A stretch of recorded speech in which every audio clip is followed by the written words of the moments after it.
of the Selborne 150th Jubilee Rugby Festival, proudly brought to you by FNB. And just got to say, it's been an incredible first day on Saturday. We're very privileged now to have the headmaster of Selborne College, Mr. Dewar. You must be very proud of what happened on Saturday. Very proud, you know, to celebrate a rugby festival for the first time. I don't know how long we've had one on our campus during this 150th year. And the way it turned out with dry conditions and festive rugby, I'm very proud of the way it turned out. Yes. Established in 1872, you've been part and parcel of this legacy at Selborne College. You must be really proud to be involved in it. Very much so. You know, I'm a second generation old Selbornian with my dad first. So to be a part of the school in this capacity is quite a proud moment, I think, for anybody. And then also to celebrate our 150th at the same time, for schools like Selborne and many others who have done it. It's quite a unique occasion and one that we're thoroughly enjoying at the moment. So yes, very proud to be part of that. Coming off post-COVID, it wasn't easy for the boys mentally, physically. A lot of those guys missed probably the prime time of their years, coming through from under-9s all the way through. How have you dealt with that going forward now post-COVID at Selborne College? Look, COVID threw a spanner in the works, I think, for everybody around the world. From a schooling perspective, it's put a lot of pressure on schools. We've had to revamp our whole teaching, learning processes. I think for the children not to have that face-to-face contact has also challenged them. Over the last 2 years, I think schools have managed to guide their way through it with technology, like we have. Educators have been thrown curveballs because it's not our way. But the Selborne staff have really stood up and accounted themselves for that. Post-COVID, I think there's a lot that we've learned from COVID. I think there are so many different methods and ways to actually study and learn. I think our boys have adapted exceptionally well, which I was a bit skeptical of, because boys don't really adapt too easy, they get into habits. But they've managed to learn how to work on their own independently, and our matric results at the end of last year really showed that. So we're hoping that post-COVID now that schools will adapt to all different types of methodologies for learning and teaching, and that the children will be better equipped going forward. Obviously, post-COVID as well, you've kept the tradition going at Selborne. I just walk around just seeing the ethos that you've got here, the manners and the traditions. How difficult has it been? I talk about the new world. How difficult has it been, obviously, going into this type of environment? You've kept the traditions, you've kept the ethos going here at Selborne College. I think keeping on to good traditions is very important. Bad traditions, you need to let go. There's always scope for progress, and I think schools need to try and remain relevant in the current times, which I think we're all trying to do. So it's a lot of hard work going forward, but I think core values for young people is universal, and that comes down to things like respect, good manners make men, as they say, and the purpose for Selborne College is to help grow these young boys into becoming solid citizens and good young men. Well, I spent a bit of time at the junior school, also celebrating the 150th. As I say, the respect and the manners and the discipline, you can just see it from there. So well done to your entire team. Something like this is so important for the Eastern Cape, and I think Selborne has now set the platform, certainly set the bar very high for any future tournaments or festivals that are going to happen in the Eastern Cape and in East London. No, 100%. I think if you just feel the atmosphere and the enjoyment that's taking place this weekend, I think is something very special about the Eastern Cape. It's quite a unique personality on its own. And if Selborne College can be part of this on an annual basis, I think it will be fantastic. I like what you said there about annual basis. Ladies and gentlemen, that's Mr. Andrew Dewar, the headmaster of Selborne College. Get down to East London if you are here at Selborne College. There's some big games. Dell College coming up against SACS. The main game is going to be a cracker. With Selborne College the host. So obviously it's going to be a very massive game there as well. Once again, good luck, Mr. Dewar, and thank you very much. Right back to you. Dell College versus SACS coming up.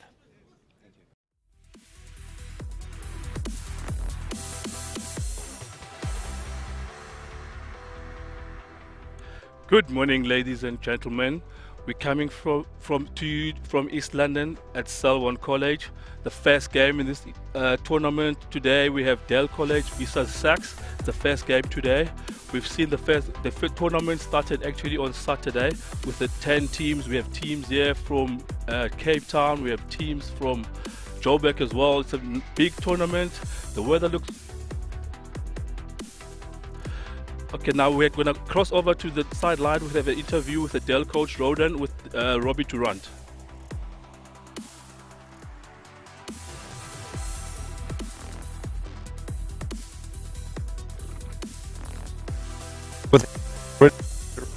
You guys prepared?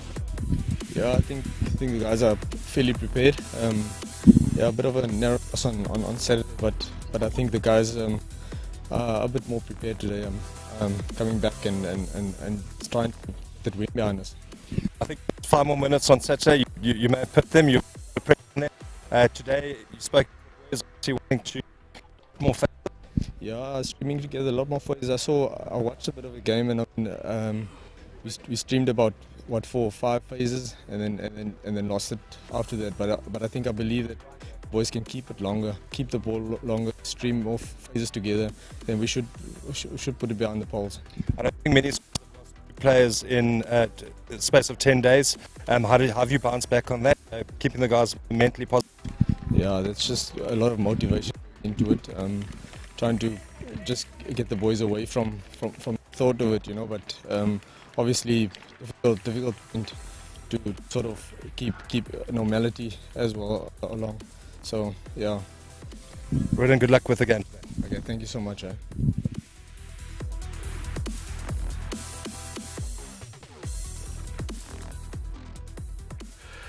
There we go, ladies and gentlemen. We have Dell up first. They have a couple of injuries there, with Josh Hall coming in for Mikey there with the injury there, a couple of changes, and the captain as well of Dell College is out. Their number 6, Moketsi, is also out injured. A couple of changes, and Dell will look to have a big impact on this game, as they went down in their last game against KINGSWOOD on Saturday. So today they'll bring more of their powerhouse and see what they can do. We have SACS there up again. See, they've got an outside center there as well in Ryan Hendricks. Big boy, the game plan revolves around him. He likes to carry a lot. They've got a number 7 there as well, Daniel Duran, Diaren. Also big player of theirs, and a running side is SACS. So we're about to see a very good game, interesting game, both sides having similar styles of running rugby. And the weather looks good, slight breeze also from right to left, otherwise nothing much in terms of perfect conditions for rugby, especially running rugby. Also have our ref there, Alvin Adonis from the Barbarian Refs, good ref. It's about to kick us off. Dell College versus SACS.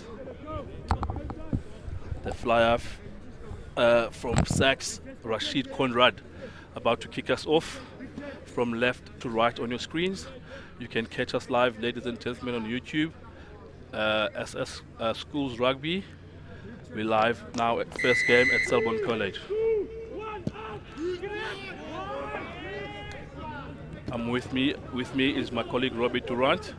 Robbie, how are you? Good, Madu.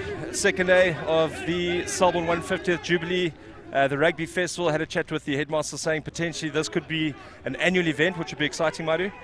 Very exciting, Robbie, as we see SACS on the ball there, the captain, Ali, carrying the ball up, right inside Dell's 22. Scrum off, they're waiting for the ball. SACS putting Dell under pressure. Here's the flank I was speaking about, carrying the ball. Well, nice running by SACS, here's the fullback. Ayuabulela Mukuli, try time. Early in the game, less than a minute, SACS scored a try. Dell under pressure. Yeah, you know, it's you could see that defense was scrambling there from Dell. We're going to check the replay in a bit, but the boys just going to have to compose themselves a bit. SACS obviously bouncing back, played pretty well against Selborne, but Selborne just dictated. And Machuli, the try scorer there for SACS. Yeah, both sides coming back at a loss. Dell lost to KINGSWOOD on Saturday, and SACS played the final game, lost against Selborne. So both sides here to prove a point, as we're about to see. The kicker there to convert for 2 points, Rashid Conrad. FNB, the proud sponsor of this excellent event, 150th Jubilee at Selborne College.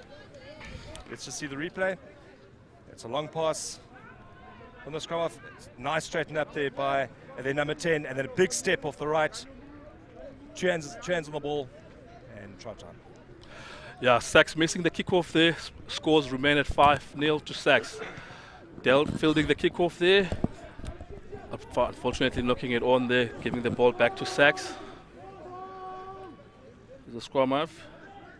Chatting to the coach just before the game, saying that he's trying to get the guys to play more than 1 or 2 phases, not off just off first phase ball. Seems to feel that they're not patient enough.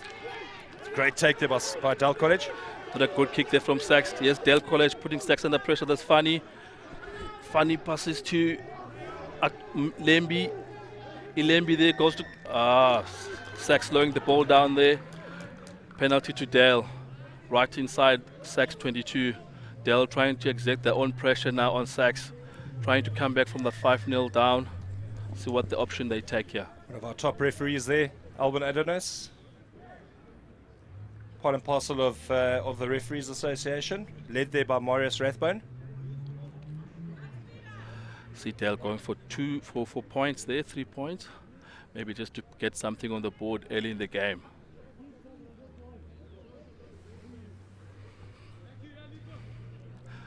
Beautiful morning, hey Robbie? Well, you couldn't ask for a better morning of rugby. It is a public holiday, and I think you're going to see a massive crowd here this afternoon, Madi. We've had the East London Agricultural Show, which has, I think, absorbed a lot of people over Saturday. So I think it is going to be jam-packed here today. Selborne playing the main game at 3 o'clock. Let's see if Dell can pull themselves back here. Yeah, Dell have a lot to prove today, having gone down against KINGSWOOD, which was not an easy game for them, but they tried their best. But today they need to put their hands up.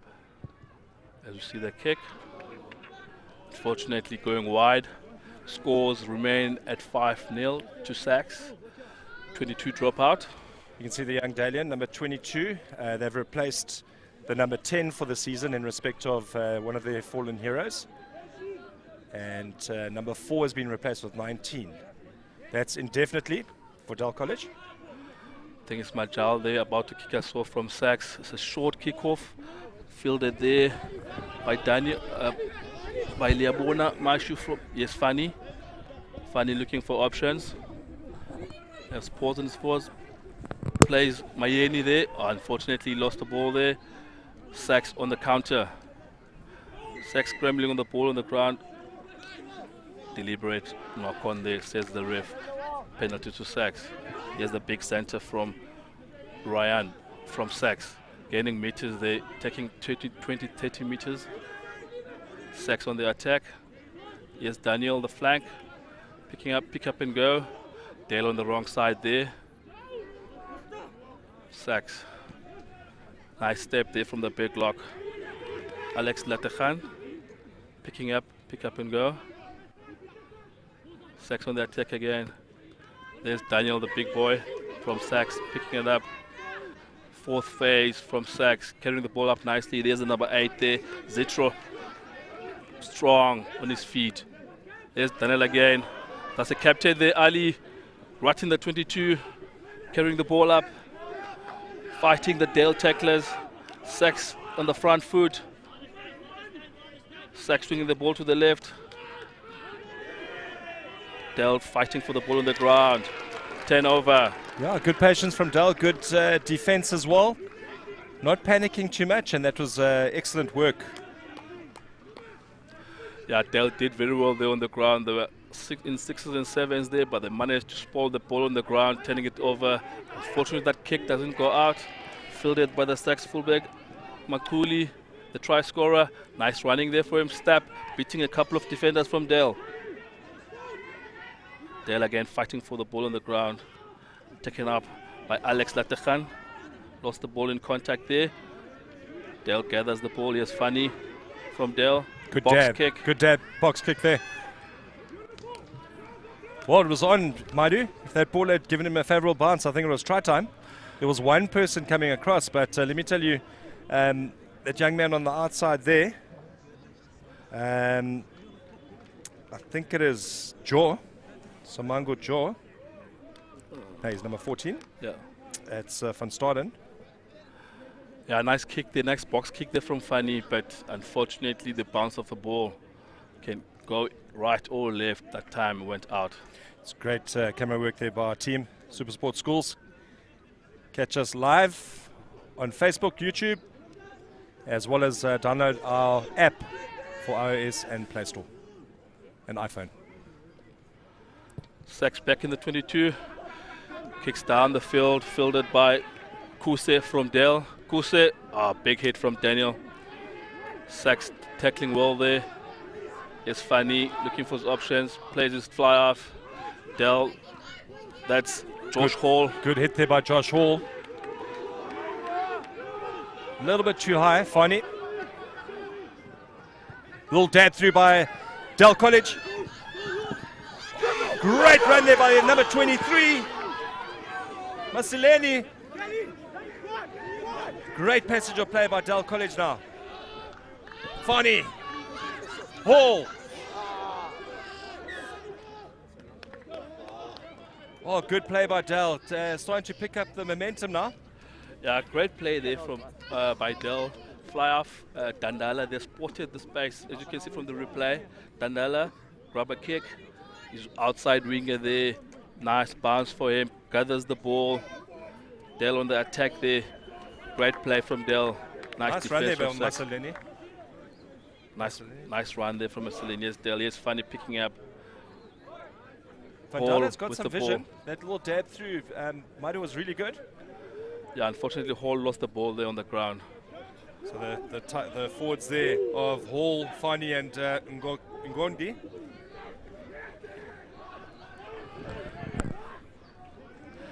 Here's that outside centre there. Ryan taking the ball up. SACS trying to carry the ball up outside of their 22. Now the outside the 22. See what they do. Taking it up again. That's their 8th man, Zitro. SACS still under pressure. That's a fly off. Stepping there. Under a lot of pressure from the Dell defenders is Rashid Conrad.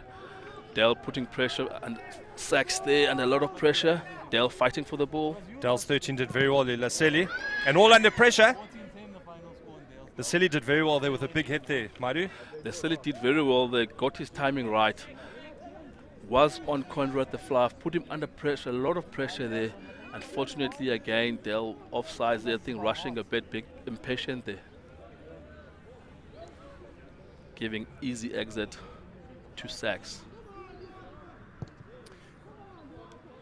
Dell in the last minute there, Locke had a problem with his hamstring, I think it is, and told the coach this morning he couldn't play. So there was a shift, a big shift, and that's where Ntabeni came in. SACS going for a 6-man line out there. They have options on the outside as well. They have their 8th man, Zitro, in the line. Just joined us, SACS from Cape Town versus Dell College, King Williamstown. And SACS really giving it to the forwards there of Dell College. They're going to get their heads in. Stop that that maul. Good 20 meters there. Great 20 meters there. SACS on the attack.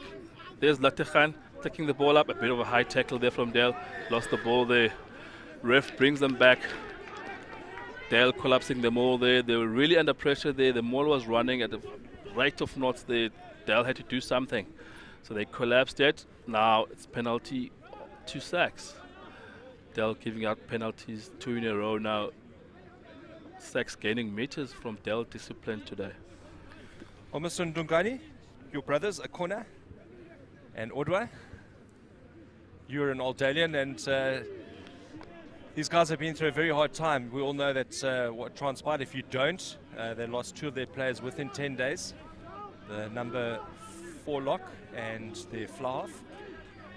Those numbers indefinitely for the number 4 have changed to 19. And for the rest of the season, the number 10 has been dropped and they're playing with 22. So these boys have not had it easy. And I think mentally, physically, it's been a massive challenge. So we've got to give them a little bit of props that they're doing the best they can right now. SACS going for the same there. Same move. Dell didn't see that coming again. There's the ball carrier, Riza Palmer carrying the ball up. SACS with the rolling maul there, putting Dell under a lot of pressure there. There's number 5, Riza not over the line yet. Big hit from Dale. Zitro carrying it up for SACS. SACS on the front foot. Pick up and go. Short again. SACS on the front foot. Millimeters there. Latekhan with the pickup.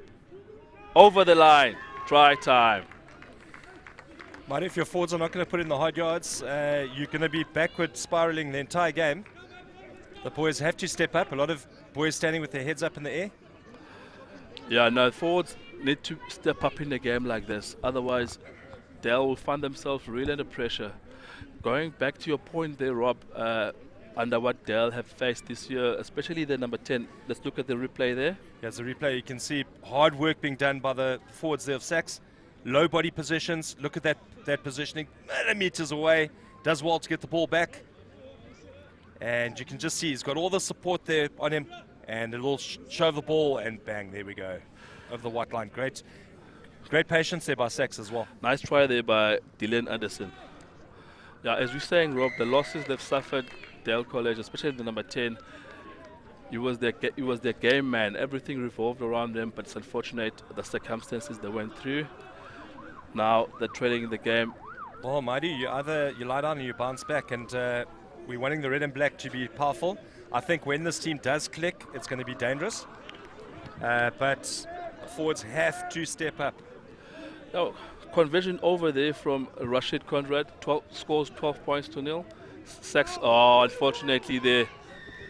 That's SACS number 12.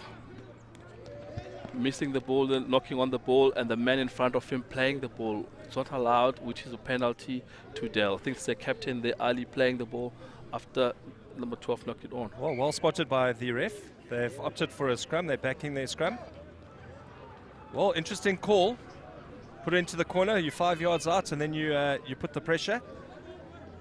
Does that tell me that they're not confident with their lineouts?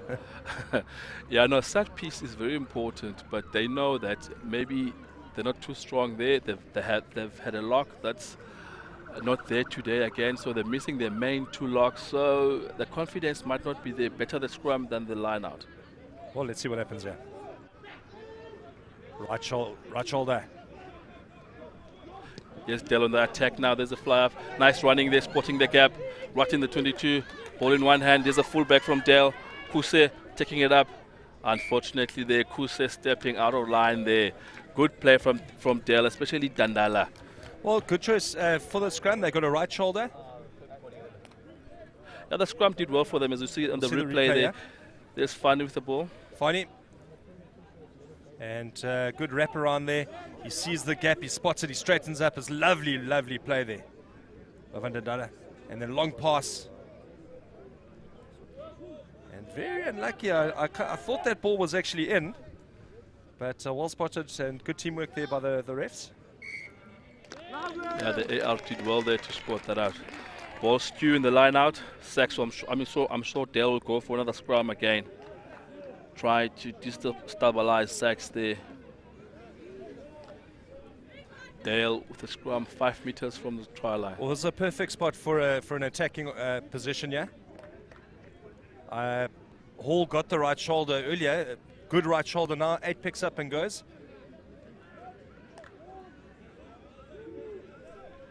Fani's been instrumental for Dale throughout from the start at the Cranes Festival. And it's a massive striped blue and white scrum. SACS gave it their all there, led by their captain, Ali Bosch. SACS gave it all in the scrum and Dale couldn't handle the pressure. SACS with a penalty now to get themselves out of their own 22. Conrad to kick for touch. Dale need to score points now early in the first half. Otherwise, second half, SACS will tend to run away with the game. Well, the SACS pack is, you see the replay here. And just getting that big shove. And you can see the locks did some big work there as well. Big leg drive by the two locks. And nice big boys, those 4 and 5 for... Yeah, the timing was great there. For SACS, Latekhan and Anderson. The timing was good on the scrum. Now we see a sub, the hooker, Edward Mucheka now taking on the field. in the place of Seth Kroos. Short line out. There's SACS taking the ball up. Then number 8, Zetro Vilandi. SACS trying to get a quick ball, slow ball though. Pick up and go. That's a flank. Daniel, big running from him. He's a running flanker. Dell trying to defend him. Good play there from flank. Here's number 14 from SACS. Oh, good play brilliant. from SACS. There's a big center. Over the line. SACS try time. Lovely. That's Ryan Hendricks there. Great play from number 7, Daniel, carrying the ball up. Well, that was just patience and great work by the 7, was it? Or 6? 7. Palmer's a big boy as well. You see the replay here. It's a big pick up straight through the middle. 2 hands on the ball again. That's excellent play by the flanker. Big fend, and just to get the ball into 2 hands, Mighty, big step off the right foot. Back into this big man. He is massive, Hendricks. I saw him when he came off the field with his blood mouth on Saturday. Big man. Is that Timmy okay? Yes, sir. I'm very good, sir. Thank you. As you see the conversion there from Conrad, just goes to the right, missing out there. Mario, how important is, I'm just talking about that with Hendricks coming off, the respect and traditions that go through these schools, SACS, Selborne, Dales, all these schools.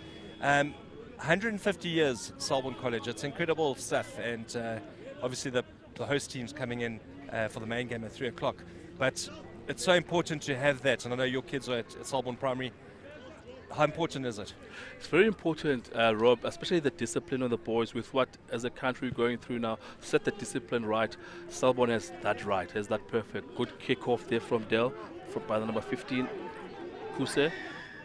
Well, I like what the headmaster said. I said to him, how do you keep traditions? He says, we continue those traditions, but we get rid of the old, some of those traditions. The traditions that were not... yeah, the bad ones. The bad traditions, that is it. That's funny. Taking the ball up, looking for a quick ball. Funny again, plays his 10, Tandala. Oh, unfortunately there. Slight knock on there, that's the 8th man there. Akumile Ilembi knocking the ball on. Got a lot of old boys watching across the globe. It's a hello to you across the globe, and Super Sport Schools stepping up and bringing you live schoolboy rugby, the 150th Selborne College Rugby Jubilee.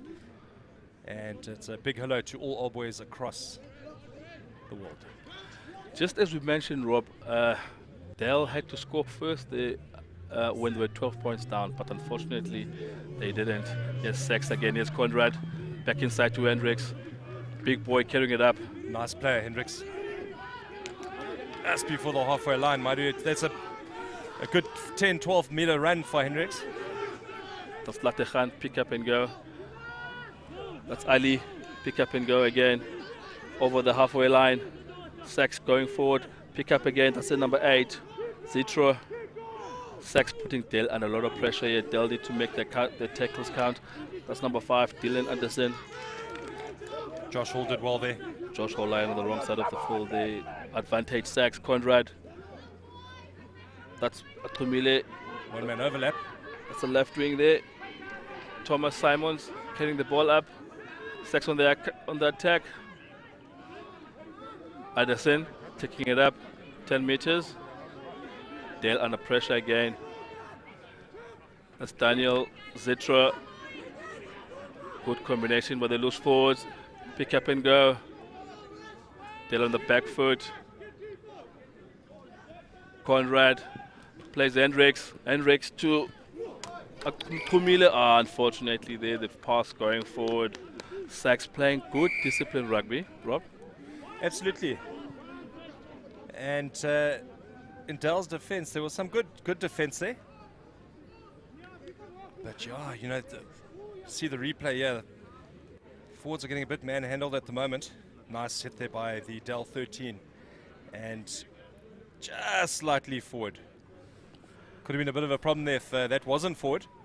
Yeah, Dell were in 6s and 7s there with the try line open for more scores from SACS. That's a good kick there by SACS. Takes them 5 meters inside the 22 of Dale College. Dale College in red and black, and SACS in the blue and white. If you just joined us, we're at Selborne College in East London, Eastern Cape.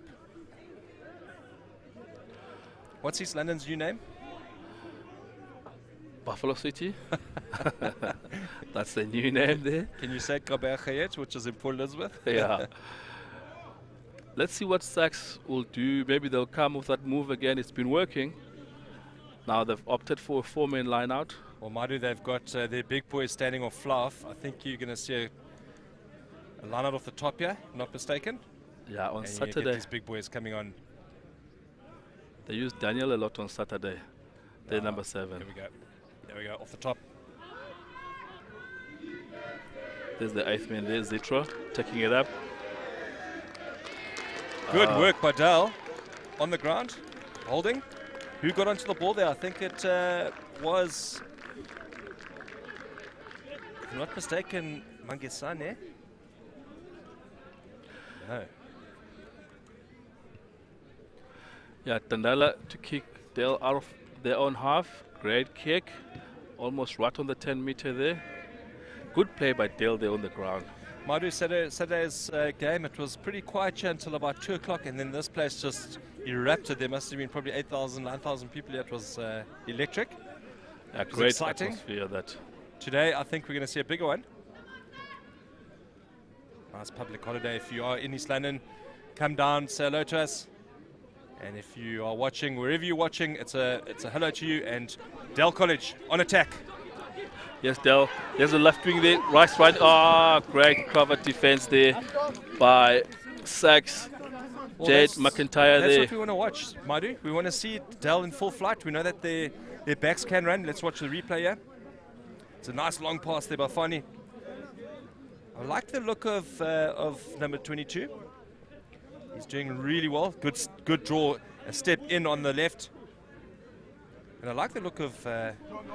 yeah, just unfortunately stepping out. Edward Macheke to throw for SACS. Great line out. SACS driving again. There's Daniel breaking from the line out. Oh, big bounce there. Great play. Conrad kicking down the field for Del Kuse to fill the ball. Kuse in the 22 running out. Oh, great gather there by Anderson. Daniel, there's number 14 from SACS. Nice step, nice power, going for the line. Del manages to stop him just short of the line. SACS pick up and go there. Let's see who it is.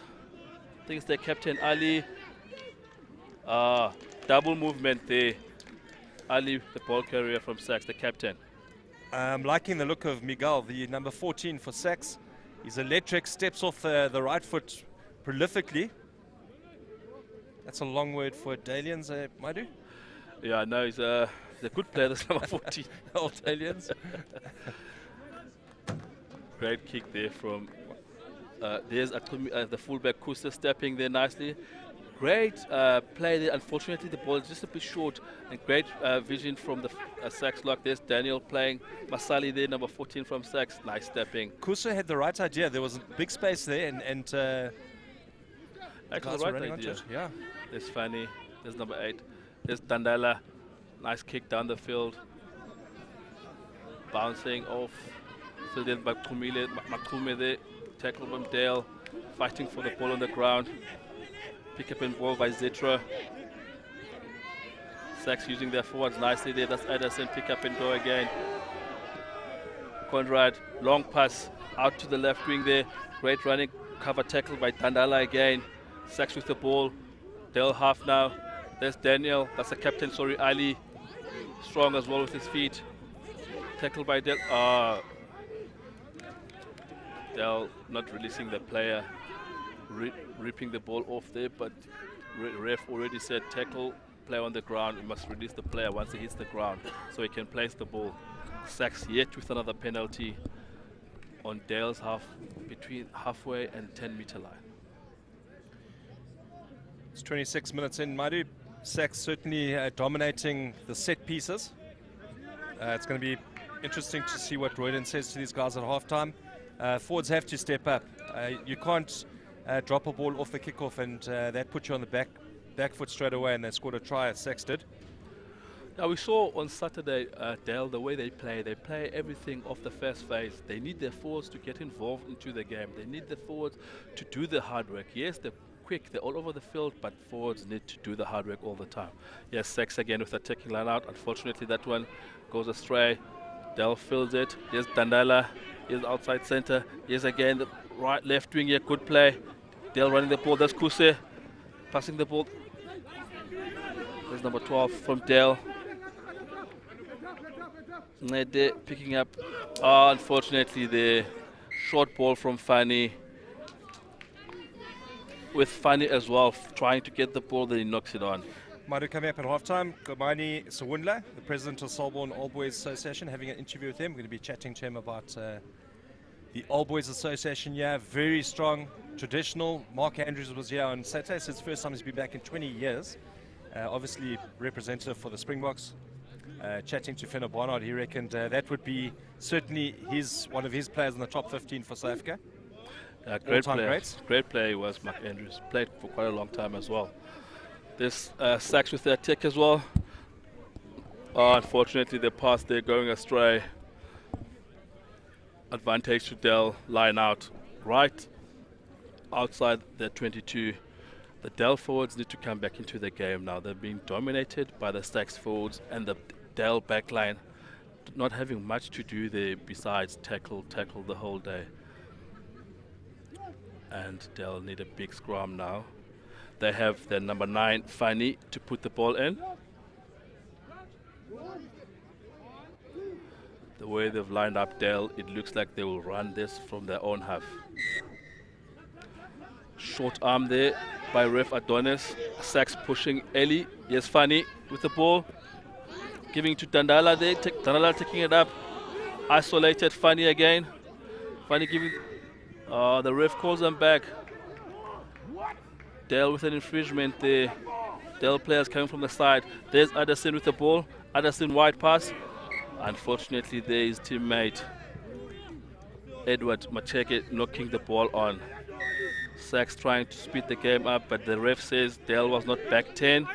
SACS with a second opportunity to take the ball up. Addison again. Tap and go. There's Ali. Zetra stepping. Pushing him, using his power there, pushing hard. Dell defending there, just outside their 22. SACS with the ball. Addison again. Conrad, Hendricks, nice stepping back inside. Dell tackling there, fighting for the ball on the ground. Addison again, skip pass. Oh, Dell almost intercepted the ball. Unfortunately, they knocked it on. Probably the last play of the game. Dell doing very well on defense there, and SACS trying to rush everything now. I think they want one more try before half time. Score now sitting at 17-0 to SACS. Dell nothing on the board yet. Ref giving stand talking there to the tight head Reinhard Lutz, telling him about the previous scrum, not to push early. SACS opting for a line out there. Let's see, they're going for 5-man line out. Edward to throw the ball in.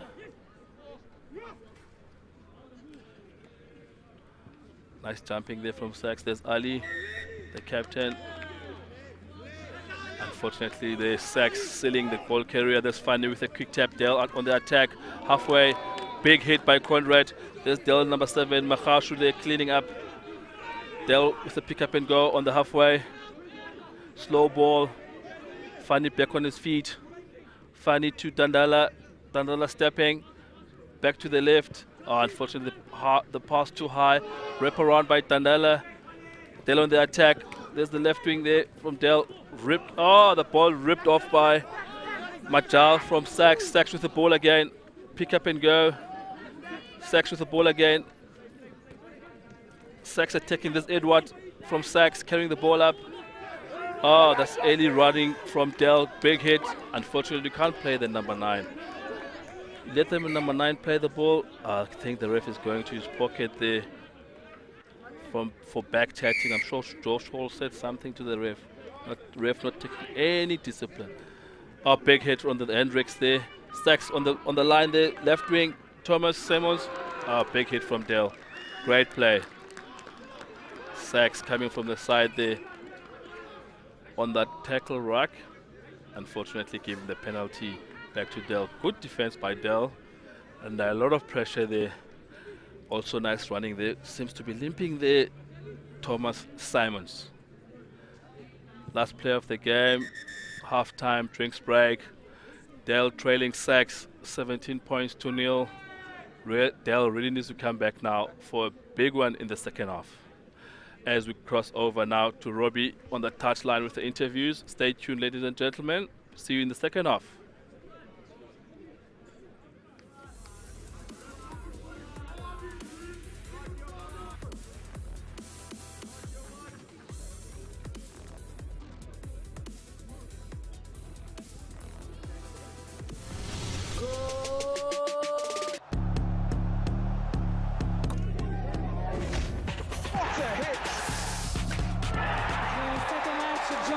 De Bruyne, deflection, goal! Kevin De Bruyne penetrates! What a performance that was from the Maglia Rosa. This is the championship they were looking for PGA. And the champions strike first! Mayhem! Softly for a tap-in birdie. Fantastic. Back in May, Ghana back on top.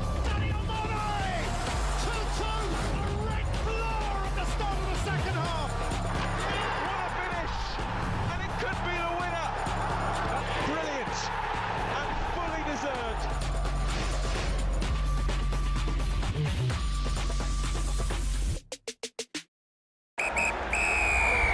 He may be wearing a mask, but there's a huge smile under that for Warren Gatland. This is very, very important and very significant. I'm not upset with anybody, I'm upset with myself. Because I maybe believed too much in you. And maybe you believed too much in me.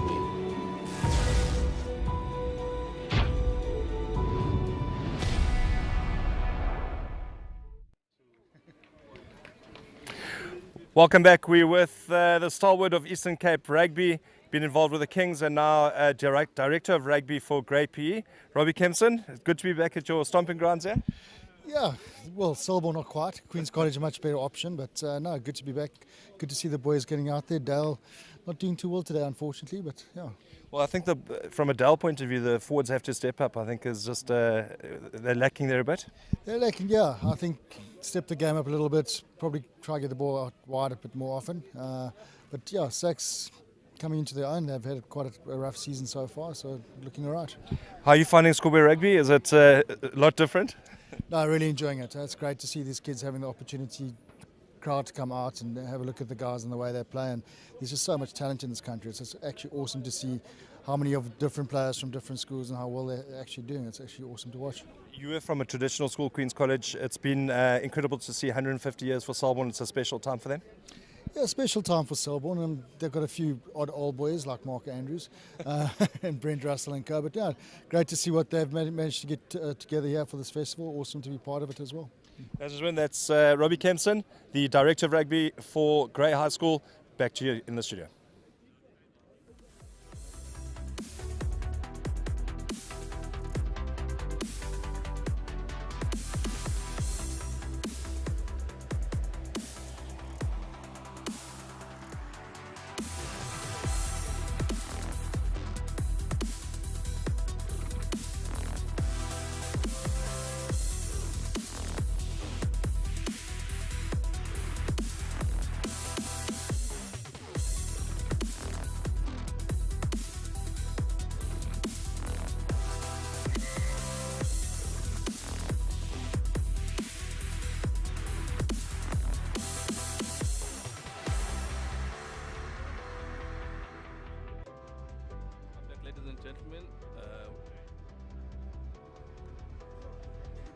Welcome back, ladies and gentlemen. It's SACS versus Dell. We're looking at the highlights of the first half. There's a nice try there from fullback Makuli there. Nice stepping from him. Again, Dell under pressure there from SACS. SACS giving it all they have to Dell forwards. There's a pick up and go there, just short by the lock, Alex Latekhan. Again, the other lock, Dylan Addison, over the line. Dell couldn't defend that. That's a third try there. That's a pick up and go. The captain Ali from SACS leading by example. Ball in two hands. Hand off there. Nice long pass to the Masali there. Nice stepping from Masali. Overthrow to Hendricks. Hendricks is a big man. Can't stop him 5 meters from the try. Try time to SACS. SACS have been dominating the first half with Dell nothing to show on the board. Let's hope this time they score first in the second half and put themselves back into the game. Otherwise, this game is running away from them. We're coming to you live, ladies and gentlemen, from Selborne College, the 150th in East London. About to kick off in the second half. Score is 17 to SACS, 0 to Dell.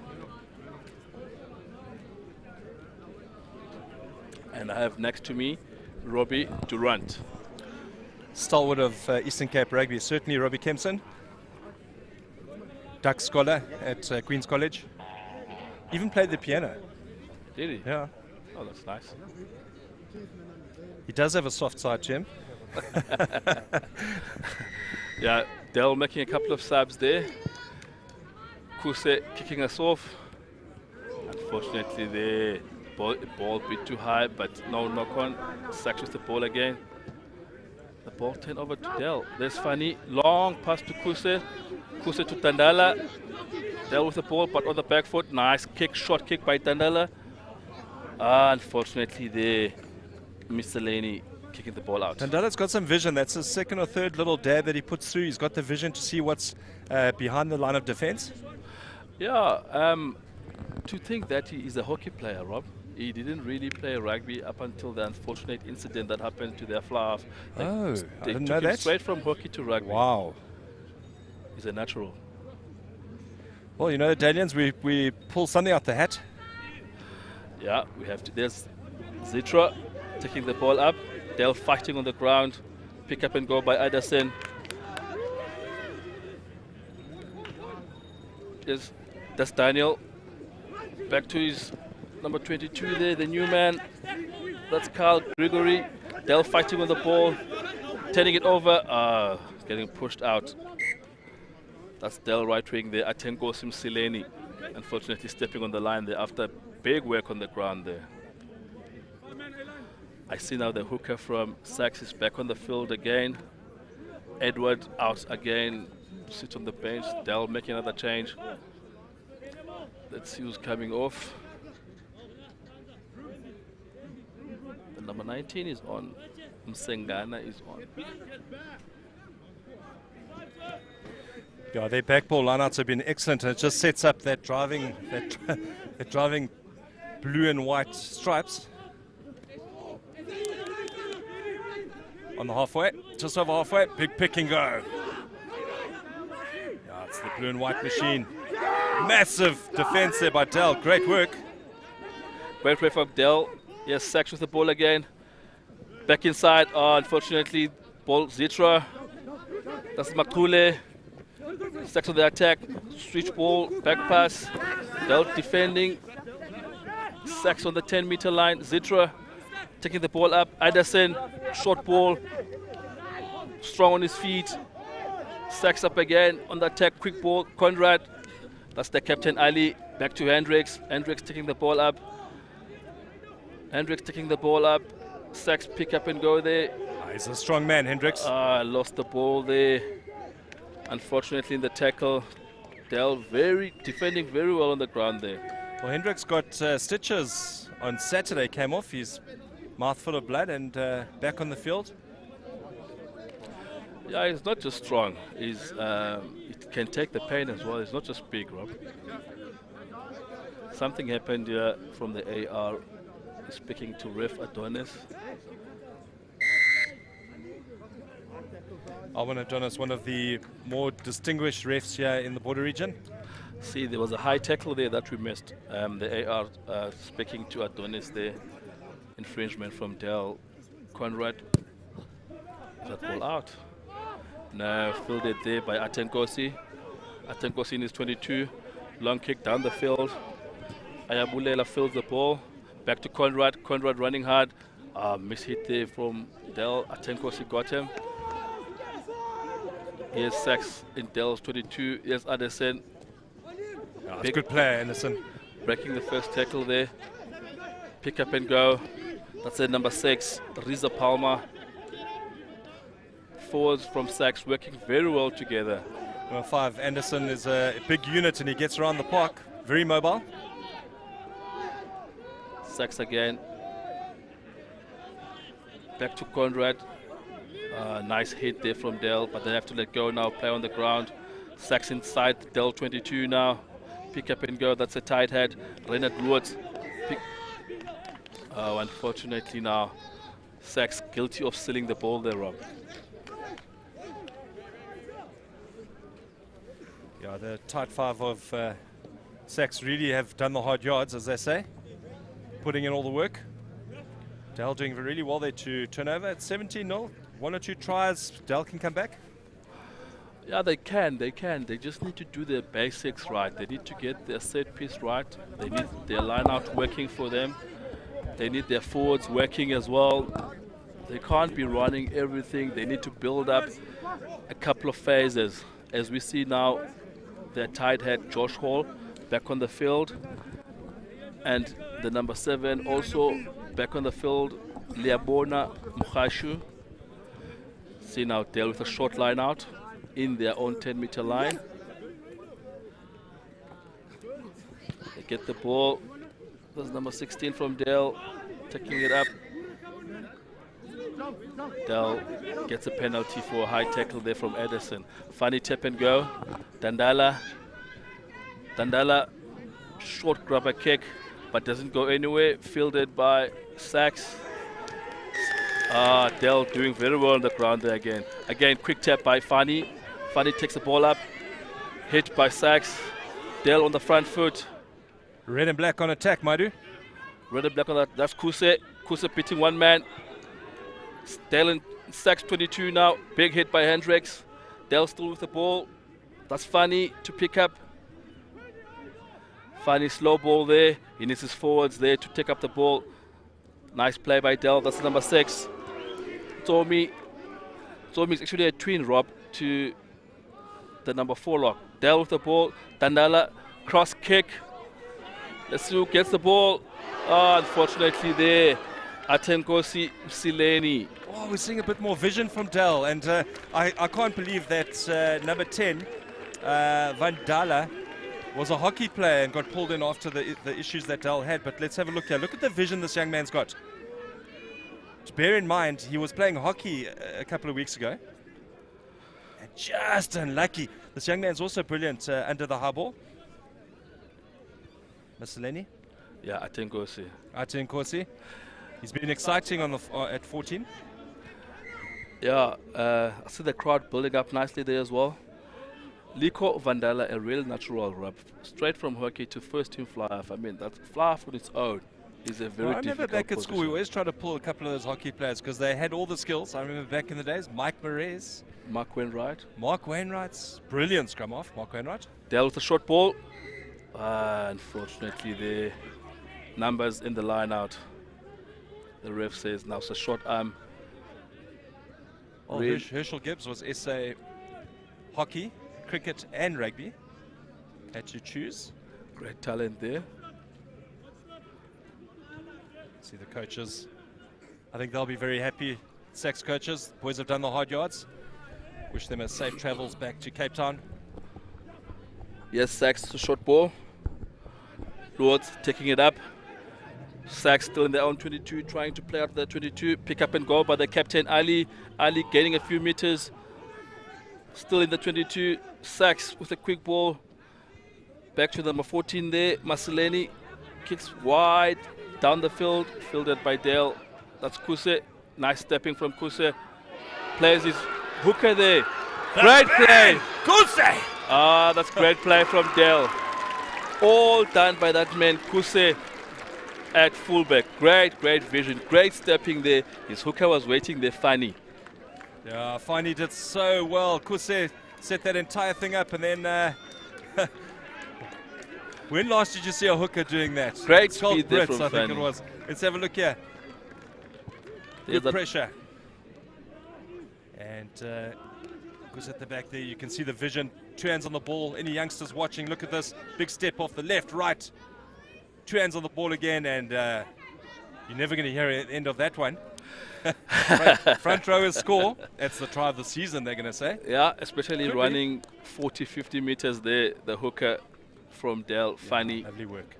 Yeah, Kusa is a good player. Dell's trying to set up the momentum. As the coach said, set up a couple of the phases. Don't play off first phase ball. They're doing that now, Maidu. And you're starting to see the results. The Dalians, when they can get some space, you're in trouble.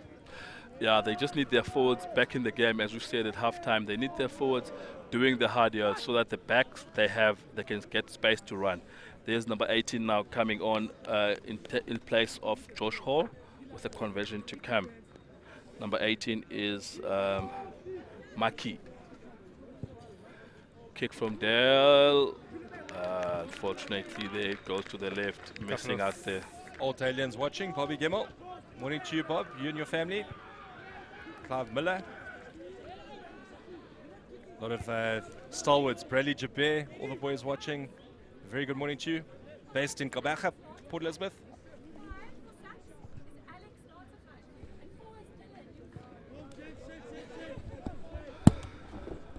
SACS about to kick us off now.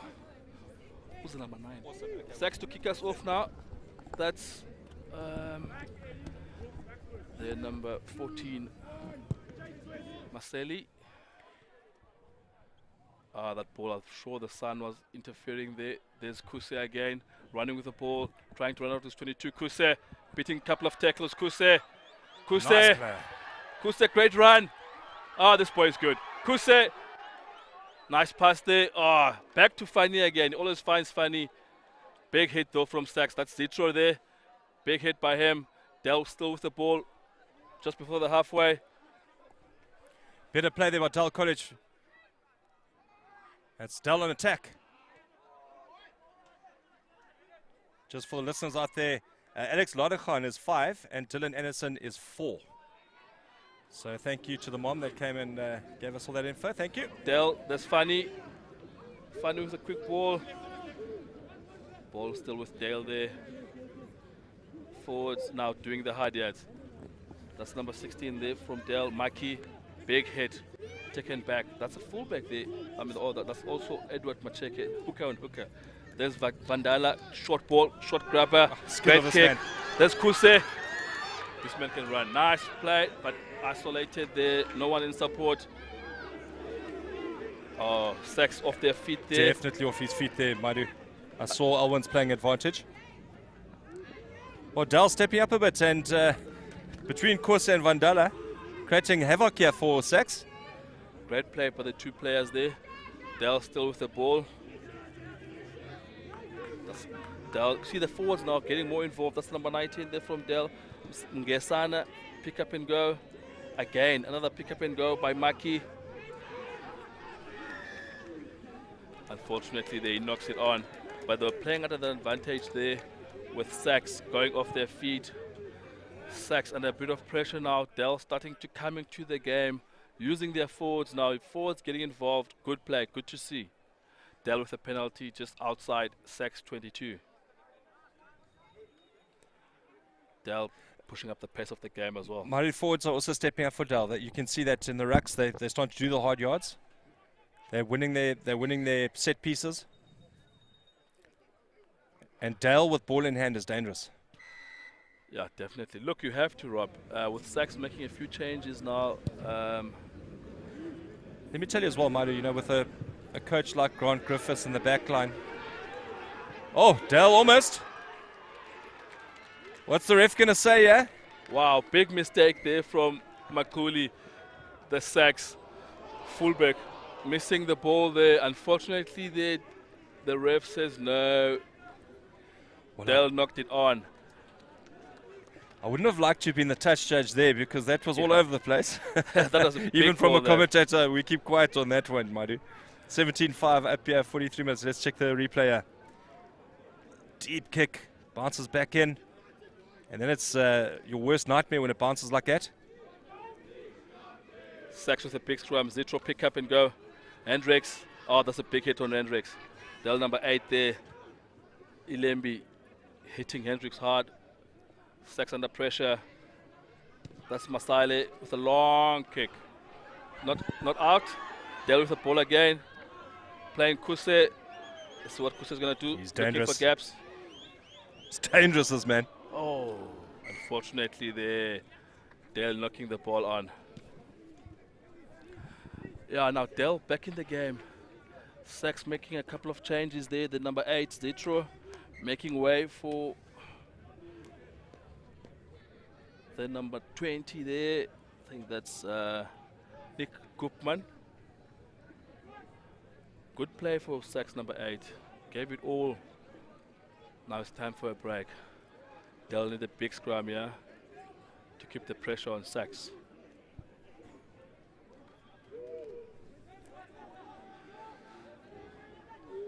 That's a big scrum I was talking about. Del turning the ball over. Oh, Del standing up. This is what they can do if they put their minds to it. Those forwards now are back in the game. Pick up and go.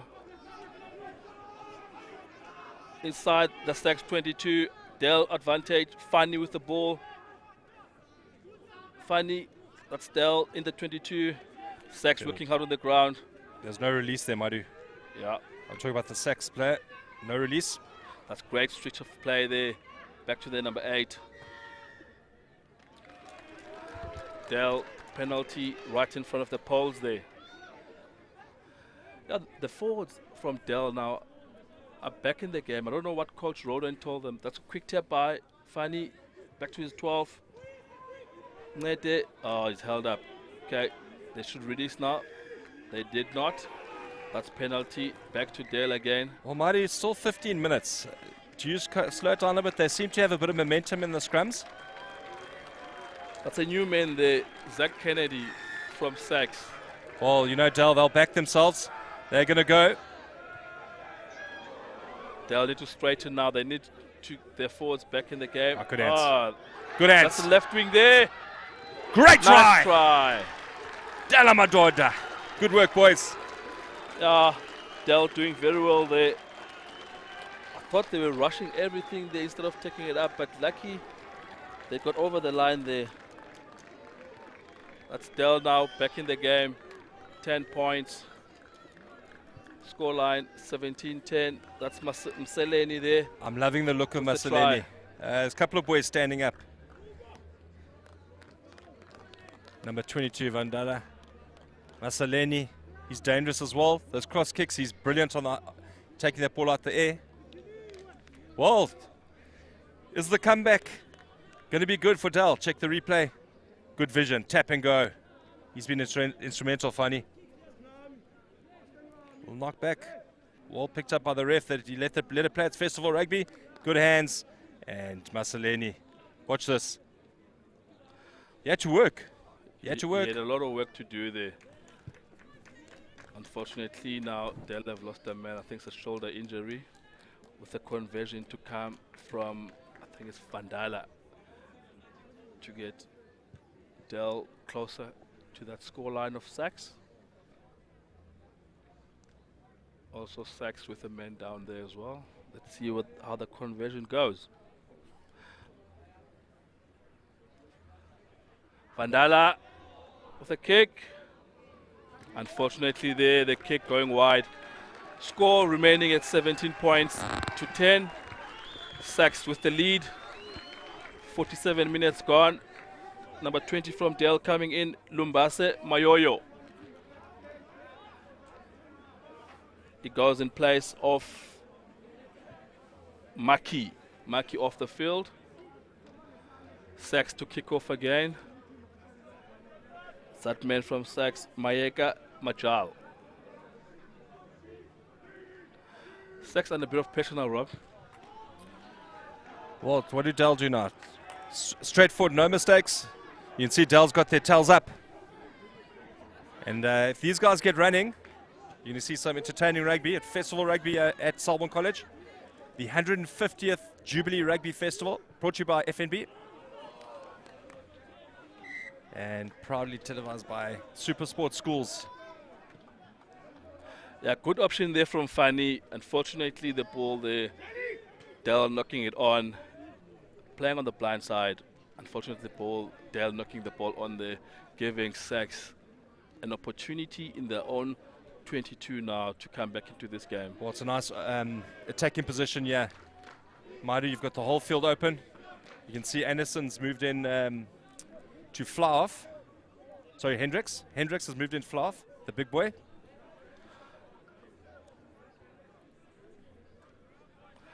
Yeah, I'm sure SACS will look to set it up. This could be an 8 to Hendricks, I'd say. That's SACS with the ball. Yeah, there goes 8. And there's Hendricks. And he's going to be hard to stop from there.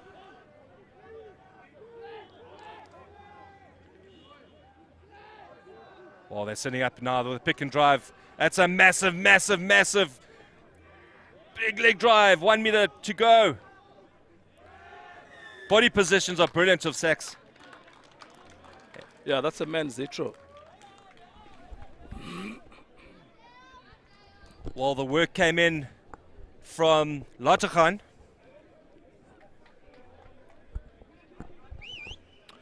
Yeah, unfortunately, that mistake there, that knock-on, brought SACS right back into the game. They gave them an opportunity in their own 22. As you see from the replay there, that's the scrum, that's Zetro picking up. 8 picking up, and Hendricks, what a line.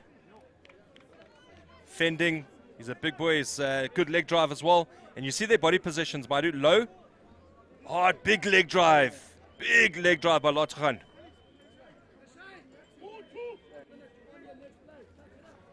And just continuing that, the momentum, and their big number 8 for Lande. Yeah, now SACS a bit more comfortable with that try, with the conversion to come from the number 14 there, Mayeka El-Majal.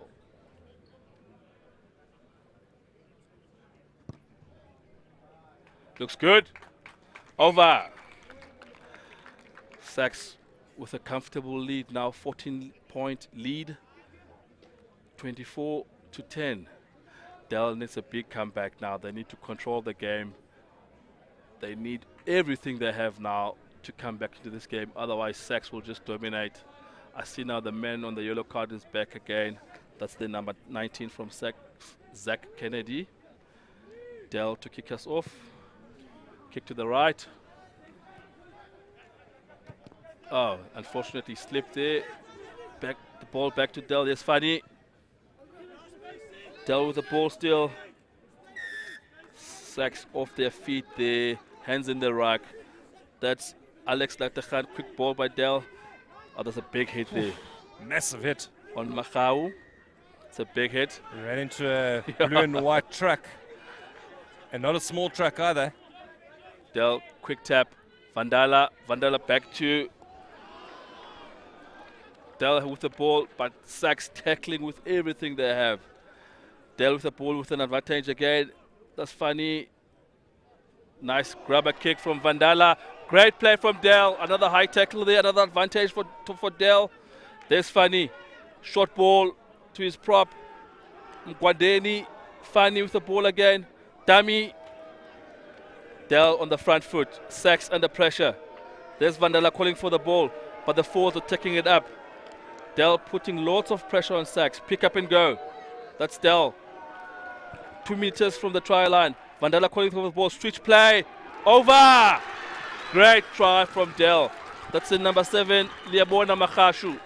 Good comeback from Dell College. And that was patience, and it shows a lot of courage and determination to come back from a try and go and score a try. That shows the heart and soul of the red and black boys. Yeah, we've been saying their forwards must get more involved into the game. They did just that in the second half. You see now what's happening. They scored 15 points already. They're back in the game now. They need to score more points. Fanny doing very well there, and the forward pack doing very well. Nice grabber there from Vandala, their fly off. As you can see the replay. You can see a little dab there. Straight through the middle. A better body position. Went slightly up again, but did well to get the ball back. As I said, that body position's got to stay low. Leg drive coming through. And the boys are hustling, and that's great play there by Dell College. Great try. Now let's see the conversion there from Dell. Just didn't have the legs there.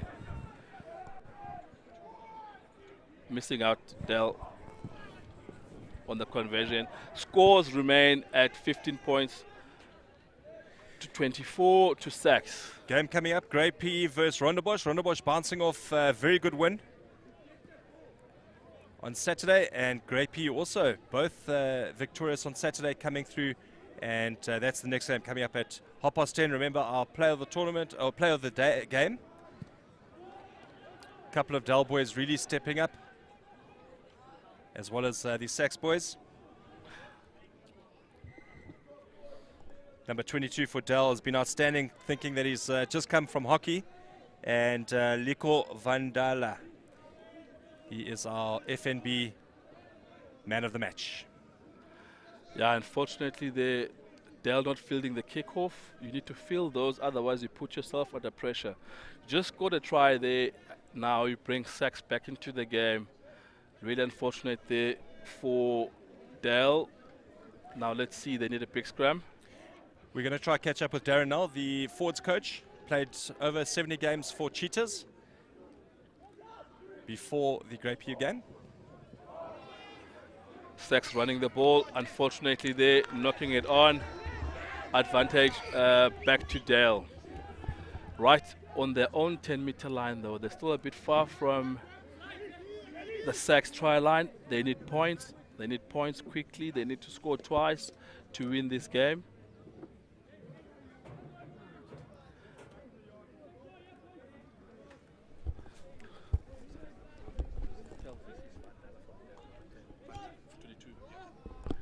Our man of the match today is Liko Vandala, number 22 from Dale.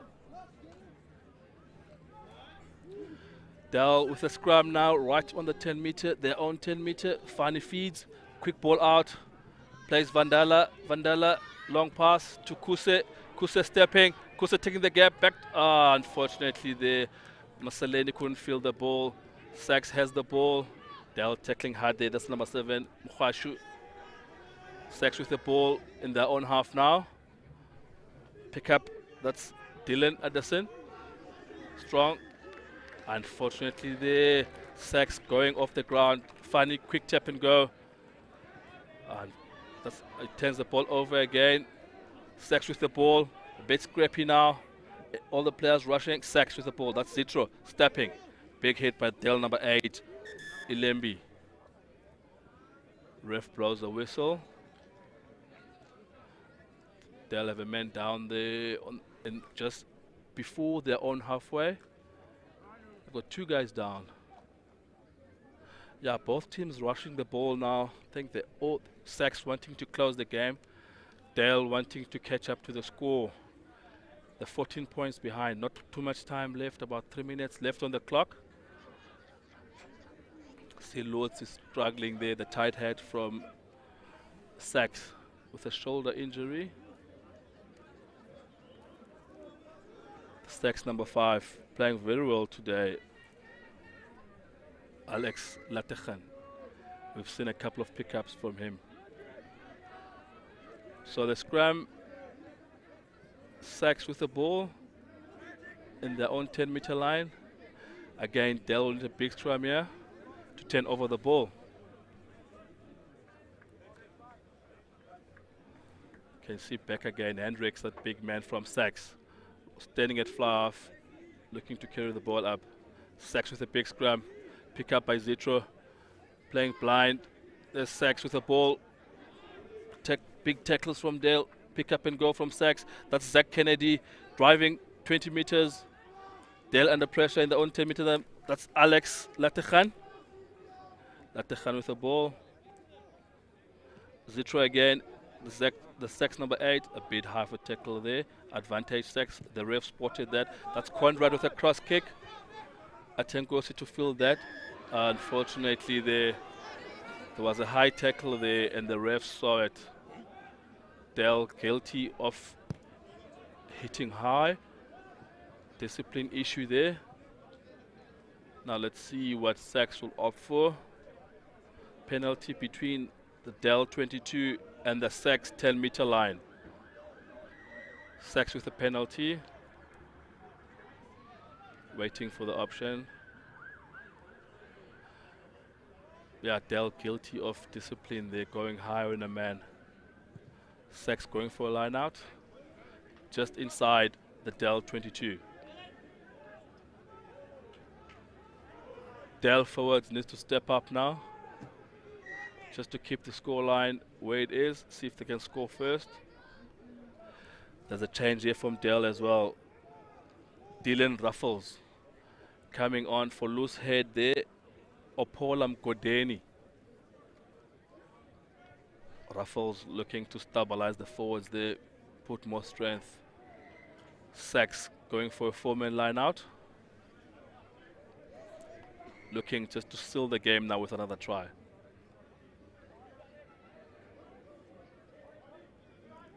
Edward with a throw in. Nice there from SACS. That's the number 20. SACS taking the ball up, pushing up, pick up and go. That's Zitra. Zitra to number 21 there. That's Jade McIntyre. SACS putting Dell under a lot of pressure there, using their forwards. Pick up and go. SACS 4 meters from the try line. Dell under pressure. They need big hits there. That's Lords, the tight head prop. Lords over the line. Let's see if he got held up. Ref says held up. Dell were lucky there to get away with that one. SACS forwards totally dominating the Dell forwards there. Getting, as you can see from the replay, that's a pick up and go. Nice pick up and go there. From Seth Cross. That's a SACS pick up and go again. That's a tight head. Renard Lutz, unfortunately, there was held up. Good defense though from Dell College. Had to give it all they have there, but still need to work more hard now because it's 5-meter scrum. Dell under pressure. SACS on the attack, looking to seal off the game. Time up on the clock. Yes, SACS scrum. Zetro pick up, goes blind, plays number 9. Number 9 big stepping. He got held up there. SACS still with the ball. 2 meters from the try line. SACS pick up and go. SACS over the line. Again, Edward from SACS got held up, but SACS have a penalty again, right on the 5-meter of Dell College. Dell College under pressure here. The ball with Alex Latechan. SACS looking for a tip and go. 5 meters from the try line of Dell. Alex dummies, plays Zitro. Zitro takes it up. Zitro strong with the ball. Zitro strong with the ball. Held up on the try line. Held up again. Dell doing very well. I think they might have turned it over. Yes, they have. Unfortunately, that's the last play of the game. Again, Dell going down. Ladies and gentlemen, 15 points to 24. Coming back very late into the game. SACS dominating the game from the first half, using their forwards. Great game. Great. Both teams tried, give their best, but Dell unfortunately came back very late. Stay tuned for ladies and gentlemen. There's the next game coming up. Grey PE versus RONDEBOSCH. Great game that will be. Nice running rugby from both schools. Final score here. SACS 24, scoring 4 tries. Dell 15, scoring 3 tries. Now let's go down to the field with Robbie Durant for the man of the match interview. It is Liko Vandala and Robert Durant. Thank you.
I'm here with Nico van Dalla, the FNB man of the match. Good game today. Thank you, sir. Thank you, sir, very much. Tell me a little bit about your performance. Was outstanding. You played hockey a couple of weeks ago, and now you've come into rugby. You've stepped up, obviously, for one of your fallen heroes. Tell us a little about that.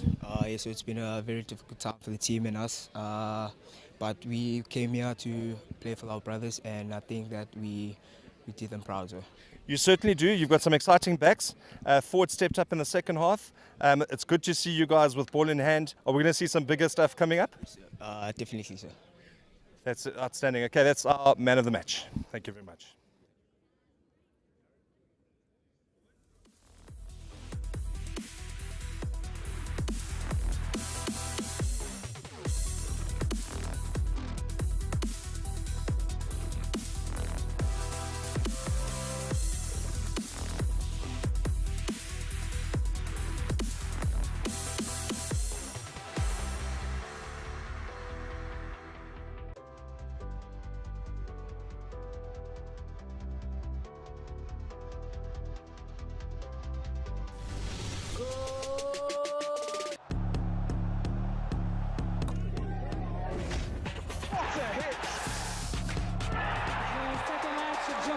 De Bruyne, deflection, goal! Kevin De Bruyne penetrates! What a performance that was from the Maglia Rosa. This is the championship they were looking for PGR. And the champions strike first! Mayhem! Softly for a tap-in birdie. Fantastic. Back in May, Ghana back on top. 2-2, a red blur at the start of the second half. What a finish, and it could be the winner. Brilliant and fully deserved.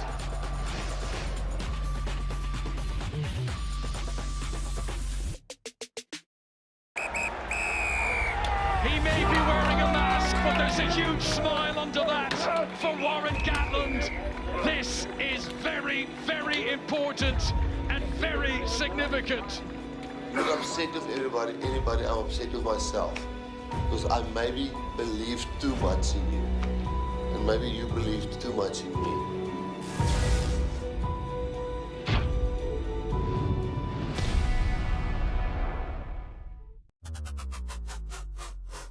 And what a game of cricket we've got. A new captain, what is he going to do? Are you ready to go? Oh, what a night! Wonderful test match cricket.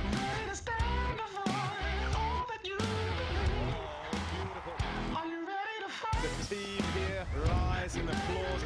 Gets the first test match. Perfect. Got the heart of a hero.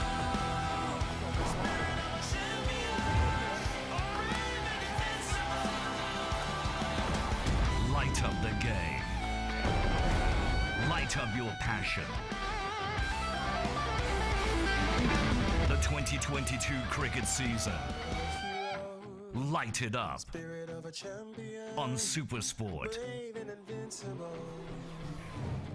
on DSTV, live and on demand anywhere you like. Uyabona manje, isikhathi samapopayi. Hey, siyaphela. It's time to see ukuthi ababana amabhoza Grand Sharp. It's a win at all costs for both of these two sides. Ababana baphethe istayela and can go all the way. Isikhathi sokuclaim isilverware phela manje. And the chance here to fire one in. Okakesara kuyela kuKesari. Siqede lesiqalile, asimele lesisusile. Hey, hey, and separate the best from the rest. It's a shoot. Ngoba wonke umuntu uyazi ukuthi legends are made in May. Don't miss the dramatic end of the football season on dedicated SuperSport channels at home or on the go. Thola DSTV Compact to catch all the action for 429 rands per month. Umnandi ekhaya.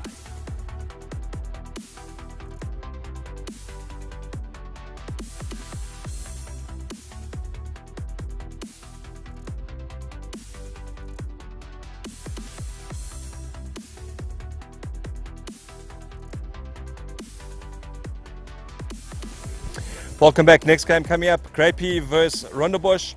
I'm here with Darren now, one of the coaches from Grey High School. Darren, boys looking quite good?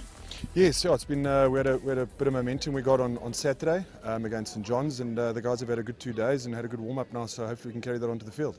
Just talking off air, it's been an outstanding event, 150 years. Compared to other tournaments, looking good? Yes, I mean, listen, it's been fantastic. The hosting has been fantastic by Selborne. They've really gone out their way to look after us and the boys and so forth, and it's really been a great event to be part of. Talk about this being annually. That'd be fantastic for you guys coming down to sometime. Yes, for sure. No, it's been great, and you know, East London's got a lot of nice things around outside town. Go to a few places for lunch and so forth. So it's been a great time, and if we could do that annually, that'd be fantastic. General, thank you very much. Next game coming up. Grey High School versus RONDEBOSCH, both coming off good wins on Saturday. Good luck for today's game. Thank you very much. Thank you very much. Cheers. Thank you.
Selborne went with the Jubilee Day 2, match 2, Grey High School against RONDEBOSCH. After a fairly pulsating second half there between Dale and SACS. This is Fenner Barnard, and with me is Lyle. Mr. Hansen, your thoughts on what should be quite an enticing clash here between Grey and RONDEBOSCH? Yeah, two sides had two good wins on the first day, Fenner, with Grey obviously beating St John's from Joburg, and then RONDEBOSCH beating St Andrews from Grahamstown. So I think it's going to be an evenly contested game, and it's going to be one to literally sit down and watch. We've got the Grey High School side coming up here, Fenner. Yeah, one change there from Art coming in at 6. Kudos to Locke as MC Kruger is injured, and the other Baker twin onto the bench in Damien. So yeah, a bit of continuity. I think Grey will want to be a little bit more accurate than they have been in the last couple of weeks against the RONDEBOSCH side that doesn't let up. We'll wait for their team list in a couple of seconds. Yeah, they definitely were looking good on Friday with Grey. Stuck to the basics well. RONDEBOSCH coming up now. We've got some also major change at the front row. We've got Swayers on Behanga, Clementi that are playing starting up. They were on the bench on Friday, and a couple of changes to the lock positions as well, with Hofmeyer coming in, Sweet Love moving to the flank, and Malherbe moving to 7, and Blackmore moving from 7 to 8. So a lot of changes, strategically changes, I think, for this game. Two big guns coming up against each other, and I want to make sure that they are ready and they're going to be clinical. Interesting one there for me, Jamie Ricketts shifting from 8 to 12. Yeah. So I'm sure the intention is to run hard at that inside channel with a couple of good ball carriers. Blackmore was outstanding against St Andrews on Saturday. And I think we'll more of the same as Rondebosch side, has some game breakers in the backs, but a tremendous pack of forwards they do have, all very effectively. Yeah, I just want to also watch, I think their little fullback is quite good. He had quite a good game. I think Nick Molyneux is quite a good elusive runner. If he gets a bit of space, you've got to just try and close him down very well. But I think for us it's going to be an evenly contested side. Both sides making sure that they prepared well for today. They would have known beforehand who they were playing before they got to. So I think they would have analysed their games on Friday, or should I say Saturday. And I think they will put those things to test today. The crowd not a massive crowd at present, as people are arriving slowly as the build up to the host later on this afternoon. Lovely day for rugby, nice and warm this morning, just over 20 degrees and no real wind to speak of. So lovely conditions. The main field here at Selborne is looking really good. They've done a great job, and also kudos to the Selborne staff for a very well run festival thus far. People have been speaking very highly of the arrangements and the entertainment they've enjoyed. So kudos to Selborne College, and I hope they continue to enjoy their Jubilee here. This big anniversary, 150 years. One of a number of schools with big anniversaries this year. So RONDEBOSCH 125 this year as well. So some significant anniversaries, and it rolls on next year. Graham College turned 150 as well. So it's quite nice to have these big years, and the boys tend to enjoy the platform that's provided for them. It's wonderful coverage. Super Sports Schools, watching on the app or on YouTube. It's as good as it gets, folks. And happy birthday to Super Sports Schools. Turned 1 a couple of days ago. Yeah. And long may they continue to provide this wonderful, wonderful coverage of sport in South Africa. Yeah, Fena, we can actually we're very grateful that the last couple of weeks before this there was some good rain coverage. It's just helped with the pitch. The pitch was a bit soft on Saturday. I think we've had a bit of wind cover and a bit of sunlight the last 2 days. Today been a bit warmer, so I don't think it's as soft underfoot. We saw a lot more entertaining running rugby from the game before this between Grey and SACS. SACS obviously is taking out the winners there. They're a nice big pack of forwards. But yeah, I think we're going to be entertained here today. I think we're going to see some good elusive running. Boys want to. The wind's not going to be a factor at all today. So a slight breeze blowing, but not like it was on Saturday. Yeah, splendid conditions for the game, and let's hope to see some good attacking rugby as RONDEBOSCH take the field. Gareth Blackmore leads out his troops. Traditional navy blue and gold. I'm sure we'll see the men in azure in a few seconds.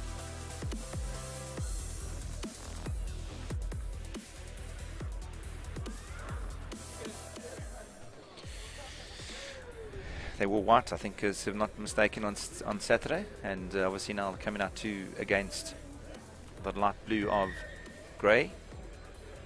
And if I'm not mistaken, is known as the Grey, is that correct? No, it's Grey High School. Grey High School.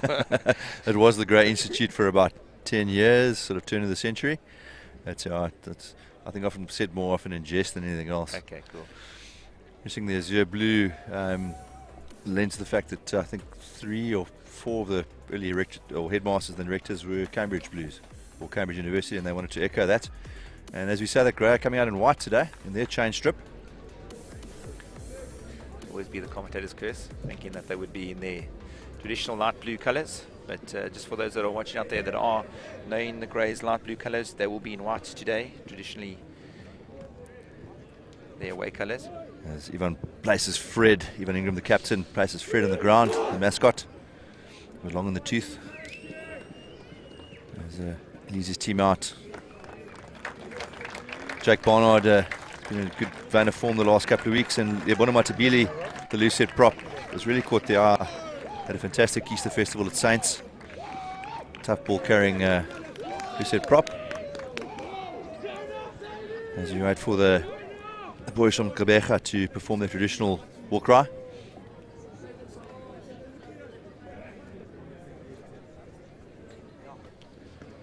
King Ivan's older brother Tian, I'm pretty sure he's watching from the States, also played hooker for the first team, continuing that family tradition.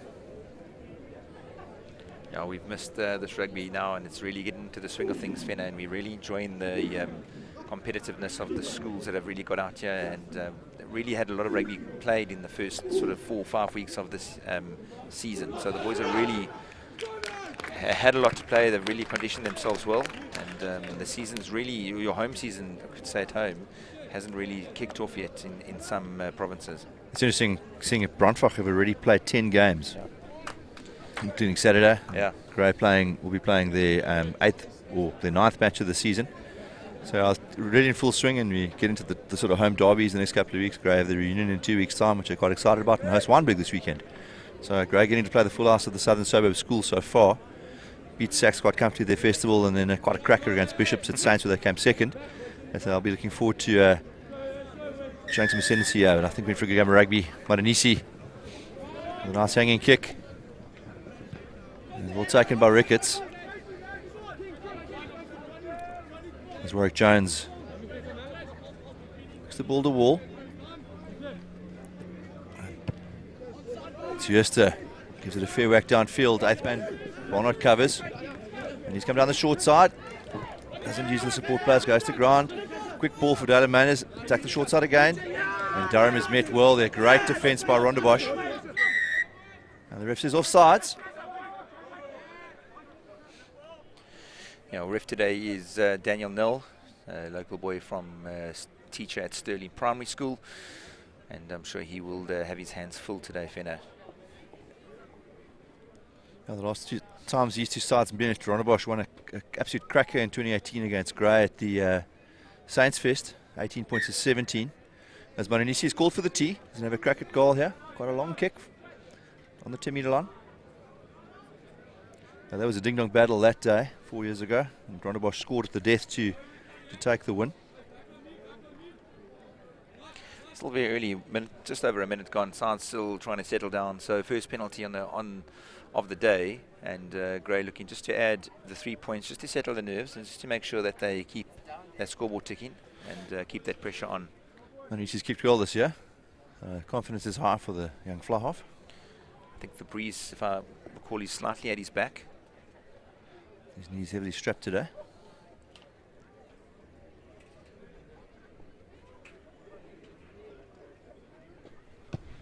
That's a nice strike, but not enough on it. As Bosch have a chance to exit here, the Porsche Malherbe. Well met in defence there. Advantage for the high tackle. Michael Hofmeyer. And Warwick Jones looking around. Slow ball, shifting contact, and Bosch having a crack down the outside. Some adventure here, Maisi.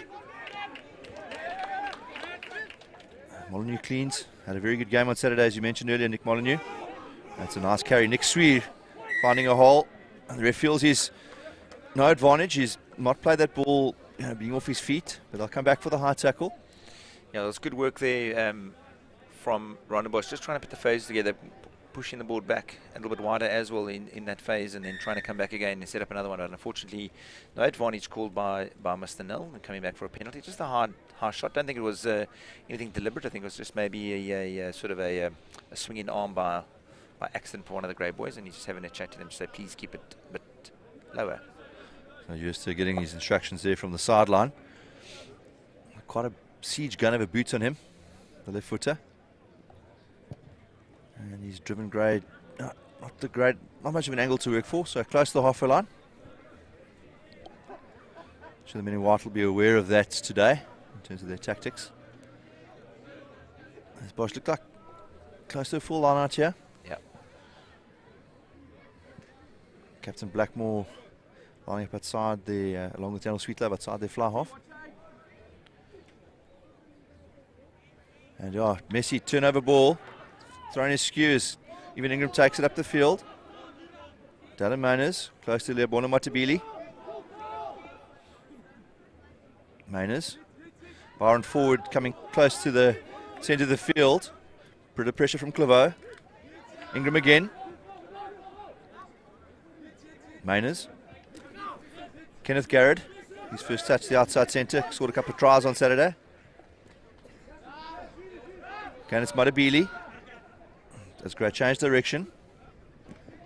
And short pass, and that's forward from Madanisi to Adisipamla. The intention was great there, Fenna. Just building up the phases yet again, working their way up from that line out. Looking solid, securing the ball, which was very good from Gray. Just making sure they just work their phases up the field, and made about 10 metres, and just unfortunately the centre just overran that pass. Otherwise, I think he was through the gap there. So RONDEBOSCH actually comments on the defence there, meeting Gray. No quarter given in either side in these opening exchanges. That's Bosch with the first chance to attack here. Options left and right. Looks like Jamie Ricketts is looking quite close here on the short side, outside of Misi. As Jones feeds the scrum. And Blackmore off the back. He's beaten 2, he's beaten 3, offloads in the contact. Oh, the ball's Warwick Jones has got hands on. And all sorts of pressure there. Compella manages to make the tackle. Blackmore again. Bosch's tempo and attack is very impressive so far. Jones goes short to Claveau, shifts the contact to Bohanga. Ingram looks for the turnover unsuccessfully. Juster got his dancing shoes on today. Byron forward all over the ball, but Bosch continues to maintain possession. Clementi. Come close to Sweer. Well met in defence there. Still Bosch on the front foot. Switches with Jamie Ricketts. And 2 Grey Boys having a bite there. And the turnover is good. Almost desperation from the men in white. Tristan van Aert, the 6th flank, gets the turnover. That was great work, Fenna. They must commend them sitting up here, just looking my eyes across the field. And Grey's defensive line was superb. They were literally waiting for the Bosch to come in. And the minute that Guy got isolated, straight away was Van Aert over the ball and winning that turnover. Very impressive, the tempo of attack of RONDEBOSCH. Recycling ball very quickly. And varying it, so using a couple of forwards to change the direction here. We'll see it again. So Sweer makes the initial hit. See as he comes across, he just gets himself a bit isolated here. I think it was Ricketts on the end of the game. They just got isolated. And you can see there he goes straight on the ball, and you teach your flanks. They're more fetchers than anything else. They're stealers, we call them, and that was superb work from Van Aert. Ball in the middle. No contest from Bosch as Grace hit the drive. Ingram controls at the back. And that's from the side there by Malherbe. Advantage to Gray. Adisipamla. He's tossed it away in contact, still advantage. Garrett, quick hands. Caden Titus. Compella gathers under a bit of pressure, but taken into touch. And the ref says no advantage. Yes, coming back from a magnificent maul from Gray from the line out, and unfortunately number 7, Malherbe, was just too early to go onto the back of that maul, and just stopped it straight away at penalty for offsides. I thought a great decision there by Malherbe. He realised the penalty was better than going another 30 metres down the field. As the replay. Bit of adventure here. Caden Titus has had a great season so far. And Compella just passed a little bit too far ahead. Did very well to hang on to that ball fin at the end of the day. But penalty now from Gray, taking them now just inside of RONDEBOSCH's 22. Shorter option. 5-man lineouts. Van Aert standing as the first receiver, so expect a drive here from the boys from Port Elizabeth. And Jake Barner, they go to the back. Lovely throw from Ingram. That's Van Aert, breaks off the short side. Mainers, oh, he's got isolated. Couldn't link with that support player, but still a good position for Gray. Bit of trickery around the front of that line out. There's a pick and go. Looking for some quick ball here. Positive carry from Durham. Madabili goes close. He's isolated though. This could be a turnover. Ref says let it go. As they continue to probe. Change direction going towards the touchline now. Wilkinson. Van Aert. Barnard picks and goes quickly. Mainers. Finds Ingram. Van Aert goes quickly again, driven back wonderfully by Gareth Blackmore. Great defence by the captain of RONDEBOSCH. As Gray continue to use the pick and drive as their weapon of choice at the moment. Wilkinson. So flirt to the touchline here a little bit. Quick straight to ground, looking to shift that point of contact. Barnard is driven back. Great defence by the men from Cape Town. Mananisi inside to Bowe. Offloads in contact brilliantly, but the ball is popped free there. And Bosch with a chance to counter-attack. Lovely speed there by Veldhagen. Inside to Molyneux. And Bosch on attack here. Jooste decides he's going to find some space. That's a lovely kick. Yeah. Great work from Veld. Oh, and it's been knocked on. No, ref feels it's fine. And Titus, no, the knock-on has been picked up. Wonderful kick from Jacques Jooste. All that pressure. You can have a look here back here. Some great running work here. In comes Bowe for the inter pass, offloaded beautifully on there, and then in the tackle, unfortunately just losing that ball and turnover to RONDEBOSCH, and then Molinari looking to just set his man away on the outside there, pulled it back in, and a lovely kick here by, I think it was Jooste, that just put them onto the front foot, and an unfortunate little knock on from Gray has given them a defensive scrum here about 10 metres from their try line. See Joseph Mondiri coming onto the field here. Nick Swede getting a bit of attention. They've made the sub. Rolling subs allowed in this festival. Swede really made an impact in the second half against St Andrews on Saturday. Carries very, very well, does the loose head prop. Big Scott, boys! Big Scott, boys! Let's go, John! Quite close to the touchline, but a lovely attacking platform for Bosch here. Delaman is choosing to line up on the last feet. Got a blindside attack coming here for the blindside wing. Just set up just inside, just outside the 10, so just watch him maybe coming in with the 12.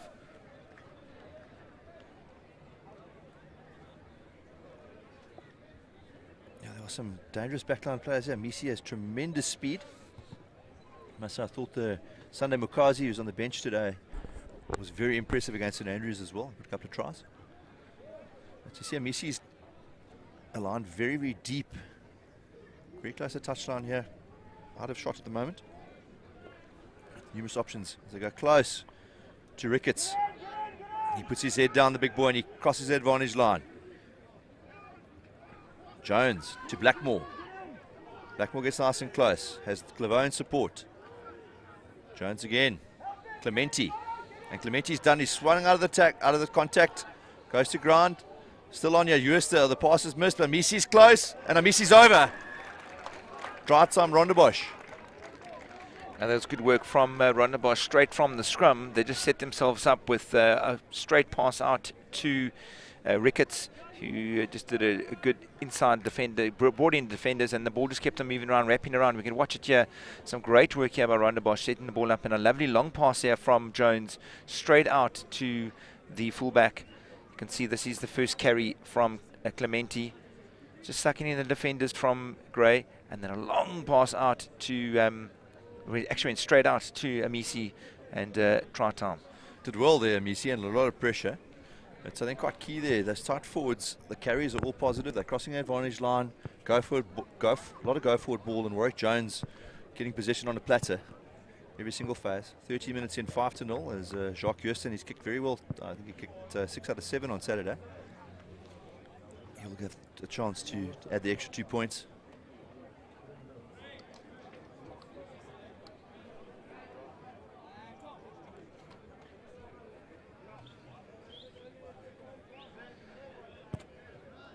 That's a lovely strike. And it's over. 7-0. It's incredible. RONDEBOSCH turning defence into attack. That turnover mess enemies from their line down the field, and from the set piece, Rich Award the try. 7 points to 0 as we sort of close out the first quarter of this game. And Manisi will come to the right again with his slightly deeper the kickoff this time. Again, it's Ricketts that carries straight back to Jooster. The show and go. He decides not to kick. And they'll have a go again. Malherbe hit hard in the midfield. Jones this time, Jooster will decide to clear his lines. And again, his missed touch. Barnard covers. Long pass to Mananisi in the middle of the field. Finds Caden Titus. Beats one with the step. Blackmore's defense is fantastic though. Gray will attack the short side. Sipamla. Mananisi. Forward. Stabs it ahead. It's straight into touch, unfortunately. That was a good thought process there. I think it was the hooker. It was forward. Basically just trying to get that ball back on the front foot. He brought in the last line of defence and tried to get his a wing away there for a clean run for the try line. Had that ball stayed in, it would have been a different game, I think, Fenner. It was open spaces there, but good hands there. Look at the hand speed there, was superb. And just trying to kick that ball in, and unfortunately just got too much of it. In the meantime, Grave turned the ball over at the lines again. It's another good carry from Maribili. Close to Sipamla. He cemented his spot as a 7 flanker through some good performances as Ali Sipamla. Byron forward. Miners. Maribili.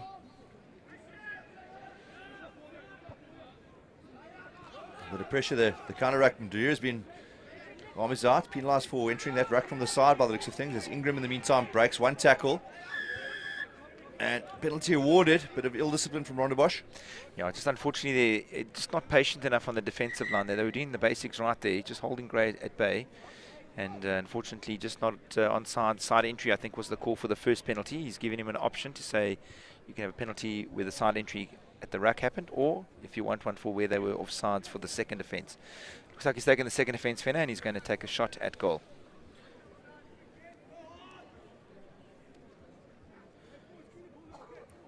Incredible work here, Josh Durham winning that ball from the line, and then Maribili, quick as you like, around the side of the ruck. Interesting, Maribili was a loose forward until a couple of years ago, and Sipamla was a prop, and now has become a loose forward. I was actually going to say to you now, as a number one, you want a prop that's a lot more mobile around the field, strong at scrummaging as well, and he definitely looks like one that gets around the field very well. Matabile, he's definitely one to watch for the future. As Mananisi opened Gray's account here, fairly simple penalty kick right in front of the poles. And 7-3. Reminds me of another prop that used to play loose forward and then became one of the best scrummagers in South African rugby, and that was the Beast. He was a loose forward when he was playing beforehand, and then they put him into prop. As was Malcolm Marks. Yeah. Still grade 12 at Kes. Master stroke from the coaching staff there. Really built a fantastic international career for one of the best in the business, in my opinion. Yep. Used to. It's a nice deep kick-off. Ball away under a bit of pressure here from Amisi. And then Blackmore. He's missed his chance to turn it over. Gray will go close to Jake Barnard. Let's grab all the wall. Pressure. Go through it. Mainers will look to put up a contestable. A lot of heights on that kick, bit of work for Molyneux to do, and Bowe, but Bowe wins the battle. Kenneth Garrett snaffles the ball up. He want to get to ground. There's a good platform for Gray here. Forward. Finds Mananisi. Skip past to Van Aert. Van Aert fires it wide to Nkompela. Got a brace of tries on Saturday. A bit of pressure there on Dallin Mainers. But Sipamla crosses the advantage line again. Oh, it's untidy there. Caden Titus with some work to do, the fullback. I don't think he really wanted that in that situation. Spares the blushes. Ingram. Hard and close again. Great work to forward. A bit isolated, but the ball is available. Marabili. They probably want to go a bit wider now from this phase. And penalty, not rolling away. Gosh, want to be careful. That's about the third sort of technical infringement at the breakdown to slow the ball down. That's great work there from Gray. Fenner, they just kept on wrapping, and if you actually watch there very quickly, they were hitting a lot of short pods, actually man on his own, running just short of the rucks, and very explosive and very narrow, and just kept on making Rondebosch make those tackles. So it was very good work there by Ingram. Sipamla was superb there, and they're just putting them under pressure. and which led to them obviously not rolling away, because Grey were looking to get some good go forward ball there and fast. And you see the slightly longer kick right in front of the poles again.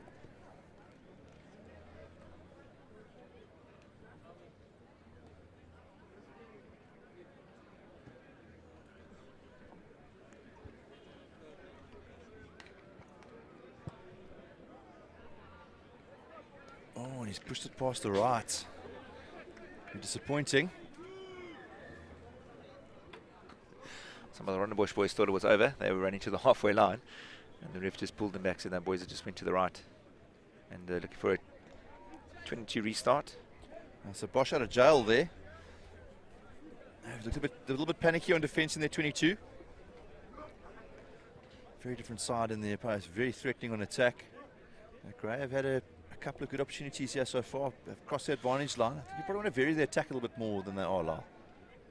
Yeah, I thought they were quite good there, going quite short, and then every now and then just going a bit wide would be the key. But now it looks like oh, just got lucky there.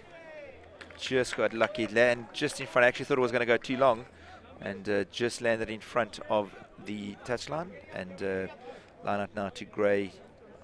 3 or 4 minutes inside of RONDEBOSCH half. Yeah, I thought the last phases were very good. Here's the restart again. Just great camera work here. Ooh. Oh, the arrow might want to get his eyes tested. I need some glasses there, mate. Can't fault ball though. I don't let that go as well. And Jake, one bit of movement here. Again, no contest really from RONDEBOSCH as Grey set their maul. Munduria's gone down, but Grey keep it going. Bosch have to be careful there not to join from the side.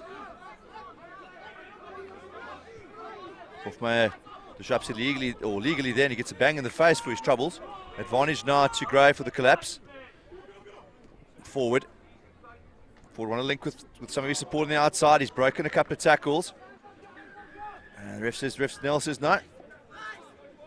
And this is where Bosch actually, a bit surprised. It's a second infringement at the maul. They've had a couple of fairly shady interferences at the breakdown as well. They want to be careful, watch their discipline.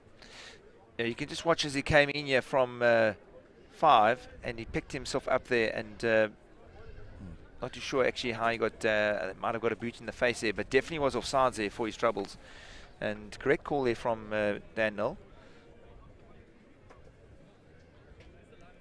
Just getting some attention is number 5 from RONDEBOSCH. That is Michael Hofmeyer.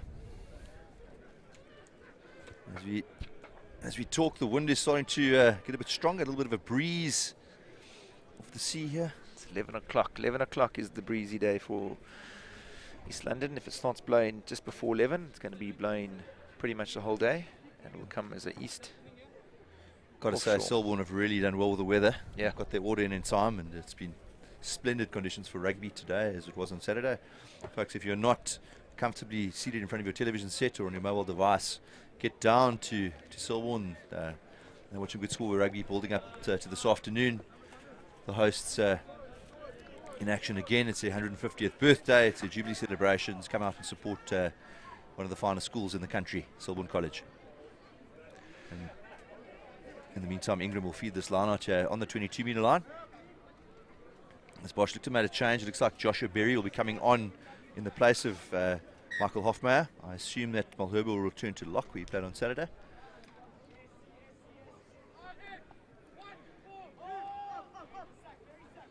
And Bosch will want to sack this. They haven't. Didn't contest the line out either. And they want to be careful now.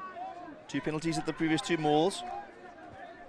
A bit of patience here. Ingram controls at the back. And it's another advantage to Grey. And as anticipated. Oh, it's a card. Looks like Liam Claveau is going to sit down for 5 minutes for collapsing the maul illegally.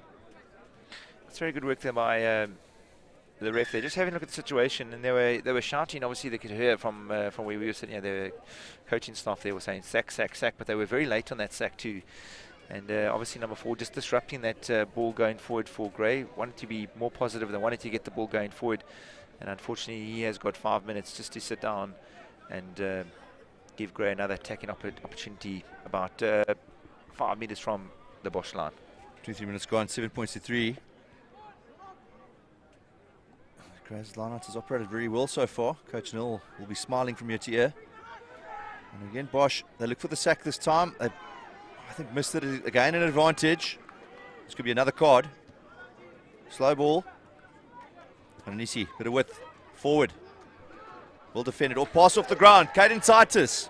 Compeller with a lot of work to do here. Ref says no advantage.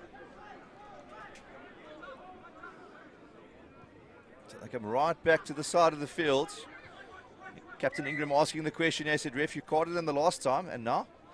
I think he's asking, he's got two options here. Yet again, there were two infringements, Fenner. One for the missed sack, and the second one was, I think, for the backline being offside. So he's given him an option for a penalty where the infringement happened, the first one. And obviously the second ones were offsides, which was obviously in front of the poles. But with a man down, I think Ingram's made the right choice in going out for the line out again.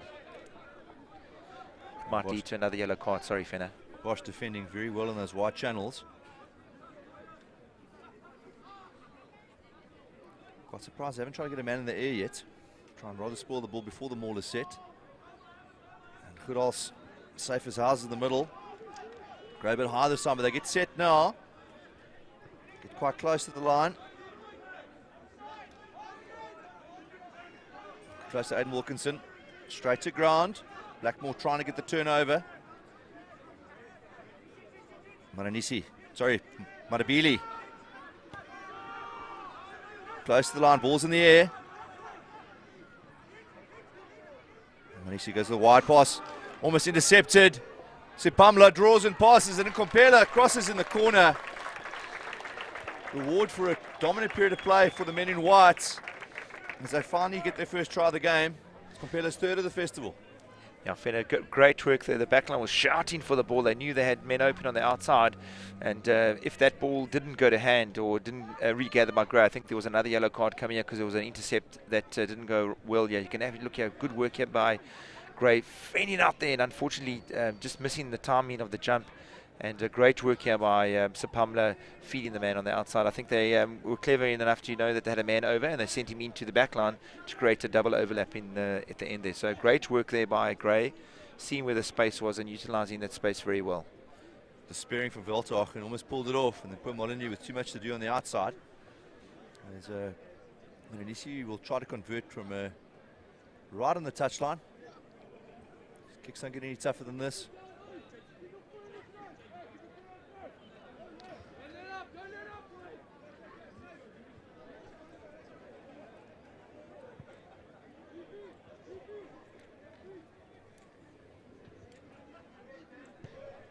You'll like that a bit more.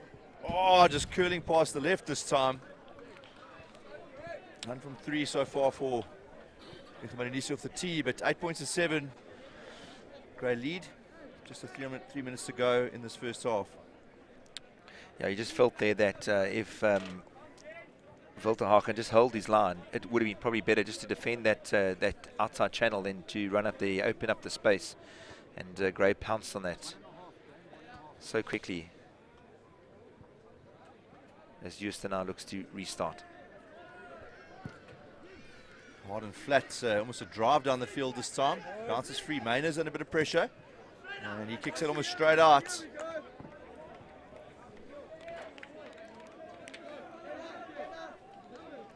Harold thought for a few seconds it had touched the hand of Gareth Blackmore. It will be RONDEBOSCH's feed here as Behangi gets the ball.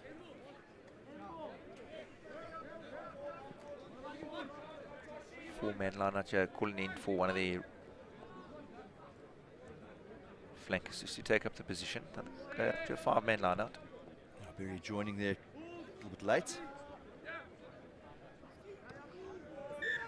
And the throw is skew. Behangi doesn't agree. Missing that back throw. And go up for the scrum, just on a minute to go here till half time. Quite a crucial period in the match, Lyle. Yeah, I think Gray with their noses in front here with a minute and a half to go, they will look to try and exit and play down into RONDEBOSCH's half. That's what I would do. So we'll look for a little set up here from their side. and hopefully they will look to find some territory just to close this half off. As a local, where do you think the wind's coming from at the moment, Lau? Straight from our backs, looks like we're going across the field. Sort of from the closest touchline to the furthest on your screen, folks. And there's a little grubber, and he's found touch here. Misi not wanting much to do with that. His ball were chased quite hard.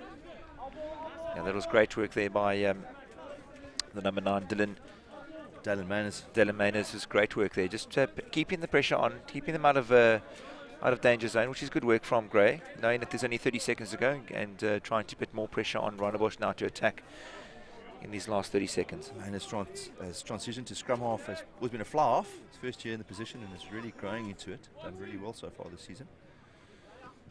Better throw there from Buhangi. As Jooste finds Ricketts. Cross the advantage line again. Jones. Advantage to RONDEBOSCH. I think a knock on at that Druck. Buhangi. Head down from the hooker. Van Aert's all over it, so I think the turnover would have been good. Ref says no advantage. We'll come back here for the initial mistake. And that's good officiating there from Dan Nel. There's no advantage or letting the game, trying to let the game flow. And I think Gray did exceptionally well there to get over the top of that ball. But going back for the knock-on, this must be the last play of the day. Of the half, I should say, not the day. But definitely good defensive work there by Gray. Just closing down any movement from this RONDEBOSCH side. They look really good with ball in hand. But at the same time, I think your flanks have done exceptionally well to get over that ball as quickly as they can. Yeah, Bosch has another chance. I want to try and score here before half time. Ricketts has been very effective so far. And penalty here. Bind has been broken on the far side. Jubilee gives the penalty. He's frustrated. And I think with the boot of Jacques Jooste, I might want to add 3 points. Yeah, definitely there, and it's just unfortunate with the last movement of the half. Gray would be a little bit disappointed with that, giving away a penalty, and Jooste now looking to add the extra 3 points. But definitely been a tight tussle between the two halves, between the two sides. Fenna, both sides looking to be attacking with ball in hand. Defensively has been very good from both sides as well, and must mention how good Van Aert has been over the ball today for Gray. Has been superb in just getting those turnovers when he needs to, and just slowing down RONDEBOSCH's play as best as he can. I think apart from that turnover and the sort of 100-meter turnaround, it's been mostly the men in white so far. Definitely. Bosch have clung on here, the yellow card for the repeated infringements. They'll be very pleased to, I think, even end at 8-7 this half. Although I think Jooste is going to back himself here for 3 points. He's kicked very, very well, as I said earlier. He's sitting on about 7 kicks out of 8 for the weekend. And the wind's just absolutely dropped completely.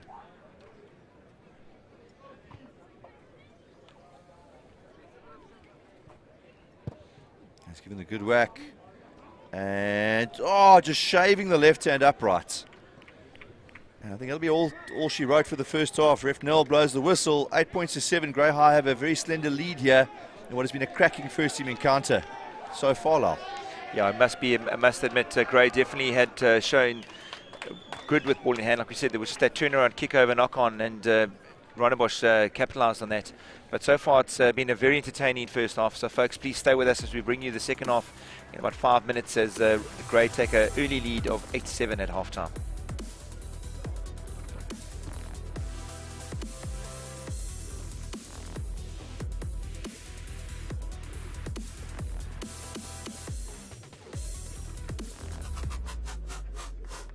What a game of cricket we've got. A new captain, what is he going to do? Oh, what a night! Wonderful test match cricket.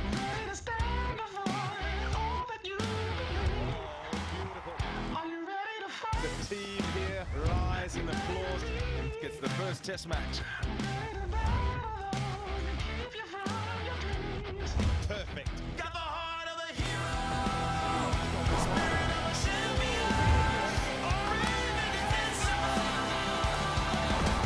Light up the game. Light up your passion. The 2022 cricket season. Light it up on SuperSport. On DSTV, live and on demand anywhere you like. Uyabona manje, isikhathi samapopayi. Hey, siyaphela. It's time to see ukuthi ababana amabhoza Grand Sharp. It's a win at all costs for both of these two sides. Ababana baphethe istayela and can go all the way. Isikhathi sokuclaim isilverware phela manje. And a chance here to fire one in. Okakesara kuyele kuKesari. Siqede lesiqalile, asimele lesisusile. Hey, hey, and separate the best from the rest. It's a shoot. Baba wonke umuntu uyazi ukuthi legends are made in May. Don't miss the dramatic end of the football season on dedicated SuperSport channels at home or on the go. Thola DStv Compact to catch all the action for 429 rands per month. Gumnandi ekhaya.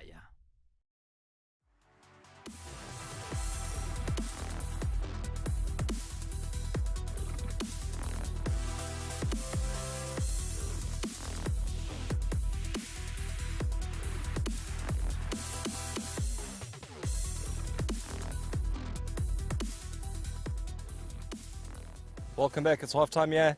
The Selborne 150th Jubilee Rugby Festival brought to you by FNB. One of the legends of Border Rugby is with me now. Wayne Via, 185 games for Border. Wayne, what a beautiful facility and event that we're having here at Selborne College. Absolutely, Robbie. We just spoke earlier just now. It's so nice to be... I'm a referee as well, so I reffed one of the games yesterday. It's just so nice to be back on the field and nice to see the crowds out again. It's stunning. Wayne, you've been involved, obviously 185 games for Border, your passion is there. We've been a bit concerned about where Border is at the moment with when it comes to rugby, but things like this, we should be producing the goods to take it further on into our provincial sides. Yeah, absolutely. I mean, the talent certainly is out here. There's just this problem that there's no continuance after the school. So once they leave school, there's not much for them. Yes, there's one or two varsities here, but there's nothing much from there. I mean, we look at what's happening with Border senior side currently. They're battling big time at the moment. But yeah, something needs to be done, and hopefully we can do something in the future. We've been in contact with Sandile from FNB, and hopefully we can put something together. You're very involved with the Refs Association. 185 games, a lot of knowledge and still running out there. I mean, you're fit and going well? The fitness isn't quite there, but it's fortunate you know the running lines. Once you've played, you know the running lines, and I'm loving it. I'm loving it, yeah. Ladies and gentlemen, that's Wayne Via, the most capped Border rugby player with 185 caps. Back to you up in the studio.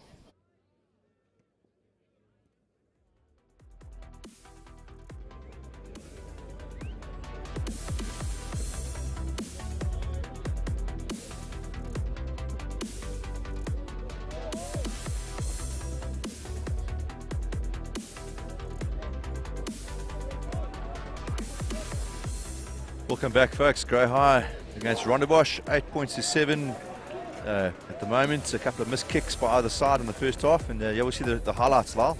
Yeah, you can just see this is the first try coming from RONDEBOSCH. Pick up and go from a mistake from Gray, and Clementi just stuck in one or two defenders, and a long pass here by Jones over to Amisi, and had a bit of work to do, and got over the whitewash for the first try.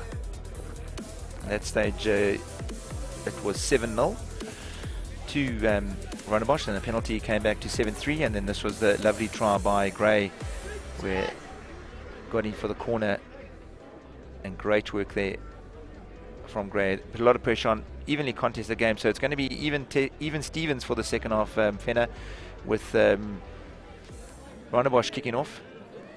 Gray have left 8 points out there. Mananisi missing a couple of penalties and a fairly tough conversion. Connect off the And at the end of the half, Jooste missing a penalty from quite far back, but also straight in front. Ooh, that's a bit of interference in the air there. Just knock on. I don't think he saw that at all, Fenner. We had a clear sight of that, and he just absolutely missed that completely. But you play what you see. That's the game. Some big matches coming up a bit later at 12 o'clock, Queens and St John's. I think that should be a bit of a cracker, probably one of the games of the day in my opinion. And then BRANDWAG against St Andrews. I think it's St Andrews side that are hurting a bit. They'll be fired up against the men from Kariga, from Utenhage. And at 3 o'clock, the host Selborne College against KINGSWOOD College. And KINGSWOOD have had a good season so far. I think the men from East London are in for a tough day at the office, but that'll be the climax of this Selborne 150th Jubilee Festival. Meantime, it's a huge scrum from Gray. They pushed and penalty awarded. Wow, impressive effort here. This highly vaunted RONDEBOSCH pack getting shoved off their ball and then breaking their bind. It's a little bit of nastiness here, a bit of banter. I think maybe these boys need to rock up for the baiting practice on Monday at school. I think it goes back to that penalty just before half-time when we got a penalty for scrum time. And I think Gray just wanted to stamp the authority, say, hang on, guys, you got lucky with that one. And great 8-man shove there from Gray, turning over that penalty, and a little bit of testosterone flowing there from the boys for that. It's funny, Tristan van Aert's probably the loudest guy in the pack, and he's got the most to say. Hope the man isn't signing checks his body can't cash. As Gray set to 5-man with a forward at first receiver. I think we can expect after a bit of dominance at the mall, probably more of the same here for the guys in white today. As Barnard goes to the front, and they set to drive once again. And Bosch want to be careful. They've already had a man in the sin bit today. Great counter shove this time though. They need to use it, I think, now. We've had the users call once. It looks like Michael Hofmeyer is all over that ball like a rash. And turnover ball, RONDEBOSCH. Now it's their turn to shout the odds at the boys from PE. That was good work there from RONDEBOSCH. Their counter-rucking, their counter shove was superb there, and just managed to get themselves through the middle of the centre and managed to get the hands on the ball, just spoiling it a bit there for any clean ball coming out for Gray to actually use it. So a bit of a counter-punching going on here between the two. It's like a heavyweight boxing match. One of the Bosch forwards is leaving the field here. It's number 7, Matt Malherbe, again getting some attention as it looks like Berry will re-enter the fray. Berry on and off here. He's done his work today so far. Looks like he might be replaced as Hofmeyer. Sorry, Malherbe. My apologies. Not looking very happy there. I hope he's all right. Bosch, it looks Rickett sitting close to his fly-off again. He's had a lot of success today, as Jamie Rickett probably been on the pick of the performers in the RONDEBOSCH team so far today. The scrum has gone down again. It's going to be interesting scrum here from the last two penalties from the last two scrums, and the boys are just going to look to see who's going to dominate their authority here. Gray obviously really was superb in the last scrum. Been quite a talking point with coaches at this level the last couple of weeks about sort of interpretations or lack thereof from referees. It's quite nice to see someone who's blowing quite clearly and definitively in this regard. There's Jones. Just across his advantage line, gone a bit wide. Byron forward trying for the turnovers, lost his footing. Jones. Berry with a good positive carry, the replacement flank. Jones changes direction. Mondira. Impressed on Saturday, did Joseph Mondira. And Jones will find Houston. Houston will try and probe this. It's not a great kick. Caden Titus, the fullback. A bit of time and not a great one either. And Gerard there, your outside centre, 13 for Gray. Just took a little bit of a knock on the head there. He just seems to be a bit groggy there. He's just gone down a bit, but he's back up on his feet. Just a great tackle there on he made there with regards to it's like a tag team. The two centres was Ford and Gerard on Uester. And just took a bit of a knock, but he's back up. He's a bit upset with the ref just towards the end of the first half with the skew throw call, and see we'll find his jumper this time. Oh, that's also gone skew, unfortunately, for RONDEBOSCH. Option time here for Gray. And that was right in scrum. Sorry, Fender, that was right in front of us, and you can actually see it definitely gone skew. And Ingram now given option of a line out scrum. He's taken a line out. Their line outs have been superb today, has it been for Gray. And they're going to look to maul this up field again, I'm sure of it. Otise Pamela has been prominent so far today.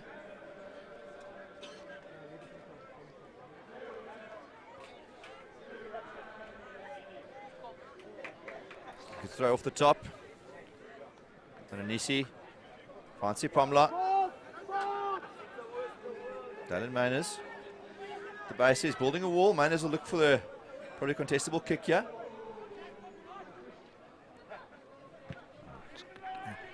Borwe chases. And Borwe wins that battle for the second time. Didn't manage to get hands on. Oh, he's tidied up on the ground now. There's a few players off their feet. Ingram. Jubilee. Oh, great double hit there. Hangi driving him back in the tackle. Hangi and Liam Claveau combining well. There's a little grubber through here. And Maynard's finding a bit of space behind Maisi. It's great defensive work there from RONDEBOSCH. Just coming up in tag team, the two ball carrier there, putting him back down, just moving them back on defensive line. But yet again, great, just moving their way up the field slowly.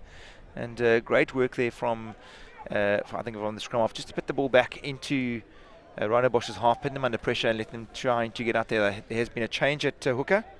We have Tom van Wyk now taking over from Barangi. Thought van Wyk had an excellent game on Saturday against St Andrews College. And again, the disruption at the front of the lineup. Grave turned it over again. David could also a bit of work to do. He's well tackled. Mondira misses the turnover. Jake Bonner loses his footing. He's got Sipamla in support as RONDEBOSCH waits. Forward. And forward is thrown in interception here. Veldhoven getting it this time. Missed out in the first half of the intercept. Molyneux deputised the scrum half. Advantage to RONDEBOSCH, grey off sides from that ruck. Sweet Love. Warwick Jones. Mondira driven back and big double hits on him. And Griff Nell says no advantage accruing. Grey off sides. Jones want to play quickly here. No, sanity prevails. Yeah, Grey had an overlap there on that last movement before they got the intercept there. And I think they're just trying to get the ball a bit wider as quickly as they did the last time when they scored. And unfortunately, Ford just having to pass it just a bit lateral and picked up by I think it was Veldhoven, and he just literally got away from it. But great work there by your wing Nkumpela just to close him down as quickly as he could. Unfortunately, there's just a penalty now for offsides, putting Grey under a bit more pressure. Yeah, I thought Veldhoven was gone for all money there. A great scramble defence. Seth Shapiro also on at number 18. There's another turnover at the line-out. And Maynard's kicking across his posts. Maisi has always missed it. And it bounces. That's a great kick in the end from Dalen Mayners.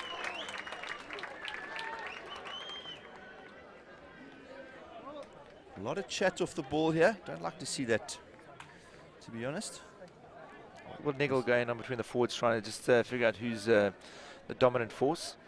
And great kick here. You can just see stolen again by Daheim, and a beautiful kick. We actually thought we were worried they're kicking across field, but it was superbly weighted, and just found Mamisi just off his feet there. And I think Ford is just, not Ford, your centre was asking, Gerard was asking, he thought he had touched the ball. So back onto Tom van Wyk. Bosch's lineup does not work today. They'll want a better throw this time. It's possibly skew again. Gray's defensive pods putting RONDEBOSCH under all sorts of pressure. And it looks like even Ingram's going to call for go for a line-out again. That's worked well for them today. So going back again, they're starting to mix up a bit. The last line-out was off the top, bringing in Sipamla into the midfield. So gone for a 5-man line-out.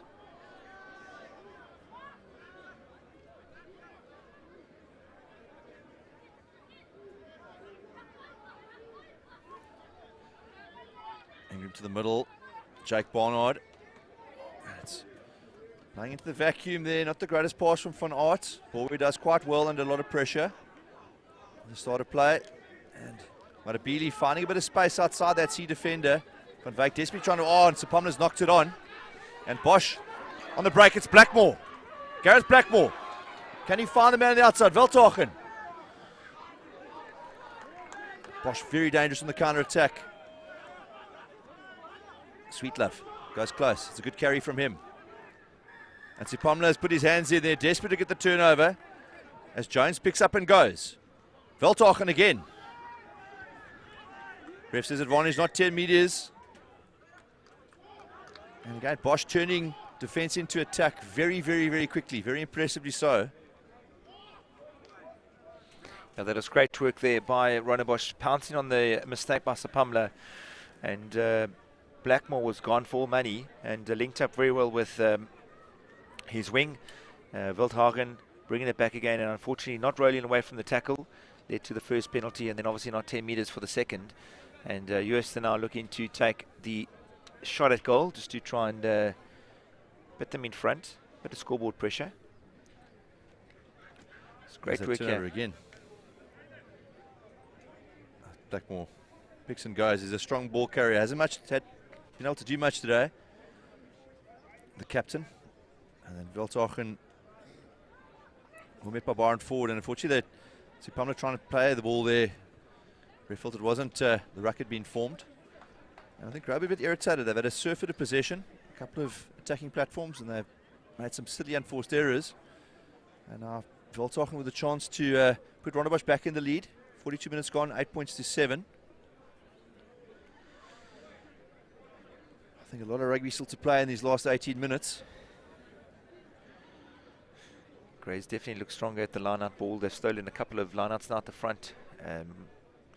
Put some pressure on. So I think they'll just go back to the basics that they were doing in the first half and just keep that maul going. At times variations for the sake of variations don't really help. Just to fancy his chances here. That's a lovely kick, and flags go up. RONDEBOSCH will take the lead, 10 points to 8. As in the last 18 minutes. Looks like Sunday Mukazi coming onto the field here. As Wildhagen a bit banged up, out of shot, he's being replaced here. Some good carries for his team in the leading up to that penalty. As Grail want to get down into Bosch territory and stay there. Little to show for the territorial and positional dominance. Probably the large part of this game. This will take in Ricketts again.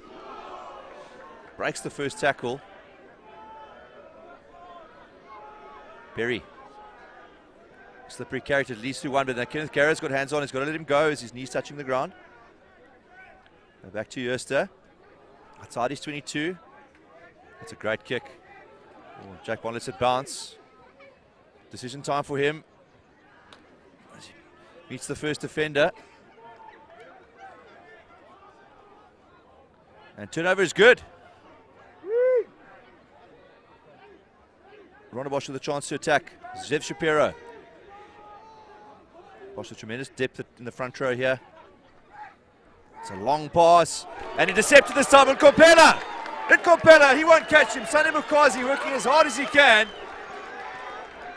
And that's a brace for the left wing from Grey High School. Against the run of play. Grey will get back into the lead here by 13 points to 10, Lyle. Yeah, that was great work there. Unfortunately, that long pass was actually, you could actually see it held up in the wind and just move out of sort of line of the ball carrier or the receiver. And that was well picked up there by Nkompela and showed a clean pair of heels there. You can actually, the turnover was good, and obviously RONDEBOSCH trying to use the ball as quickly as they can. Going out wide is what you tell them, but that pass was just too long and just couldn't get it there to his fullback. And Nkompela picked it up, pounced on it, and there was no way he was going to catch him from there. And great try at the end of the day. And the conversion is good. Yeah, Molyneux put a foot out there in desperation and missed it. And Nkompela gleefully grabs his 4th try of the weekend. Conversion is good, so Grey back in the lead here by 15 points to 10. Another ding-dong battle between these two proud boys' high schools. It's always close when they play against each other. And Grey, 50 minutes to go. It's funny, both teams have scored points in this half against the run of play. Yeah, that's what happens when you make a mistake. You've got to make sure that you turn that mistake into points, and that's exactly what both sides have done. It's a great kickoff, and Nkompela's done well under pressure. Tackled by the outside centre of RONDEBOSCH. Jude Simon.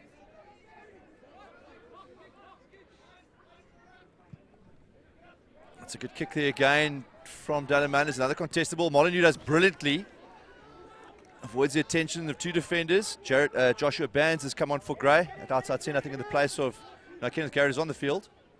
Byron Ford is left. And there Gareth Blackmore, the captain. Gray hustling at the base of that, putting Rondebosch a bit of pressure at the base of that ruck. Jose Mondira picks and goes. Looked around, decided on route 1. Jooste, Jude Simon. Right by the back of Molyneux. Tackled on the outside. It's a great attempt to disrupt the ruck. Come close again. Another good carry that time, Liam Claveau. Daniel Sweetlove. Good upright here, and Ingram, even Ingram trying to win the ball there. And it's Bosch. Jacques Jooste. They're crossing the advantage line, looking good with ball in hand, Rondebosch. Dallin is down in the backfield. Ingram tries again to win the ball. Michael Hofmeyer this time. Simon shows and goes. Offloads in the contact. Good work. Will taken by Liam Claveau. As Rondebosch are getting deeper and deeper into grey territory here. Bodies all over the show.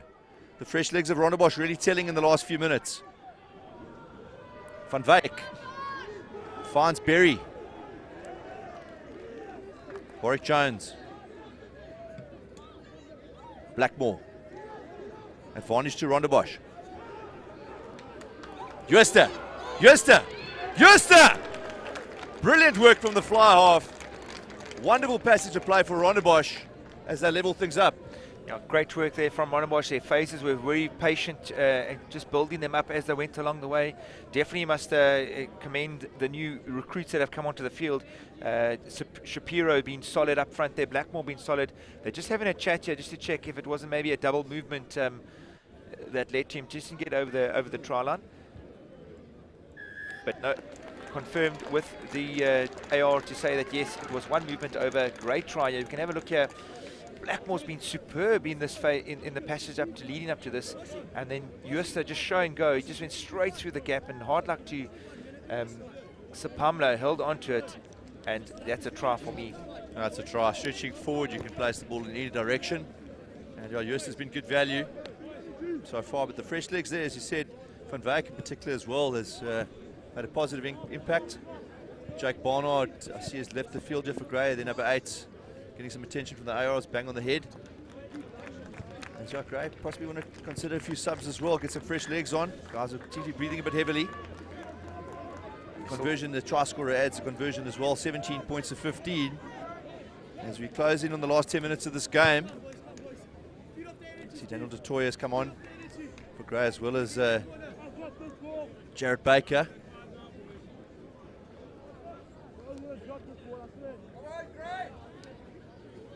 And Kupela. Again, Ricketts will field the kick. I think he's all 4 of Gray's kickoffs today he has taken.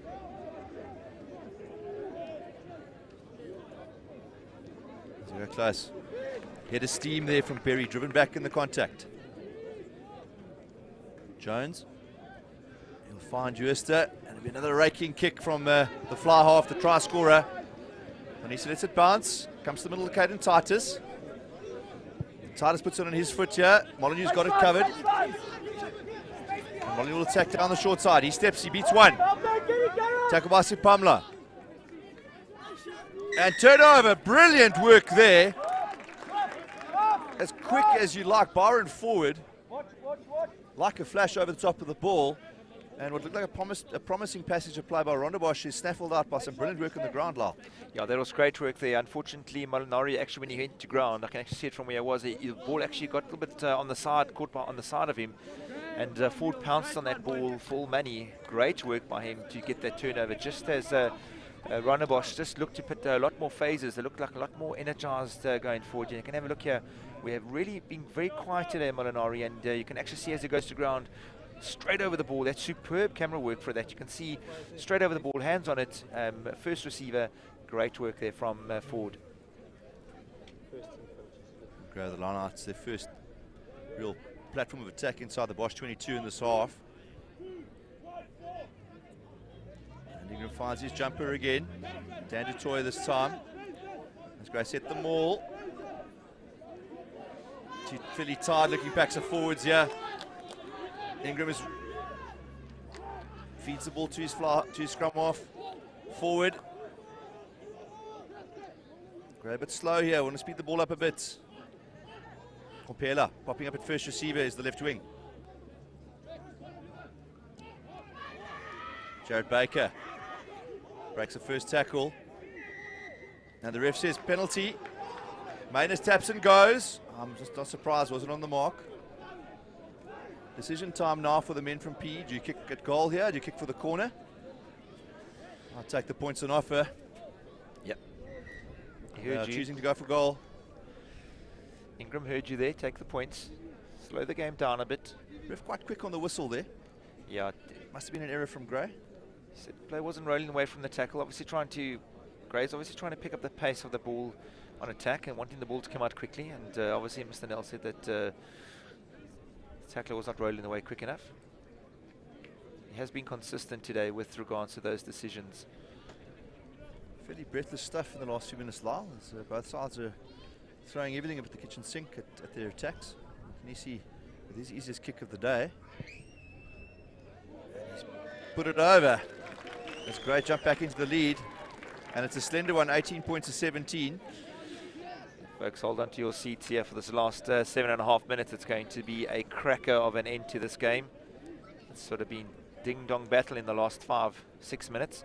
So the last time these teams played, it was 18-17 to RONDEBOSCH was the final score.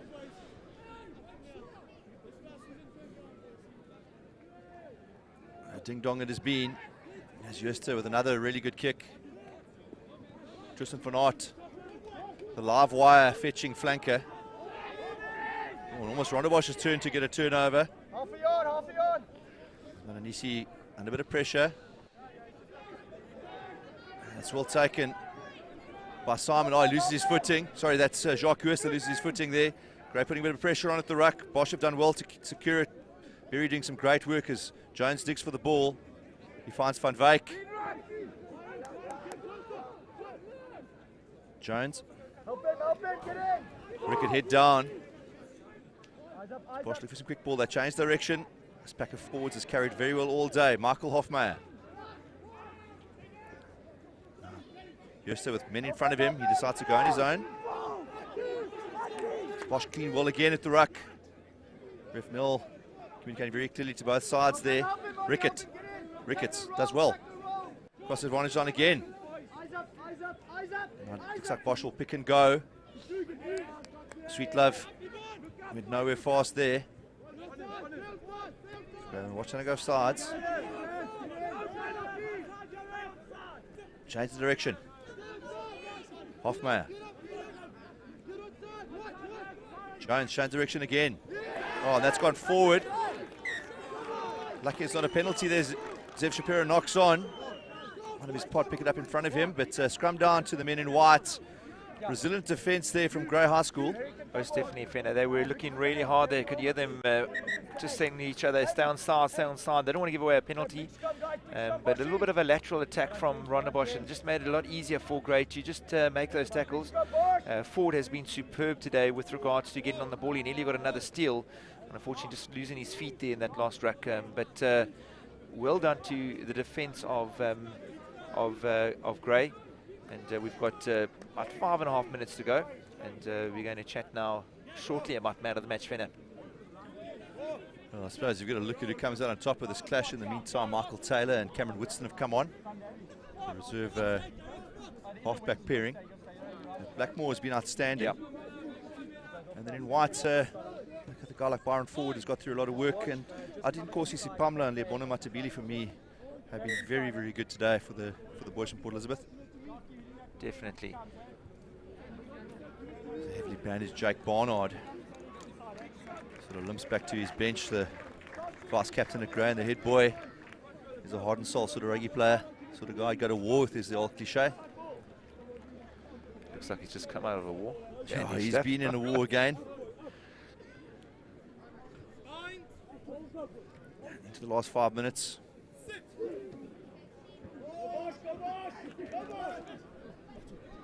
Mananisi. And he'll probe for some space. That's a great kick. He's found some grass behind Oh, and it's bounced free. Bowe's got it. So a whole possession. He's tossed it away on the ground. As Bosch regather. Now it's pop free. Van Aert. Close to the touchline. Gray want to capitalise here. Put the game to bed. Ingram. Mandira desperately playing the ball on the ground there. Ref says penalty. Ruck is formed. And now it's decision time for the men in white. 3 minutes to go. Manus has decided he's popping it into touch. You can have a great work here by the fly half, just kicking it straight behind there, and the bounce of the ball was superb, and superb work here by Vubia, just waiting to see what would happen. He snatched onto that like a thief in the night, and it wasn't a knock on. The ball was actually knocked back by one of the RONDEBOSCH boys, and penalty now to Gray, led to the line out from Ingram to throw in.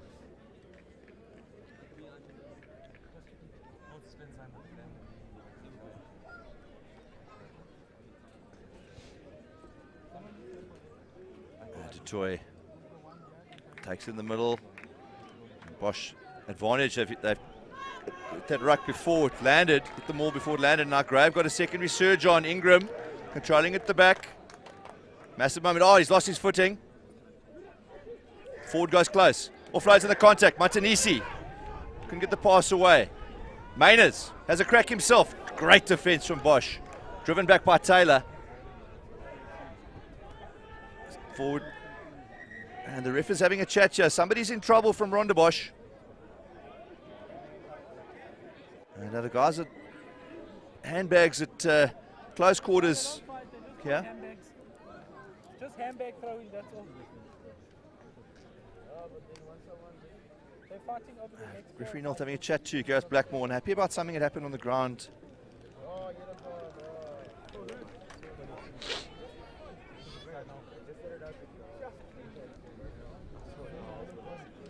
Looks like Taylor's leaving the field here. Yellow carded. Gray now will end this match against 14 players.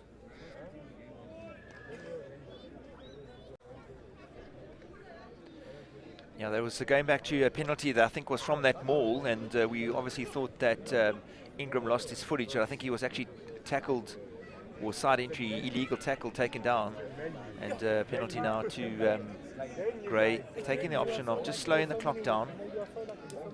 They want to end the game down this part of the field. Bosch have shown real adventure on the counter-attack and have been very, very dangerous. As the Sconset Taylor walks on the touchline here in front of us. Tutoy, unchallenged, great work, but the ball has been transferred back. Van Aert has got it. Durham has worked tirelessly today, has the number 4 lock, the grade 11 boy. Ingram, pick and go from Gray again. Matabili.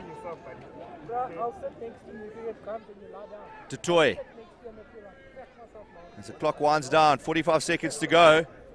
Great pick and go again. Sipamla this time. Matabili. Great defense from Blackmore.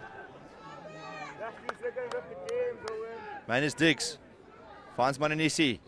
It's gone to grounder. Titus. Offloads. And Kopana in the corner.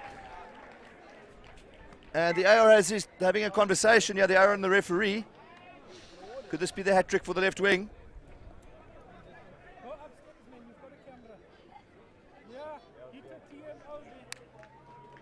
No try is the call. As the ref comes out, it's a penalty to Gray now, with time up on the clock. I'll take the points here again. Ingram asking for some advice from his teammates and the coaching staff. He says, what do you want me to do? Probably just best to kick it going at goal. And that'll be the game. Lyle? Yeah, that was the right choice. There's some great lead up there, great work there by the forwards. You can actually have a look here as the ball went back. There were offsides for a previous sort of offsides there, and I just also felt that the wing just stepped out before he made contact with the ground, ball on the ground. Oof, could have been closer than we thought. It was great camera work there. Unbelievable camera work here and from unfortunately, the ref doesn't get the advantage of a fourth ref, you could say. But taking the 3 points is the right option. Just going back to the man of the match now, we can actually conclusively say that for us it's Ati Nkosi Sapamla, number 7 for Grey, has been outstanding in the loose today. He's carrying his defence. Definitely one for me today as man of the match. As Maranisi adds the extras, yeah. That's all she wrote, folks. 21 points to 17. Greyhawk come out on top in an absolute cracking first team game. RONDEBOSCH have given it all, but this year the men in white, Grey High School, with just a little bit more of an edge over RONDEBOSCH. Titanic struggle, good value it has been. And yeah, it's been an absolute pleasure calling this game with you, Lyle. Yeah, thanks, Sven. It's been superb here as we sitting here, the wind's starting to pick up behind us. It's going to make it a very interesting day for this afternoon's rugby. But Grey all deserve it of their win. Going out winners 21-17 against RONDEBOSCH from Cape Town. Folks, please stay tuned for us. Coming up next is a cracker of a game between Queens and St. John's. I don't think you want to miss that. And the man of the match coming through now, he will be having a slight little interview with Robbie Durant. Stay tuned.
We're with the FNB man of the match, Ati Sapamla, an absolutely incredible game. Congratulations. I'd like you to wear that hat from FNB.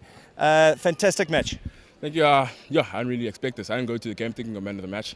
I just did the job like the coaches asked me to, and the credit's all to the team. Credit to the team. You guys have worked hard. You've had a good season from your festival coming up now to obviously Easter, and then going into now. Your team's starting to gel nicely. We have a lot of work to do, so I think we are starting to gel nicely, but we're in the foundation phase as it is right now. Foundation phase, picking it up to big things. You've got Mr. Kempson there now. How instrumental has he been? Very, to me personally. It improved me individually and for the team collectively. I think he's an important figure in our team. Ati Sapamla, man of the match, FNB, thank you very much. Thank you. Thank you, man.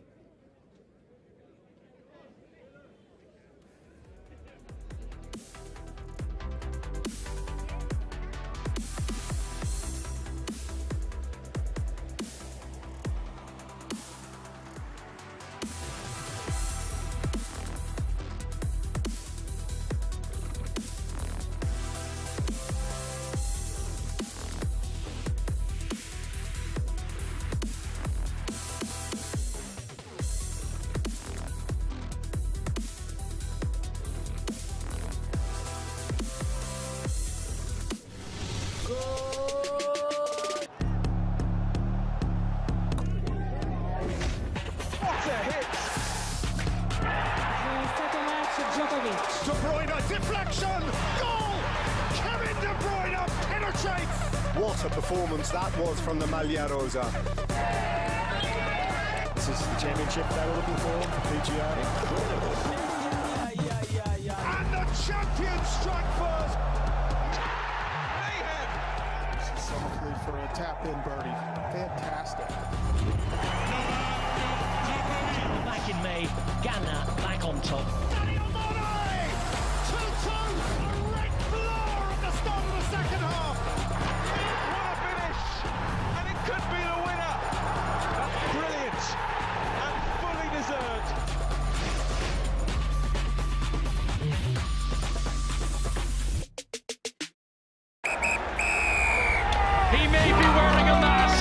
huge smile under that for Warren Gatland. This is very, very important and very significant. I'm not upset with anybody, I'm upset with myself. Because I maybe believed too much in you. And maybe you believed too much in me.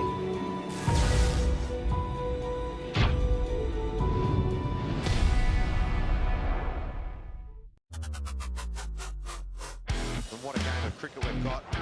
A new captain, what is he going to do? Oh, what a night! Wonderful test match cricket.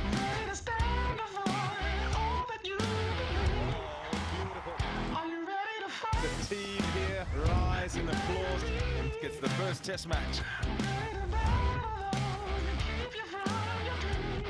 Perfect. Got the heart of a hero.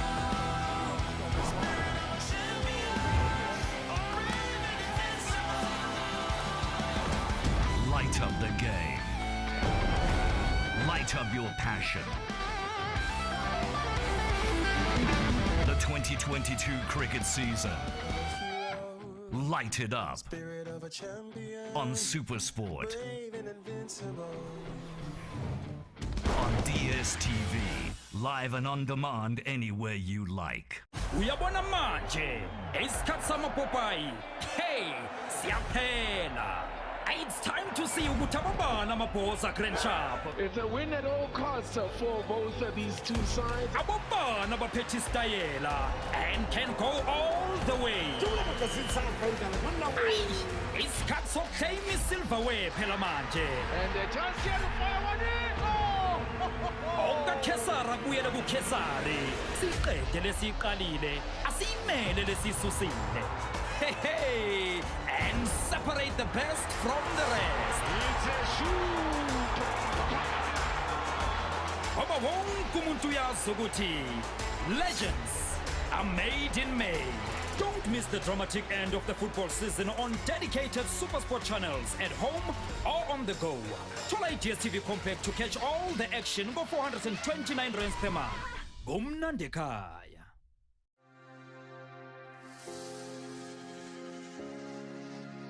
Chase Morrison.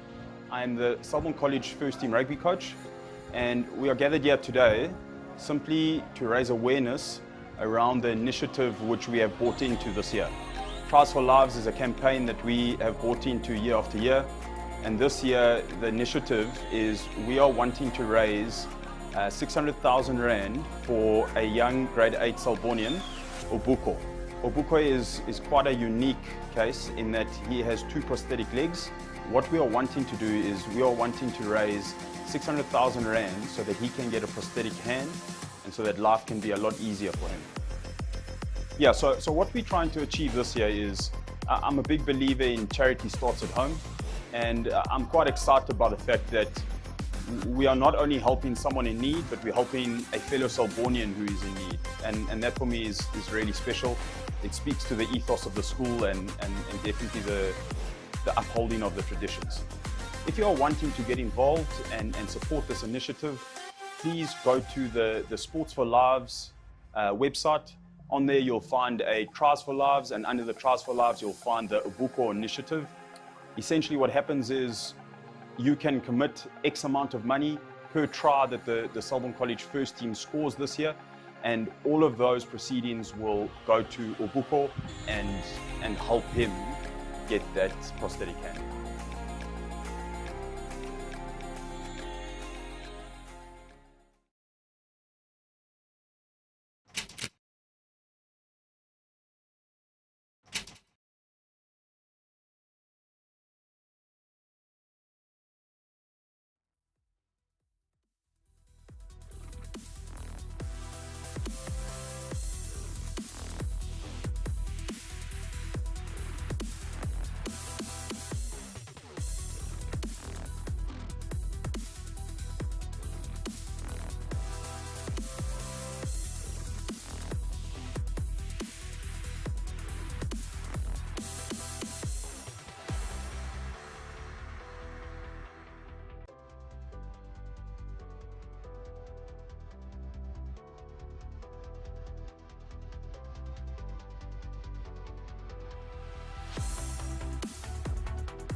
We're back here, big game coming up, St John's versus Queen's College. We've got one of the coaches here, Murray Bassett.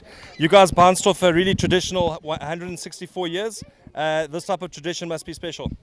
Yeah, Rob, you know, these games are very special to the boys, especially after losing out so many for 2 years. It was a very special win for us last year, and you know, the old boys really got up for us, and it was a special weekend. It was a fantastic weekend, 164 years, grandstand named after Kai Molotana, the legend of Queens, and then going on to Springboks as well. Let's talk about your team, growing in strength, got a formidable pack of forwards, your backs are starting to fire. We're going to see the team in white today. It's going to be awesome. Absolutely, you know, we've got quite a few youngsters. I know all teams do, and in the beginning of the season, after 2 years out with COVID, that step up from under 14 to first team, which the grade 11s made, caught us a little bit. But they've settled now, and we're looking forward to them playing some entertaining rugby. Yeah. Murray, have a good one. That's Murray Bassett from Queen's College. Catch Queen's College versus St John's here at the Selborne 150th Jubilee Rugby Festival.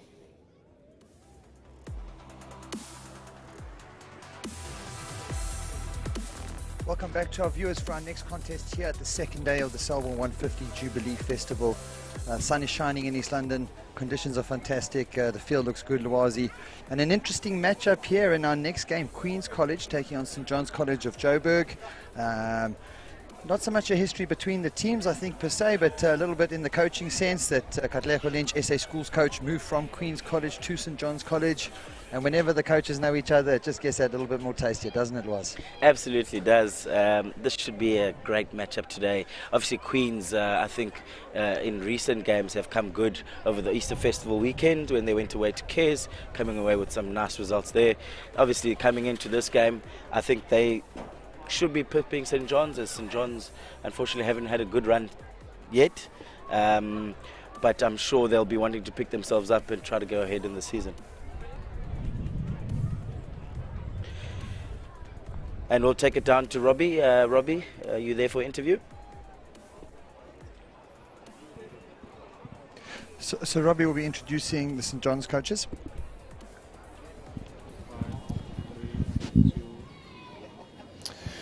Right, St John's taking on Great P now. We've got the Director of Rugby, Katlego, as well as the SA Schools coach as well. Welcome to East London. Yeah, no, thank you very much. What a privilege and honour. Yeah. Are you seeing a lot of talent here for SA Schools potential? Absolutely, absolutely. These boys that were originally not on the list, obviously now they've just been added onto a wider group. So there's definitely massive talent out here. How important is a festival like this where you can see all the talent, where it's all in one, it's in one basket? You must be really mouth-watering to put that team together for SA Schools. Yeah, absolutely. Some of the results have been quite close, especially on Saturday. I think today also it's been quite competitive. You know, it just shows obviously the health of the competitiveness, and obviously the players that are coming through and players that are putting their hands up. Yeah, absolutely. And St John's looking to really bounce back today. Yeah, absolutely. That's the SA Schools coach as well as the Director of Rugby of St John's School in Johannesburg. And we are back. So that was Katlego Lynch, St John's coach, Director of Rugby, as well as SA Schools coach, giving his thoughts on the game. His old school Queen's College. They've had, as you've said, Lwazi, some mixed results come into this. Showed some real form up at Cares Festival.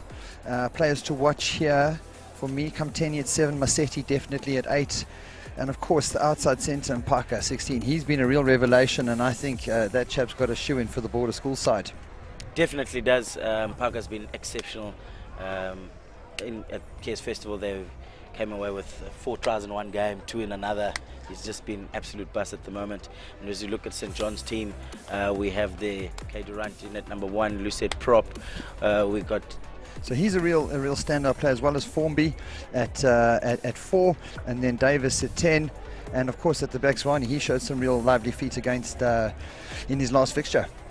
Yeah, absolutely. Against APE. Absolutely.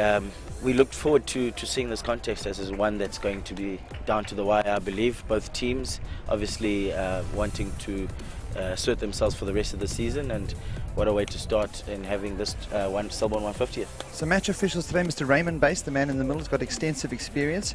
And one thing I can tell you about Ray is he lets teams contest a breakdown.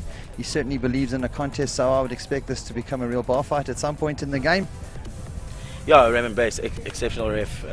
He's been around the block, knows exactly how to go about his business.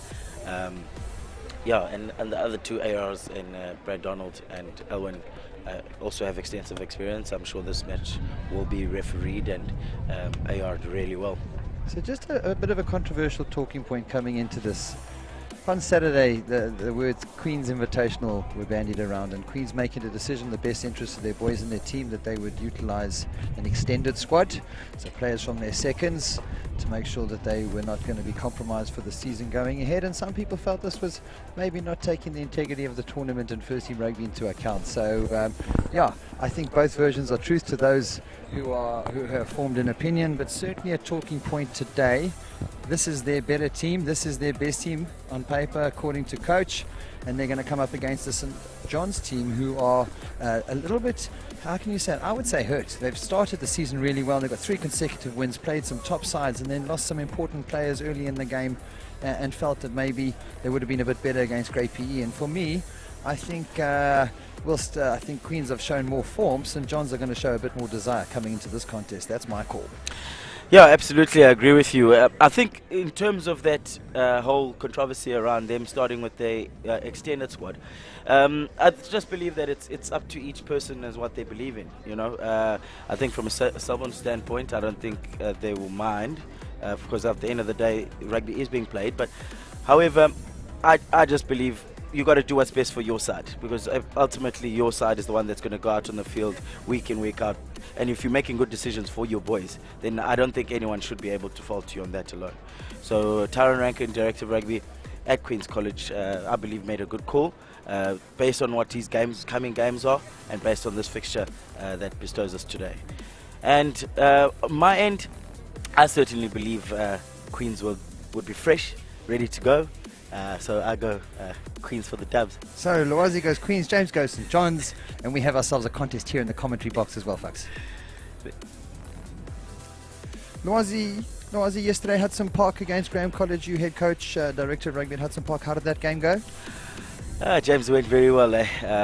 Game started off, we applied a lot of pressure for extended periods. Weren't able to get the points we needed early up. Obviously, like anything in rugby, the pressure does turn, and Graham came back at us, and we were able to withstand a 5-minute stint in our own try line. Half-time score, they could have gone 8-8, but they decided to take scrums and ended up being 8-5 half-time, and we came out firing second half, scored 3 quick tries to make it 22-5, and then as you like it, rugby again, they come back and with an onslaught, and literally if our lock Sibulele Nhloko didn't make that shot, it would have been 22-all with the kick to come. So absolute gem of a game.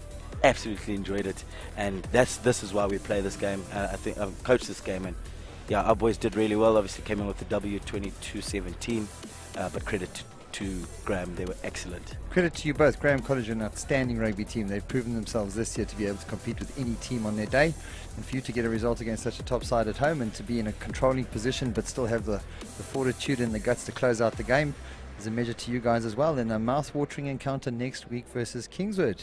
Yes, James, Director of Rugby at Kingswood, myself at Hudson. It should be a fantastic matchup, but yeah, as we said yesterday to each other, shall we dance? Shall we dance? Well, I'll tell you what, let's get through this game first, and then we'll talk on Tuesday. There we go. It's beautiful weather out here in East London. Selborne 150th, credit to Supersport Schools for presenting these games to us. This is immense, being able to see schoolboy rugby week in, week out, wherever you are in the world.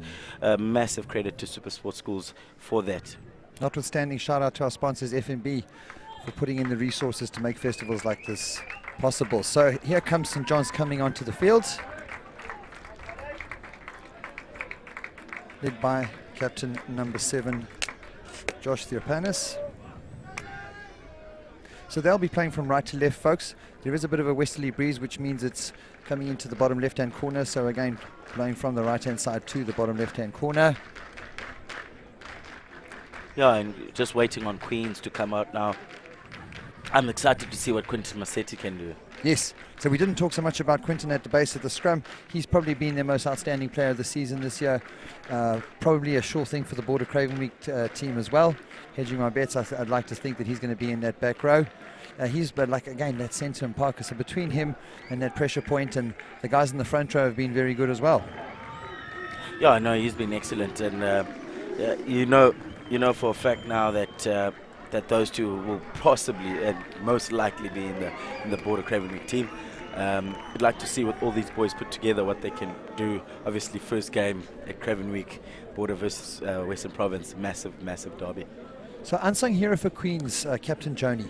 He really has, Kanisa has brought this team alive. He's been a real lively character, can take on the threats, the edges there. He takes on defender 1, 2 and 3, but he's also really proficient at the base passing and box kicking. And so for me, he's really actually pulled this Queens team together this year, and maybe he hasn't got the credit he deserves. Yeah, absolutely. I mean, I spoke to coaches probably just before the Easter Festival kicked off, and they were saying that they were losing literally by 1.2 points, and as you said, Joni, the captain, has been absolutely immense in pulling this team together. So Joel Klangwani will start us off with the restart. A little bit of a scuff, finds it straight to the danger man, Massetti. He's opened up, has gone for the lateral one, and a knock-on and turnover. A correct decision by the referee. So Queens attempting to kill the ball, prevent any momentum on the transition, and straight away give away the penalty. And Mr. Bass says not happening today. Yeah, it's a bit unfortunate. I thought he would have bet himself to run over the boy. However, choosing to go lateral there, movement not in the best favour of trying to score tries, and eventually knocking the ball on. And giving away some really soft field position early to St. John's. This is precisely what they would have wanted coming into this game. If they can get some meaningful first phase ball here, hold it. So looking at a 4-man split line out. Up for the middle, nice clean take. It's a +1, so number 6 in on the ball in the scrum half position, and they're opting for the drive. And a second penalty from Mr. Raymond Bass, this time for pulling down. So definitely early momentum with St. John's. Yeah, definitely early momentum with St. John's. Let's see what they do here. Decide to go for the corner. They're 3 points begging. Will they miss the points, yes or no? Well, that first line out was a very nice one. It was a spin, but good lift, good jump, good throw. Let's see if they can get some inroads here with the second line out.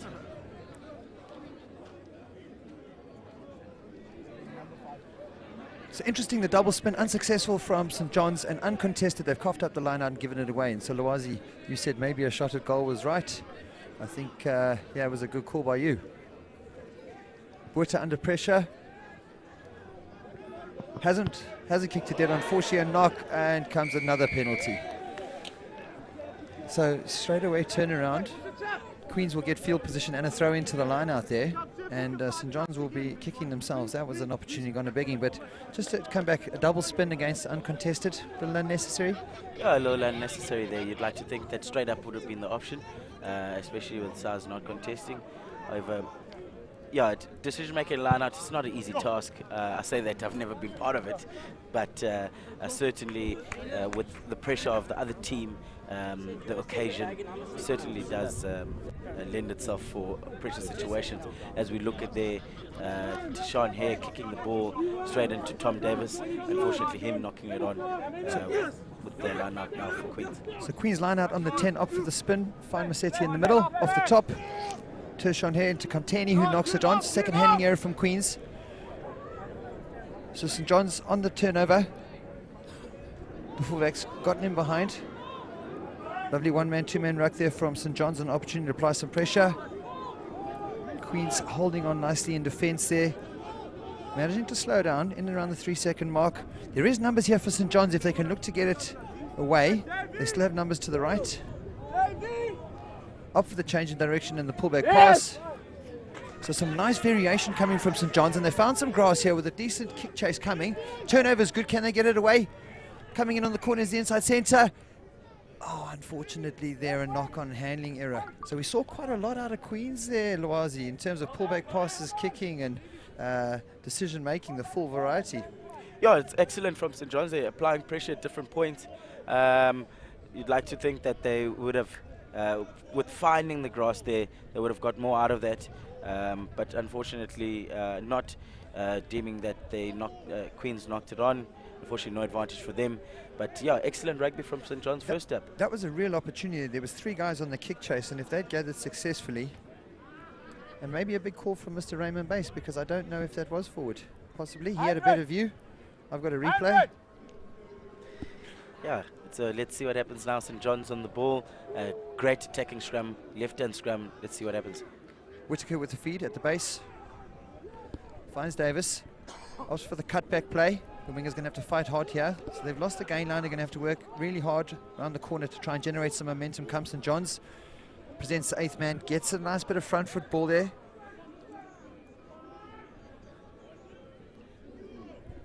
So Davis running the ship. Looks nice and calm and composed. Good variety between attack of 9, attack of 10. Nice first arrival from St. John's, just working 2 phases now. Davis plays a decoy in behind.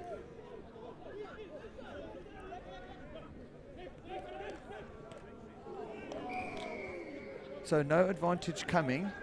So St. John's comfy on the ball there, but not getting too much gain line success, Lawazi. Yeah, I think just generally the contact point is being won by Queens at this stage, even though they don't have the ball. So yeah, I think that's the difference, is that they whilst their shape looks good, it's pretty difficult if you're not getting gain line. So let's hope that they will get some gain line success in recent times.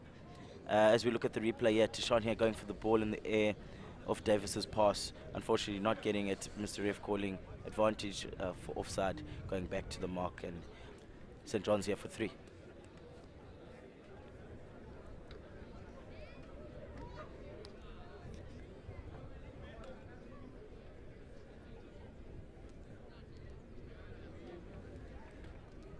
Yeah, I believe Joel has been exceptionally in the game so far. There's lots of touches on the ball, looking like he's going forward. But let's see what they can do as a whole, as a team. So Tom Davis, fly half for St. John's, puts the first points on the board. First blood St. John's. In fairness, they've had 2 visits to the 22, so to come away with something will be comforting, a return for their investment. Yeah, let's see what Queens can do here. Obviously, haven't been in the opposition half as of yet. They'll be thinking that that should happen soon, and hopefully when they get their visits into the 22, they'll convert. So St. John's, interesting kick receive setup. They really loaded the front line with 9 bodies. Are successful on the gather, and it is the centre, Joel, who's got them onto the front foot there, beaten a couple of guys. Comes the skipper. Again, I was just to say, commentators' curse, I thought they were good at first arrivals at the breakdown there, but penalty coming against. And with Queens playing into the wind, if you remember their last penalty, they didn't get too much yardage up the field, so I would expect the same here. So holding on the call from the referee. Yeah, so Queens not looking very good on the ground there. Commentators' curse, as you said, that probably their first arrival did look good, and massive call here with Queens going for 3. Must trust the boot of Lesego. Interesting decision, because historically over the course of the season, Queens have missed a lot of shots at goal, and it's cost them. Like you said earlier in the season, there was a lot of 1-point losses. They were scoring the same amount of tries, but unsuccessful in kicks. So with this is quite speculative. 50-meter kick into the wind.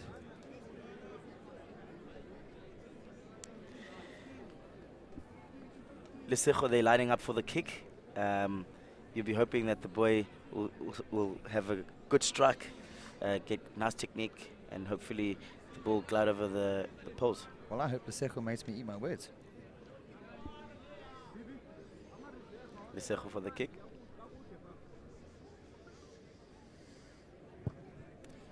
So he's connected it very well. It's a great effort, just to the side of the bar. A little bit of indecision from St. John's. Kick chase, not as aggressive from Queens. Good attempt from Lesego Botha. Tom Davis is inside the 22.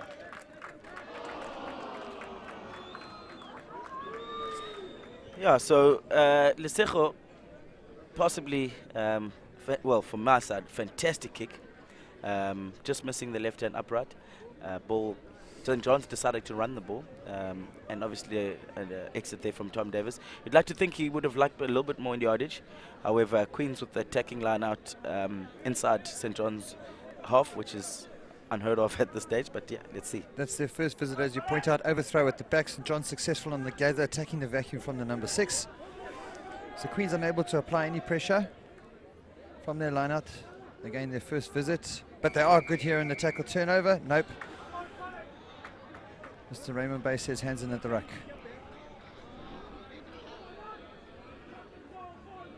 Yeah, Michael Massetti there going for the ball on the ground. Ref obviously deeming that the ruck was formed in hands in. Tough decision, but yeah, good one nonetheless. It's St. John's back in the opposition half. Let's see what they can do. As we look at the replay here, the gather here from Gosi Sbanda, and then the pass comes for Quinton Massetti going for the ball on the ground, and unfortunately being deemed that the ruck was formed. St. John's back in Queen's half. It's a good line out so far for St. John's. Looking very organised, finding their jumpers with the exception of one time in the 22. Not getting any momentum from the maul. So the Queen's maul stop here proving to be quite successful. They're going to have to use it, that's once. In fact, we're looking at turnover time coming. And a penalty advantage there. So Queen's unfortunately guilty of applying too much pressure and giving away their field position. Lwazi, they were in the top third and now they're back in their own.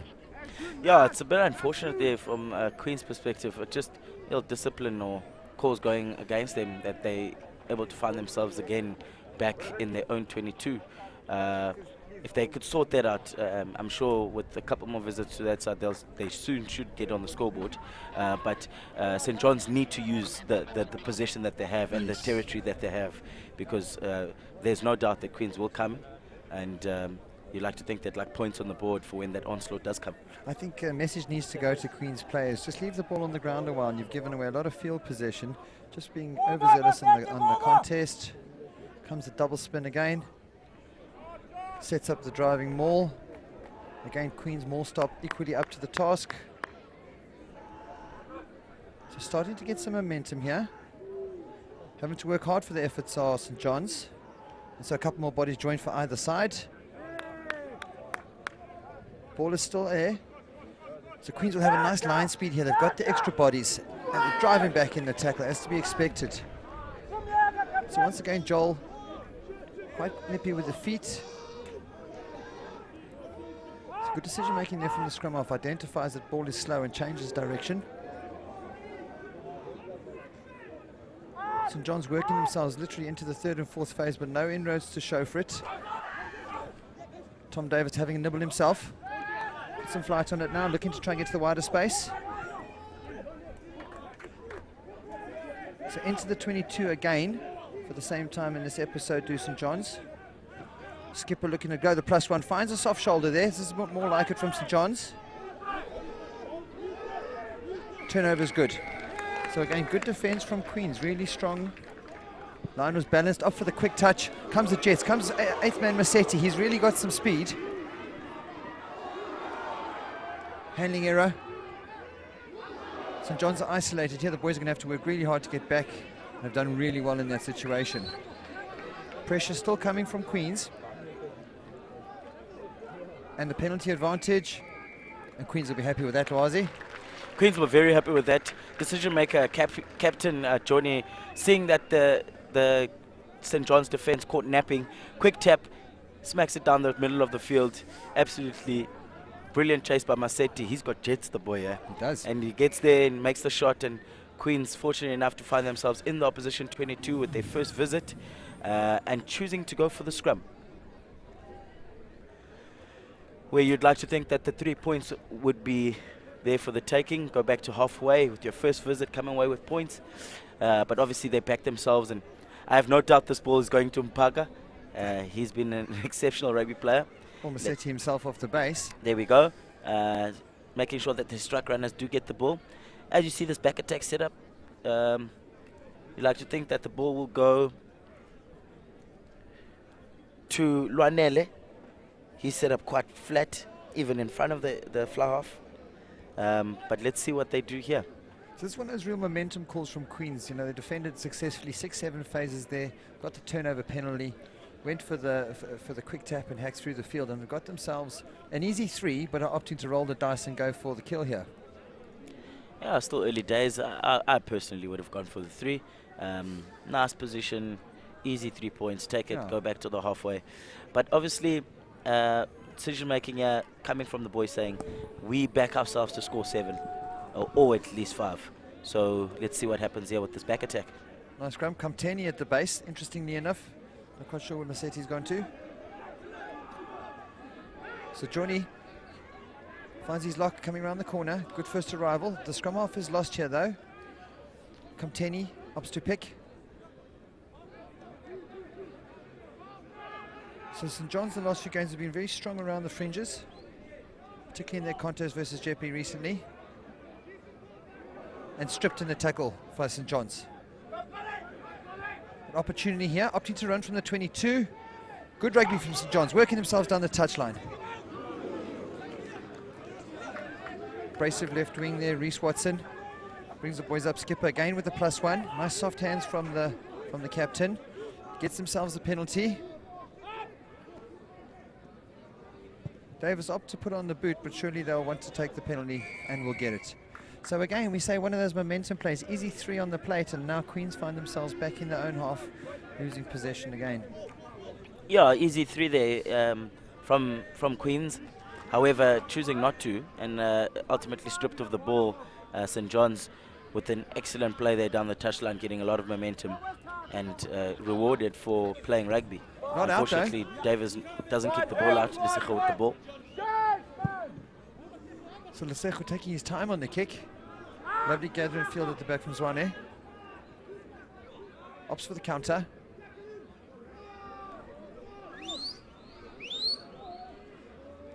So St. John's retained possession. Unfortunately crossing there. So skipper looking for the +1, changing his mind, and unfortunately running behind the back. Penalty count is high in this game so far, Loazi. Yes, certainly is. And especially that one. I mean, I heard a couple of spectators hurling obstruction earlier. So, I don't know, maybe a bit of a deficiency with how the pods are running. But, yeah, that time the referee spotting that the obstruction was on. And, yeah, ultimately making sure that Queens do have a penalty. It's quite weird decision-making from Queens. In that they had a penalty on the halfway, deciding to go for 3, got one in the 22, went for the scrum, and now closer than the last one and going for the corner. Yeah, so let's see what they can do here. Obviously, second visit in the 22. I think they're going to try and find a tactic that works for them. Out of the 3? Yeah. I think so too. So lovely gather in the middle there. So interestingly, Johnny joined at the back of the scrum. The back of the maul, and became the receiver on a maul.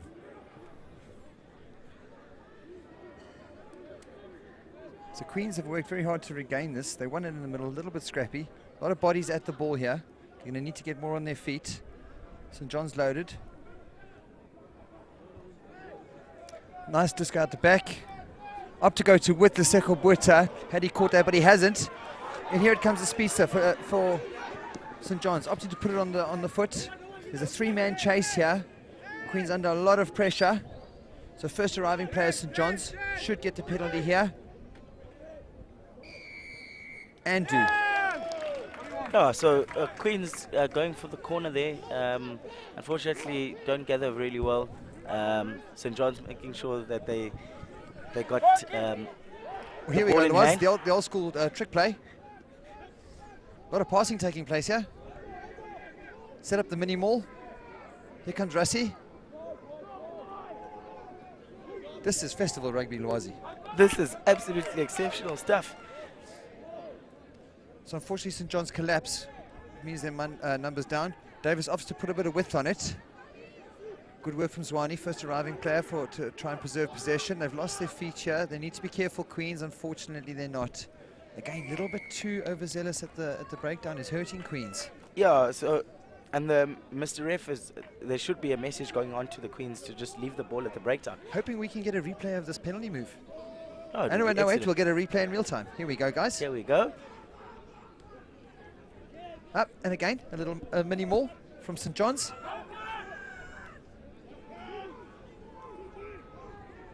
So St. John's off for the mini maul. Starting to get some momentum here. Working themselves into the 5. I think they've caught Queens a little bit startled with this occasion. And they've got over the line. Try should be awarded, and boom. Mini mauls, mini mauls, mini mauls. Absolutely different from St. John's. Opting for the mini maul with the second pod on the other one, and on this one going for it with the first pod. Great variation. Great variation.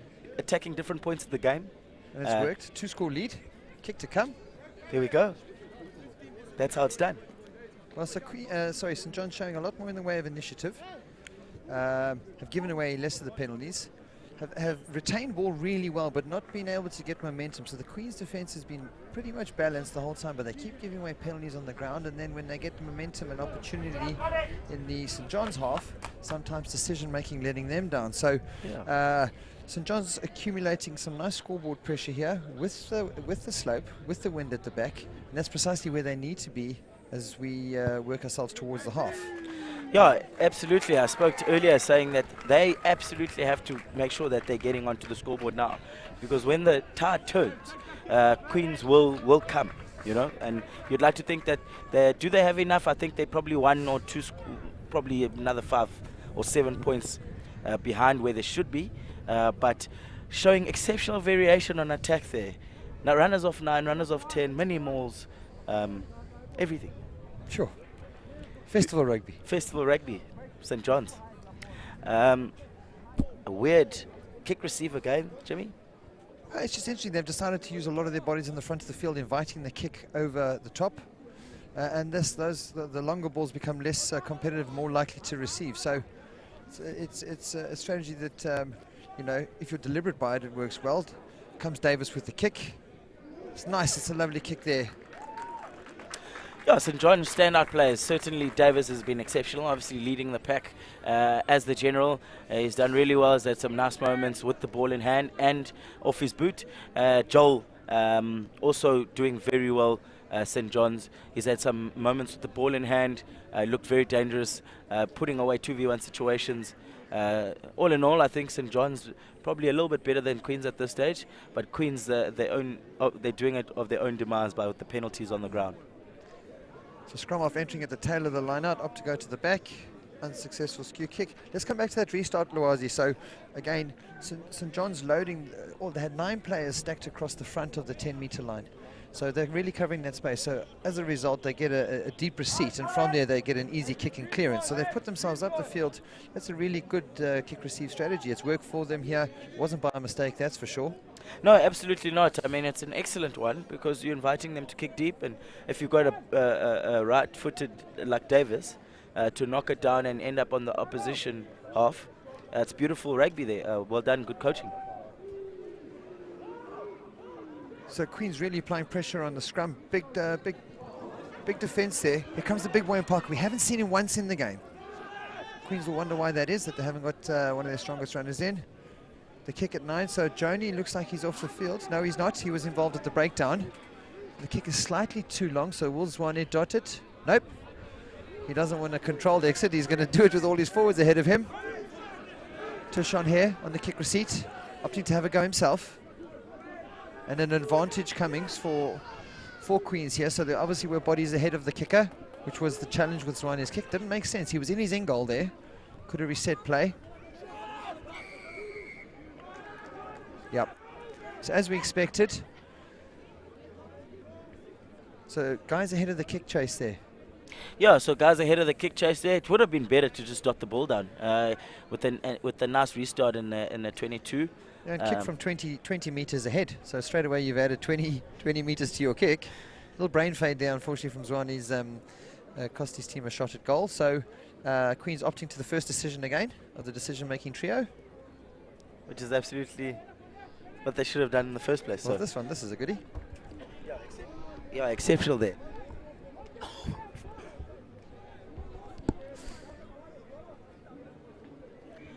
Yeah, Queens, obviously they'll know that, and they should know that St John's, I think, haven't scored enough points, and obviously St John's playing with the wind as well.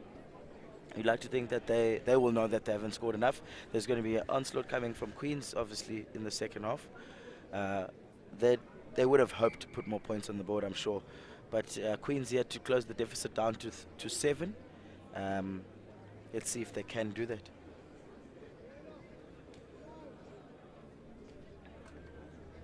So this time it's Hare who's having a shot, so opting for the right footer, fly half. Yeah, personally, you know, the boy is an exceptional rugby player. Obviously, playing on this Queen side as a general at 17 years old mustn't be easy on the boy. But obviously, it fares him well for next year. It means that he will have experience of first-team rugby, taking on boys his age. He should be an exceptional rugby player, as he is this year. So let's see if he can slot it over. Looking good, flags go up. And so a response from Queen's College there. So silly decision from Zwane gives Queens the opportunity on this time. They execute and work themselves back into a one-score game again. 5 minutes over. Yeah, points on the board finally for Queens in the 25th minute.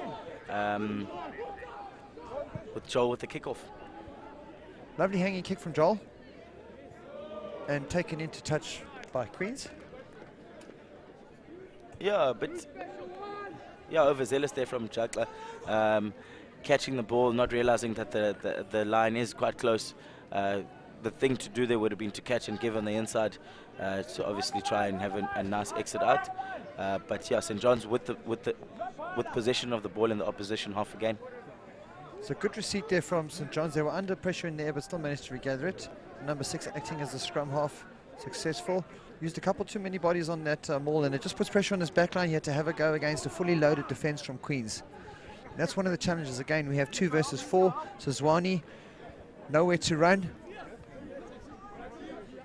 So St John's driven back twice. Skip again, opts for the +1. Nice counter from Queens. Not using the hands. A little chicken wing out the back from the lock. Someone has to go forward, and Davis says, I'll do that.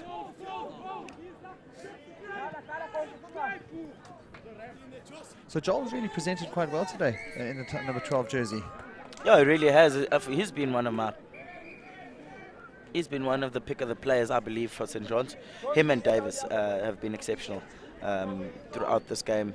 He's obviously, they're getting the ball to their live wire, and I think the difference is that Queens aren't. You know, you'd like to think that Mpaka would be certainly on the ball a bit more often, but he's had 1 carry in 26-7 minutes of rugby. So that was a restart, I believe.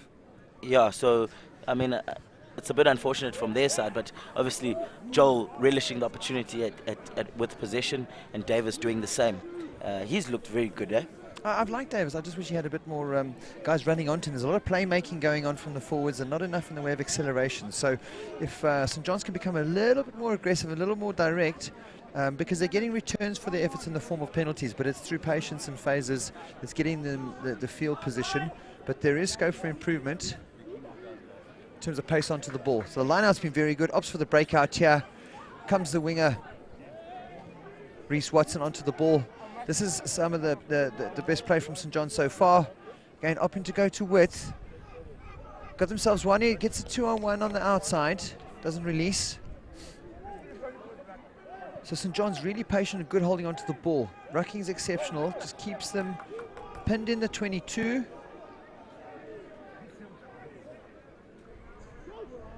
So it's slow ball for St John's. Really going to have to work hard here for momentum. Unfortunately, knock on coming. Good turnover from Queens.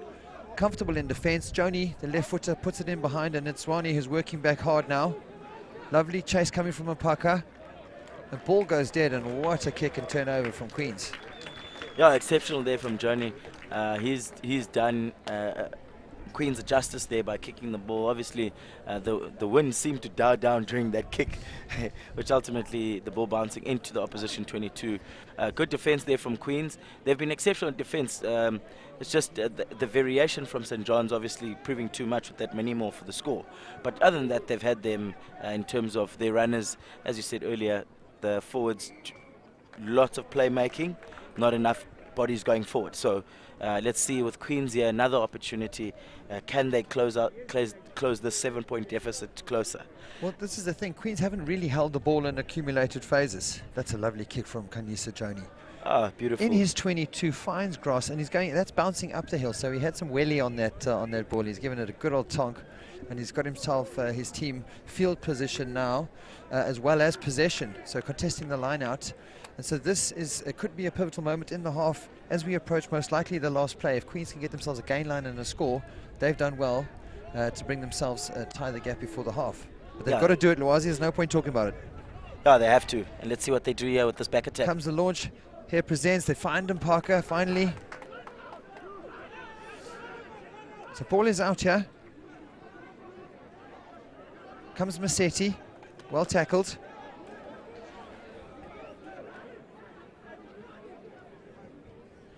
So that was crossing earlier. Got away within this occasion. Keep changing direction, Queens. So sniping one way and back, zigzagging. Fold is good from St. John's, but still giving away meters, and this has been Queens' best possession of the half. Trying to make it count before the half there. We may have created a maul here. Referee signals yes, but Queens have managed to get it back. It's a penalty there, side entry. So Parker with a free bite here. Beats one, beats two, looks to the offload. St. John's have lost their feature, should have a second advantage, and this is Queen's chance here. Last play of the half. Interesting. What do you think they're going to do, Laws? Maybe go to the second one of those three decision-making, kick for touch. Which was scrum two? Scrum middle or three? So let's see what they do here. From my side, I just want to say that Mpaka obviously in on the ball. They're beating one, beating two. In the back attack, they have him running in channel one, which is quite weird because obviously the boy needs a bit of space to try and move about a bit. Well, he's also a bus, sometimes you got to bust it up. Yeah, for sure, but give him the ball in space. Let's see what he does, and he showed an exceptional beating two defenders there, almost getting in the try line with a little bit of space. So it's good to see him on the ball. Yeah, good to see him on the ball, and I mean that's his third carry. First one was off kickoff, second one receiving in small space, third one receiving in wide space and beating two. So yeah, boy doing very well there with the possession he's had so far. But obviously we have Tashawn here down there at this stage. Hopefully the boy's okay. Well, they've got two kickers left and right in front of the poles. Which footer would you take? It's irrelevant, I say. So let's see what they do here. It would be quite something. I believe they should go for three. Half-time score, 6 points to Queens, 10 to St. John's. And you have the win behind you. I'm sensing a scrum. That's my senses tell me Queen's going for scrum. My sense is telling me scrum too. Is it the right decision? Let's find out. Mpaga on the ball in wide space. Scrum called. Queens, they want to come in level pegging at the half. Big balls to make that decision, but obviously fantastic attacking option as a middle scrum is. Big ones, eh? So let's see what they do here. Obviously stacking one side. This is interesting. No doubt they'll be going to the right-hand side, which is the side that doesn't have the scrum off. Well, no, so we're looking at two, but we have 5 versus 3 on the left-hand side here, folks. 4, so they've opted to put their fullback into the line. Big scrum coming from St. John's. If they can navigate their way through this play and come in at the half, they'll be pleased with their efforts. Conversely, if Queens can get this score, it's a total momentum shift. Those championship minutes either side of half-time. Absolutely, and I know both teams will be hoping, obviously Katlego will be hoping that they don't get the points here. But yeah, you'd like to think whoever doesn't score here or doesn't receive points will go into the half exceptionally happy with what has happened in this half so far. Big scrum coming from St. John's. Lots of pressure coming here. Up to the left, Joni Taher looking at the switch play. So running back into the seam. Change of direction again. It's the prop. A little bit too much playmate going on. Good defense from St. John's. That's a bit more intent. We haven't seen them come off the line like that yet. Massetti presents up to go behind. This is a bit better from Queens. They've got numbers to the left if they can get quick ball. And it is quick. Good defense. Still, Comteni beats the first man, keeping St. John's honest. Mpaka now deciding to get closer to the ball. Penalty advantage coming. This is going to be a long half. So I would anticipate maybe a warning now, given the pressures being accumulated. So Queen's showing their best rugby so far. Yeah, absolutely. In this half, this is their best passage. Quick tap. So wonderful leg drive. It is a maul though, so if this gets held up, he scored on the line. I think the ARs are going to call it. So ARs are involved there. Nope. Referee holds the whistle. And so there it is, folks. So a big decision coming there, and that's, yeah, that's one of those things that are beyond certainly the players' control.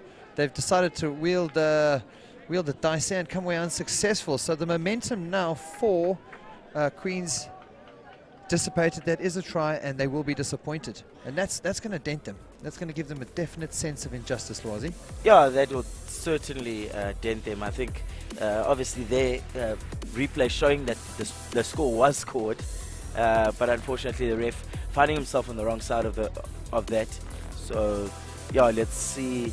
So just before we head down to interview at half-time there, it is St. John's who have played the more structured of the teams coming into the half. And so they'll be pleased with their efforts. They had to defend a little bit. So join us now, folks, as we head to interview with Robbie Durant. Welcome back to the 150th Jubilee for Selborne College, brought to you by FNB. I'm here with probably one of the legends of Eastern Cape, went to Queen's College, and now sons at Selborne College. Daryl Mao, welcome to post-production. Thanks, Robbie. Much appreciated, and lucky to be here. Daryl, tradition so important here. You went to a traditional school, I think 164th year last week with Queen's College. This year, this week, 150th year. It's massive for the tradition of the schools here in the Eastern Cape. Oh yeah, just on the Queens. Well done to them on the reunion last week. But coming to a festival like this of Selborne, to see the camaraderie between boys, especially between the colleges of Dale, Queen's, Selborne. Just supporting each other is absolutely massive, and just lovely to see that traditions haven't gone out the window, coming out of a 2-year COVID story, you know. Daryl, you've also been very involved with Murray Mexted for quite a long time. Tell us what you're doing with him and the knowledge that you're bringing back from overseas in New Zealand. Yeah, the whole RN's Academy there, Rob, was a world of knowledge that you're rubbing shoulders with the likes of Murray Mexted, Sean Fitzpatrick, Jeff Wilson, Timmy Oran, just to name a few of the guys. And it's just exposed your whole knowledge of the game, and bringing it back here to home, especially to the Eastern Cape and border, has been absolutely rewarding. It's just opened up the knowledge of the game itself. Not that we have got some excellent coaches here in South Africa, but just to broaden your knowledge from New Zealand to bring back home is absolutely great. You're also an analyst specialist. You preferred that. Your son he's coming off the bench today, but he's had a fantastic season so far. He's led by the front. It's been a good season. As long as he's happy and he's enjoying himself, and there's smiles on the faces of all the boys. And I said, it's not an individual sport. It's always going to be a contact sport, and it's a physical sport. And he is up front there, and he's taken up some good knocks, which is good to see. And he's coming off with a big smile on his face, and good to see here. Also see young Luck coming and starting today. It's nice to see the young blood coming through. Also potentially a good player that Logan's been almost mentoring. Yeah, two different styles of rugby between the two. Luck always trying to do the physical part, and Logan will he'll like to delegate and try to tell everyone where to be in the game and have a good vision of the game. And but he's mentoring the guy, and old Geordie Luck, they're going to be a good future for prospect for next year. Daryl, thank you very much. Like I said, part and parcel of the Murray Mexted Academy. Daryl, if people are interested and they want to get involved, how do they get involved with the Academy? Certainly, it's on the RN's Academy and the website RN's. RN's New Zealand, and Murray Mexted is the go-to man there, definitely. But any information they need, I'm pretty much to help there too. Thank you. Right back up to you. Second half coming up. We'll catch you now.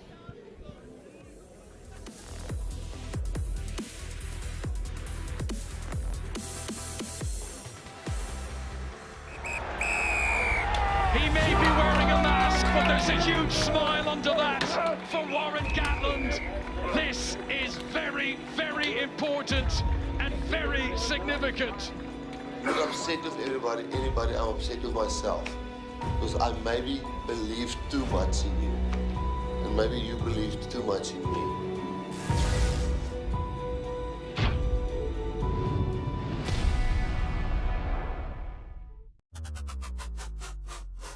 And what a game of cricket we've got. A new captain, what is he going to do? Oh, what a night! Wonderful test match cricket.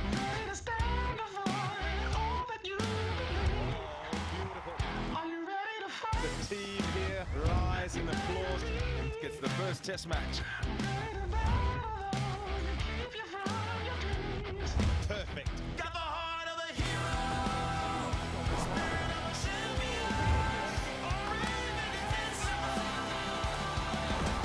Light up the game.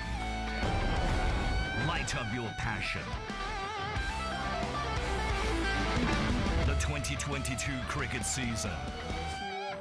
Light it up on SuperSport,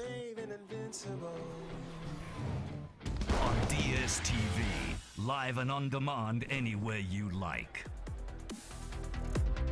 And welcome back to our viewers there. So coach is having a chat at half-time.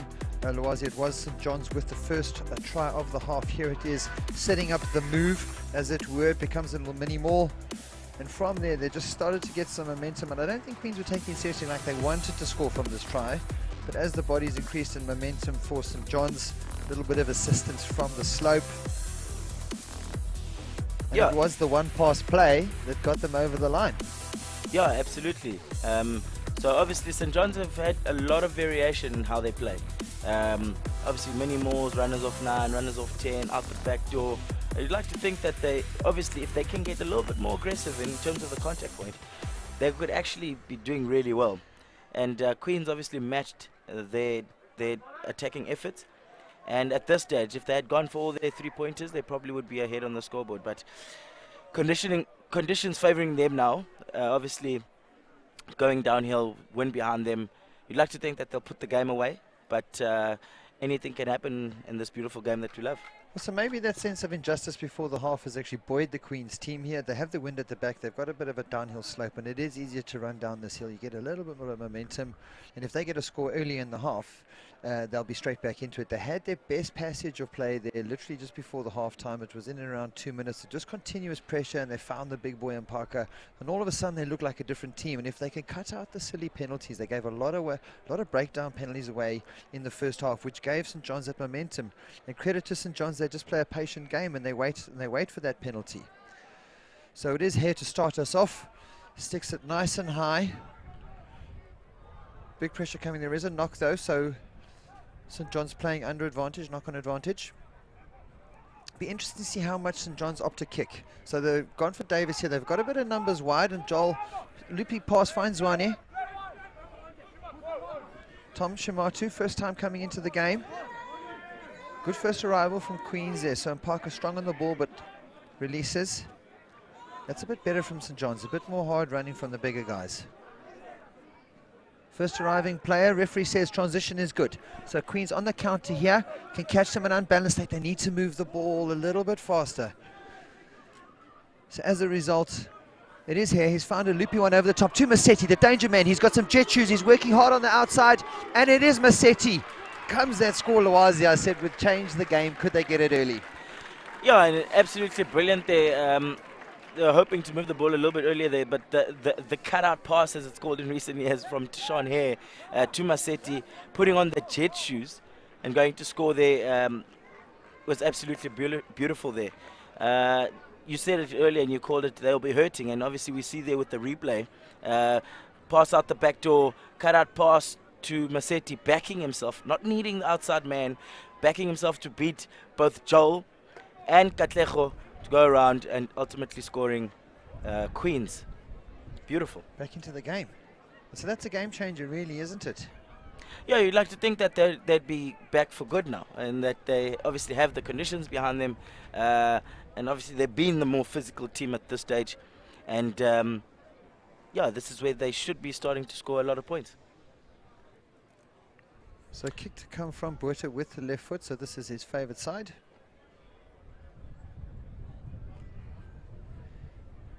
And it will show us a lot about this St. John's team, how they respond to this setback. So teams typically that score either side of the half, and in this instance it's Queens twice with only once rewarded, typically go on to do well in the match. And it's a goodie from Buerta, and the crowd certainly appreciate that. So the border locals getting behind their boys. Yeah, it's absolutely beautiful to see the excellent kick there from Lesejo. Obviously, he's got a massive boot early on, kicking from his own halfway, well, close to his half line. So yeah, brilliant kick from the boy. And it is the kicker Buerta who has the kick receipt here. Opts to kick on the left-hand touchline, and straight away you can see between the slope and the wind, gaining field position is a lot easier for them than in the first half. Yeah, so obviously Queens looking like they got their tails up, the crowd behind them. And let's see, as you said earlier, let's see what can St. John's do. Obviously, they'll be on the back foot now. They haven't really had an opportunity to be on the back foot throughout the game, besides that 2 minutes before half time. But let's see what they can do. When the back's against the wall, what do they do? Do they concede points freely, or do they come out fighting or swinging? So sensible line out from St. John's. Oh, they do look to go off the top there, albeit from the front of the line out. And stripped again here. Looks to step, gets play up to the 22 for Queens. Lovely long place. In fact, there's no defenders in sight for St. John's here. And a total momentum shift here. And it is Massetti who's fighting, grinding. 2 meters from the line. Good first arrival, Queens. They have numbers either side. Comes the big boy and Parker presenting. Good first arrivals for St. John's, but lost the feet.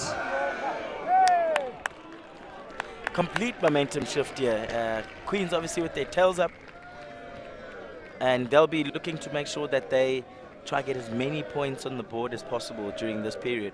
I spoke about it earlier, the onslaught is coming, and such as games, we apply pressure at different parts of the game, and obviously St. John's probably guilty of not scoring enough points when their tails were up. So, well, clearly, I mean, if this is some indication of where Queens are at, this is a different rugby team. Absolutely. I like these guys. I like these guys too. Where they been? So first half they were messing around, too much contesting on the ground. As soon as they've held the ball and started accelerating, mate, they've opened, I mean, on that instance, 2 clean line breaks. So from the line out here, stripped in the tackle. And the forward working himself all the way into the 22. And a one-man ruck there. Lovely pass from Joni. He found Massetti at this point. Came the +1. Yeah, Massetti is an exceptional rugby player. Looking there, showing athleticism, stepping off the 1 foot and gaining a lot of meters. So let's see now.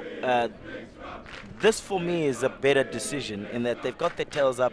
Scrum time, let's go, you know, rather than taking the 3 points, as I would say. That's the thing, though. I mean, 3 points, that means you've scored yourselves 10 points in less than 6 minutes as well. So, you know, incrementally, this is one of those games, big rolls of the dice from Queens. They get the score here, and they're really, all of a sudden, they're looking to put this guy to bed. Yeah, I absolutely agree with you. But if they do score, then obviously they got their tails up. So, yeah, let's see what they do here. Queens obviously opting for the scrum there. You got 40 meters on either side of the scrum. You got backs on backs, standing. 5 meters between each player. So yeah, let's see what happens. You like a bit of scrum attack, don't you? I do. I love scrum attack. How do you feel about mauling? Don't you like the caveman try? No, well, it's different strokes for different folks, I think. Oh yeah. So all shapes and sizes play this game. There we go. And that is the beauty of this game. I love myself a back attack. Scoring of first phase gives me the heebie-jeebies. So the only thing here is we should look to carry on in these instances. It is 60 minutes running time, and so with rolling subs, we literally could have made the sub carry ball in play, and so now we've literally lost ourselves in around 2.5 minutes of playing time for one stoppage where the game could have carried on, unless of course there wasn't a front row replacement. Unlikely in this instance.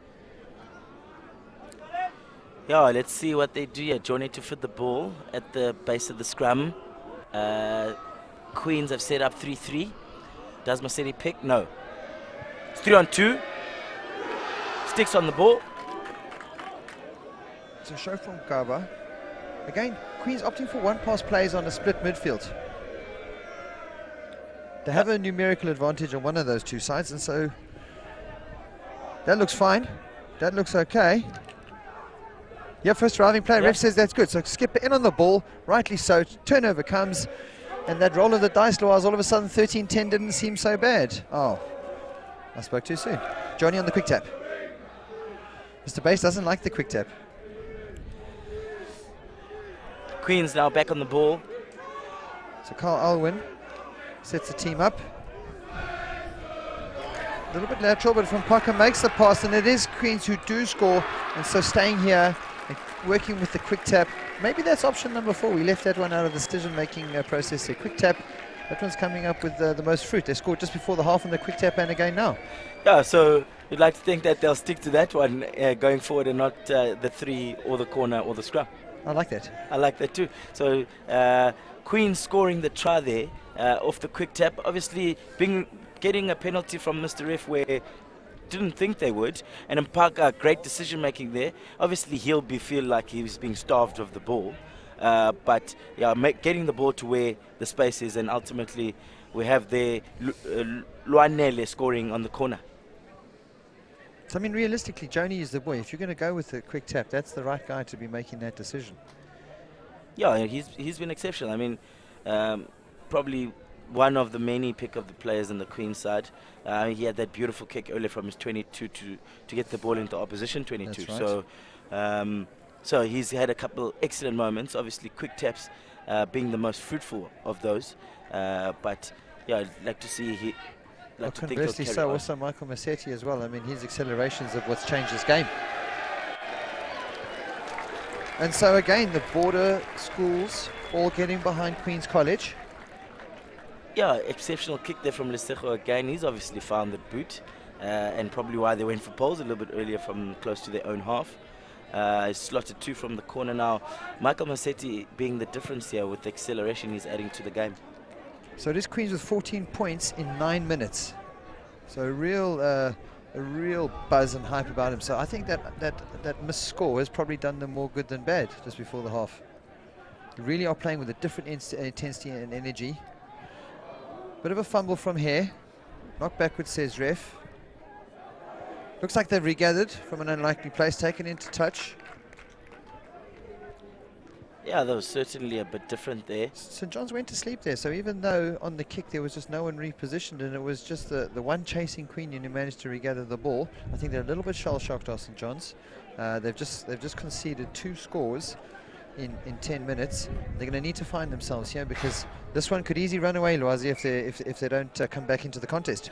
Yeah, they have to try to come back into the contest. Obviously, conditions not favourable for them, but here's an opportunity with their first visit of the second half. What can they do? I think a bit shell-shocked there from St. John's side. So Queen's full of running. Good tackle there. So Massetti held up and driven back in the collision. Yeah, no advantage gain there. Knock on in the line out. So obviously scrum 15. Yeah, we spoke earlier. St. John's looking a bit shell-shocked. Obviously, as you said there, 14 points in the past 10 minutes from Queens, and obviously they've got their tails up and they'll be looking to see if they can't get even more points on the board. I wouldn't be surprised if they run it from there. Well, I haven't seen them. Have they exited yet? Have we seen a clean exit? They didn't have enough possession first half. Yeah. They have the opportunity here. They are lying quite deep, which would suggest a kick is coming. Yeah, let's see if they can. They obviously got the numbers on this side. Interestingly enough, St. John's showing a lot of kick space as well. So 5 men in the front line plus the scrum half is 6. Up for the right-hand side for the plus. So they do kick, but it's an attacking one looking to regain possession. Well gathered from Tom Davis. Lovely step as well.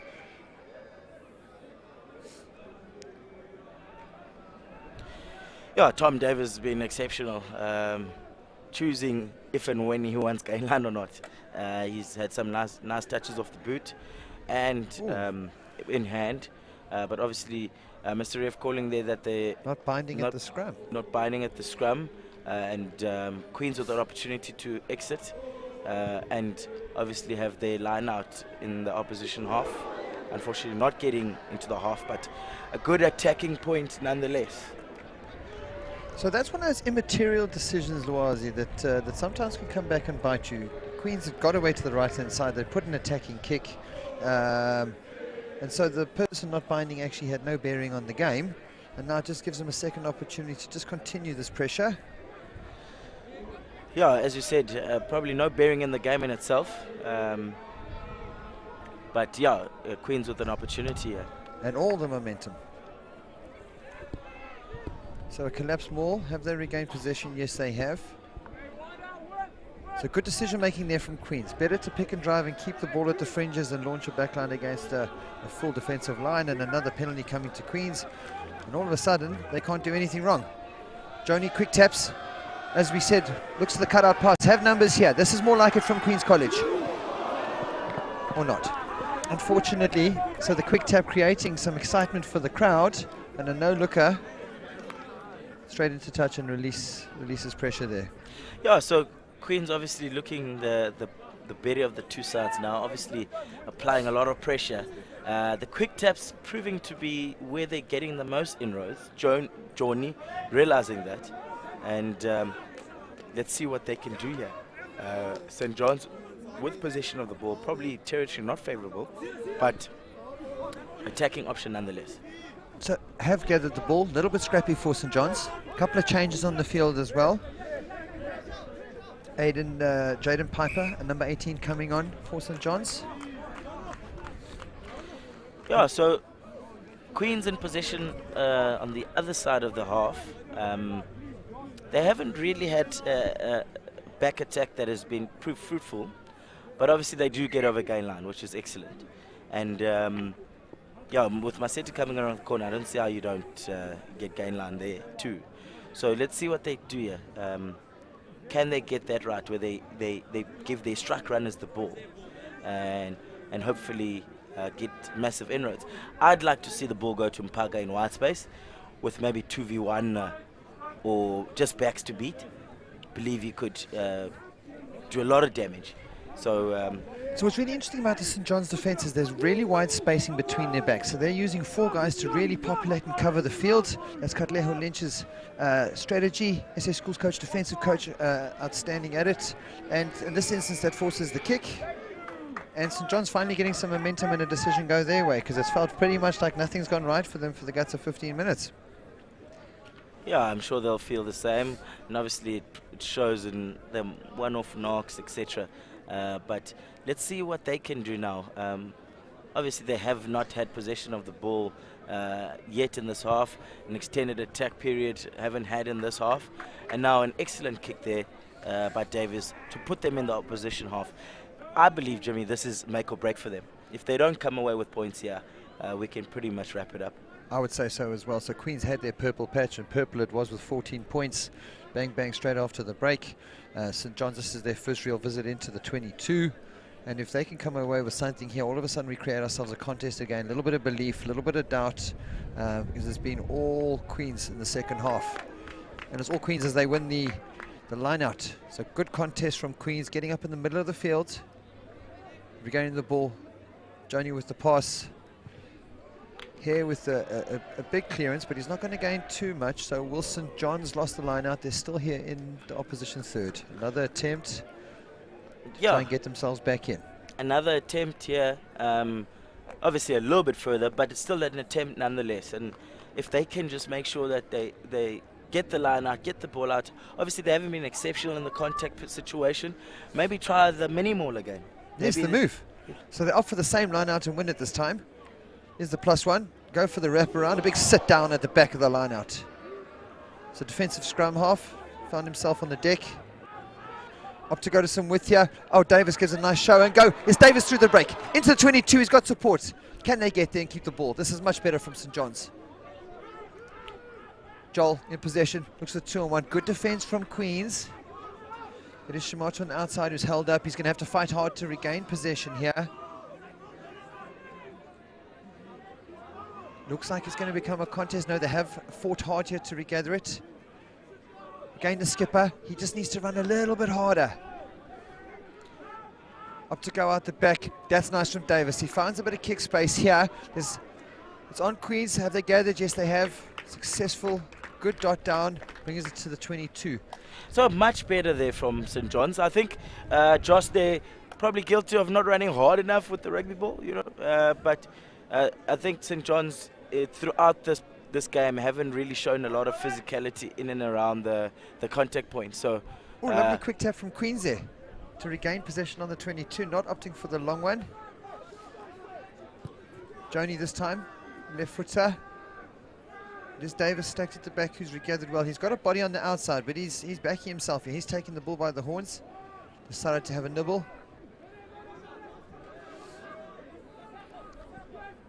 This time opt out the back, so Josh finds it here. So lovely offload, finds the full. It is Joel who's got himself into the corner, and all of a sudden he'll go under the sticks uncontested, and 17 points should be a piece. St. John's back in the game. He's been absolutely amazing in this game, and you'd like to think from nowhere, Joel there having a great step there, 1v1, beating his man, nice good step, showing the palm, going around to score, close to underneath the sticks. That is a definite game changer. Massive game changer. As we look at the replay here, the forwards doing much of what they were doing earlier. Ball going to Joel, him giving it to the number 13 there. In Latita, and giving it back to Joel to go score underneath the sticks. Definitely a game changer. Yeah, it should be 17 points apiece, and obviously St. John's will have their tails up as well. This game is set up for a great finish. So interesting about Tom Davis, and all his kicks, he goes really far back from the poles. So on the conversion, he can choose any distance he likes as long as he's in line with the point of scoring. But he likes to give himself, and unfortunately on this occasion, maybe foolish, 17-15. Nonetheless, a response. His team are back in the game. They needed that. They really needed that. Yeah, they really needed that, and obviously Davis choosing to go other side of the 22, where it'd probably be easier to just go a little bit closer. But nonetheless, they've scored. They'll have their tails up as well. So now it's really set up to be a contest in the last 10 minutes, and that's what you want to see. You don't want to see teams run away with games. You want to see a contest, and it's set up one for the last 10 minutes of this game. Well, I think the key to this St. John's resurgence has been the fly half Davis. He really has taken this game by the scruff of the neck, and where they needed to, he was the one to run forward and get the boys back into the game. And he's shown a full array of skills and game management. Lovely peg on him. Sticks it nice and deep, and a good gather from Massetti. He's playing to the crowd here. What happens? And he gets a beat, so he gets the whoop and the gain line. Yeah, absolutely. Playing for the crowd, Michael Massetti. Big step. So Queen's opting to width here. Look to get it in behind. It's a lovely pass. Queen's 2v1. That's not the first time this season that's happened, was it? No, definitely not the first time. It happened earlier, playing to this side of the field as well. Simple 2v1. Must go to hand. Does not go to hand. And they end up with the line out St. John's. Well, hopefully we get a replay there of Massetti on the kick receipt. A couple of hitch steps, a little bit of toe, a collision. Lots of shimmies. Big in the contact point, boofering. We have a look here at the replay. This is obviously after that run from Massetti. We have here a big step here from Lwanele, getting the pass away to Lesego, and obviously Lesego, once he got the ball, wasn't able to give it to Aluve. Well, that was definitely a 5-pointer. That one had try written all over it. Yeah, that had 5 points written all over it, and obviously with 17 points to 15, that would have been close to a game changer. We look at the replay here from Michael Massetti. Here comes Massetti, gives it one, gives it two. Bang off the left foot. Big in the contact point, boofer. But unfortunately going to the deck as well. The crowd liked it. Oh, why not? So lovely to see border teams supporting border teams. Lawazi Hudson Park shouting for Selborne later on this afternoon. Yeah, certainly something that we should be wanting to see is schoolboy rugby boys getting behind schoolboy rugby boys, irrelevant of the color, and let's make sure that these boys are able to support each other, which is beautiful to see. So St John's with the feet to the scrum, to the talisman Davis. Centres have come to life in this game. Oh, unfortunately, that's a really soft score if it comes to it. And Parker with the offload. The wingers cutting and cuts back inside, score under the sticks there, and St John's have gone and pulled themselves out of the contest. They fought so hard to get back into. They really fought hard. For the past 6-7 minutes, they've been fighting hard, trying to get back into the contest, and that is a really, really soft score from Queens. But a score nonetheless. It's off the mistake of a St John's. Was that Joel there? I think it was Joel who makes a grave error, and Mpaka pounces onto the ball, and great decision making again, in that realizing that he's not going to break the contact, passes early, and makes sure that winger there had a lot to do. Sia had a lot to do, but obviously finishing at the end.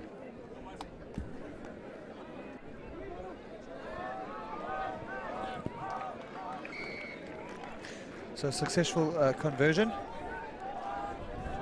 Give us 2 minutes.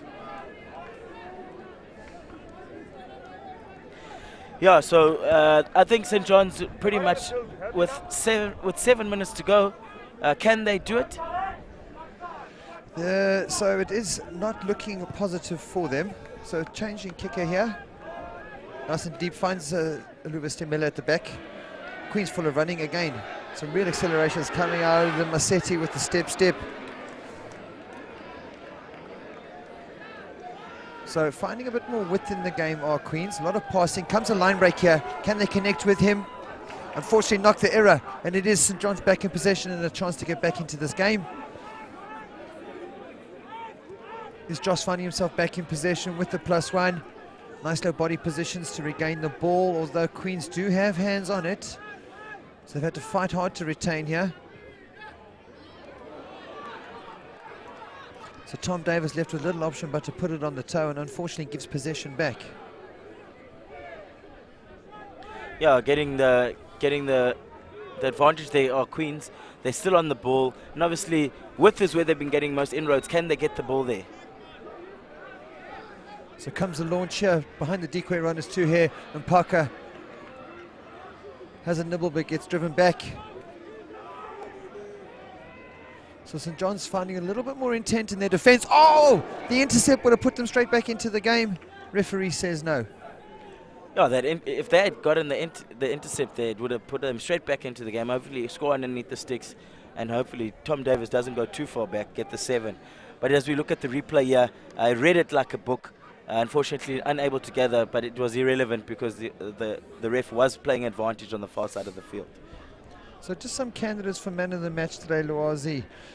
Michael Massetti's been outstanding. Joni as well. Those as far as the Queenians go, really have had the biggest impact in the game. Unfortunately, Parker not getting enough opportunities. Looks good on the ball, and yeah, and it's going to be tough to beat Michael Massetti today. But that said, the speed of which Queens have been able to play has been facilitated by Kanyisa Joni. Yeah, for me too. I think Michael Massetti has had big moments with the ball in hand, but the overall tempo of the game has been controlled by the scrum of Kanyisa Joni. And for me, he's the man of the match. He's had lots of moments in the game. Obviously, the tempo being set by him, and he's an exceptional pass at the base. He hasn't faltered too much there on his primary role. So from my side, I think. Lest we forget his big moments as well. It was that clearance kick which completely shifted the momentum of the game. 22-22. Queens up for the front ball at the line out. First arriving player from St John's given possession here. They have an opportunity if they can move this one. They had numbers out wide. Unfortunately, Davis opts for the kick when they are chasing the game. Tush on here, wonderful kick receipt. So they've got bodies up here. Go for the big wide loopy one. Some nice meters coming here from the left winger. Onke and Kiklela into touch. Yeah, some nice meters there. So Queens opting to go to wide space. So they have been getting some inroads there. Probably guilty of a little bit too lateral running towards the touchline. But inroads nonetheless. St John's here with 4 minutes to go. Can they actually pick themselves up for the last bit? So St John's successful on the take. They're going to have to throw everything at this one. 9 points down and only a handful of minutes. So Klangweni with the handoff, not making too many meters. Joss is their primary carrier in that running part of 9. So just worthy of mention is Tom Davis. He's been outstanding today, and it just if he had a little bit more in the way of accelerations around him, I think it would be a different looking team. Let's not forget, St John's lost a strong player in day 1, a really abrasive centre. So high tackle call coming from Mr. Bass. Yeah, so St John's definitely worthy of a mention. For me, he's been the pick of their players. When times where you need big moments, he's been the one to step up. Obviously, he does everything, controls the tempo, kicks for touch. And when times where he's had to take it up with a little bit more grit, and has done that with some advantage.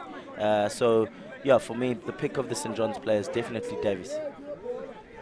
So we're coming into the final stanza of the game here. Just over 2 minutes left on the clock. It is St John's in possession on the 4-man line-out, attacking the front. Their line-out's been good today. A little bit static off the line-out. Guys not going forward. Element of fatigue showing here. You said, Lwazi, before the game that Queens would be the fresher of the two teams, and that's looking like that is the case as we enter the final stanza. And it's unfortunately, maybe the thing that hasn't worked as well is possession in itself for St John's hasn't been sufficient where it was in the first half. Queens have been much better in and around the breakdown space and have again won this turnover. So more physicality coming from Queens.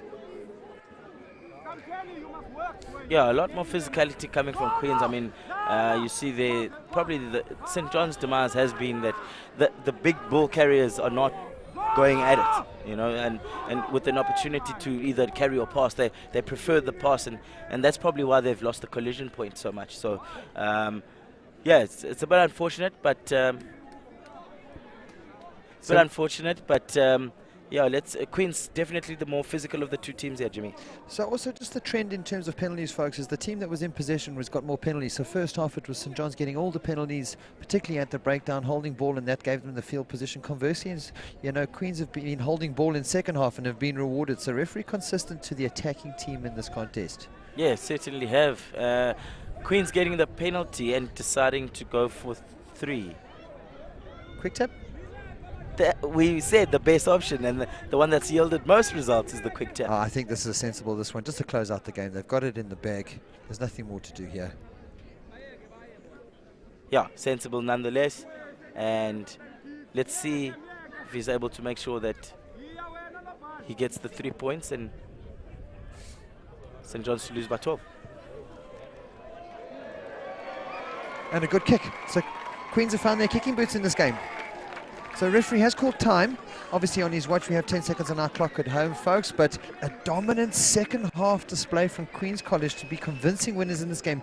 Lest we forget, they were trailing 10-3 at the half. So big game players came to the fore there. Massetti definitely in the second half. Our man of the match though today, Kanyisa Joni. He really has been the architect of this Queen's performance. Yeah, I believe so. He's been the architect. He's had massive moments and obviously controlled the tempo and everything about the game. So, so excellent from him. And obviously Queens coming back to win this game shows some character. Credit to Queens and their coaches. Commiserations to the boys from St John's. Put up a brave fight here in East London. They've done their school proud, and I'm pretty sure they're going to bring out their best with a lot of rugby still to play this year. Yeah. Certainly. And yeah, let's see man of the match. Kanyisa Joni standing by with Robbie Durant.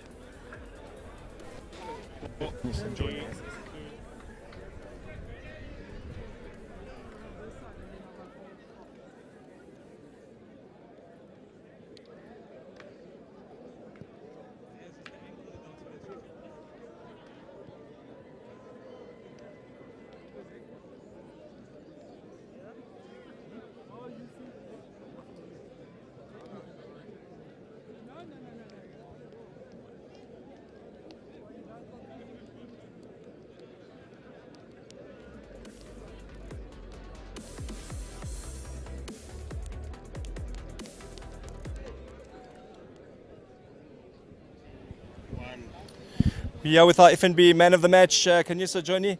Outstanding game. You pipped Maseti there, did a great game. I'm going to ask you to put that on as part of our sponsorship. You enjoy the game? I did very much. You dictated from the base of the scrum. You were outstanding. I heard the commentator saying it was very difficult to choose a man of the match, but the way you dictated was outstanding. Have you been working hard pre-season and then building up till now? Yes, so we have been. So we were hoping for a good season. So we had to work out on our basics. So. You from a traditional school, 164 years last week. This year, being here 150 years. How important is tradition between the schools here in the Eastern Cape? It's very important. So it's all about who's going to win, and who's going to protect the pride of the school. So it's too much. So it's too much. So yeah, yes. That's our FNB man of the match. Back up to the commentary.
He may be wearing a mask, but there's a huge smile under that for Warren Gatland. This is very, very important and very significant. I'm not upset with anybody, I'm upset with myself. Because I maybe believed too much in you. And maybe you believed too much in me.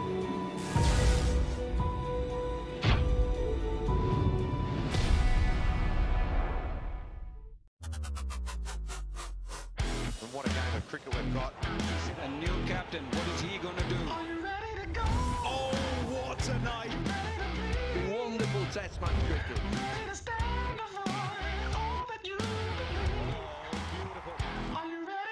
The team here rise in applause. Gets the first test match. Perfect. Got the heart of a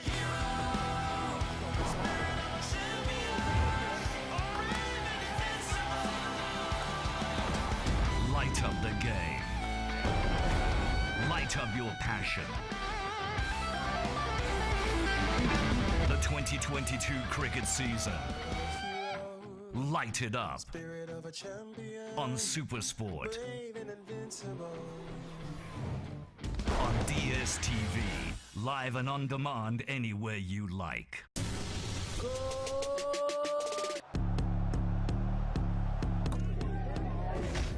What a hit! De Bruyne, deflection! Goal! Kevin De Bruyne penetrates! What a performance that was from the Malherosa. This is the championship they were looking for PGA. And the champions strike first!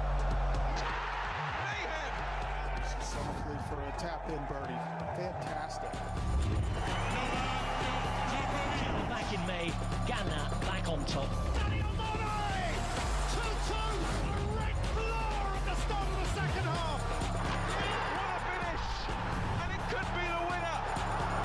Brilliant! And fully deserved!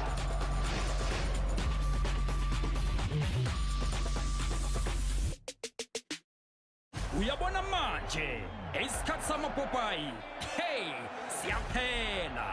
It's time to see Ubutababa Namaposa Grand Sharp. It's a win at all costs for both of these two sides. Ababa Nabapetis Diela and can go all the way. It's Katso Kami Silverway Pelamante. And the chance here to fire one in. Oka Kesara Buena Bukesari. Sikete Lesikalile. Asimele Lesisusine. Hey, hey! And separate the best from the rest. It's a shoot. Obawong Kumuntuya Suguti. Legends are made in May. Don't miss the dramatic end of the football season on dedicated SuperSport channels at home or on the go. Chola DSTV Compact to catch all the action for 429 rands per month. Gumnandekaya.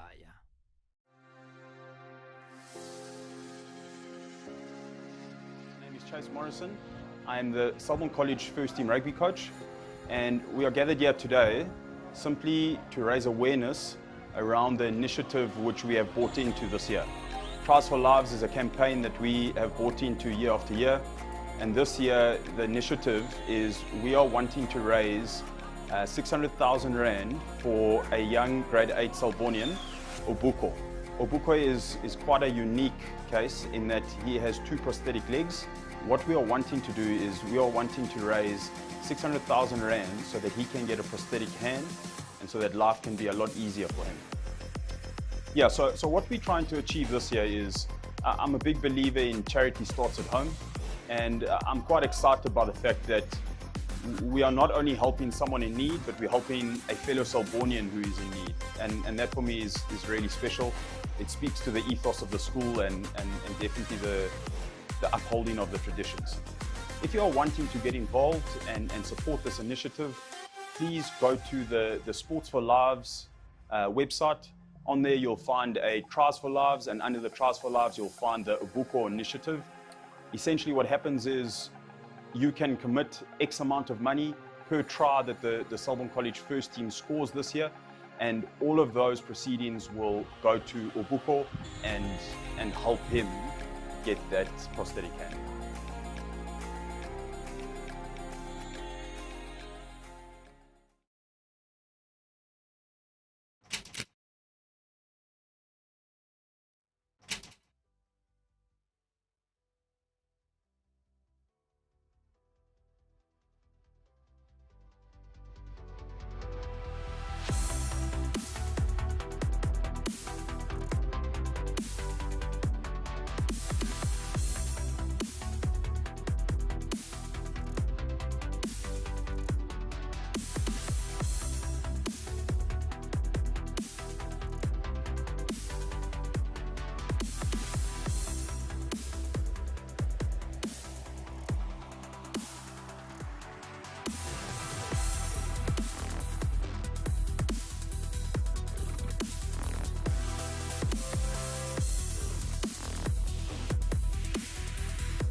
We're back, big game coming up, St Andrews versus BRANDWAG. BRANDWAG for a great win against Queens on Saturday.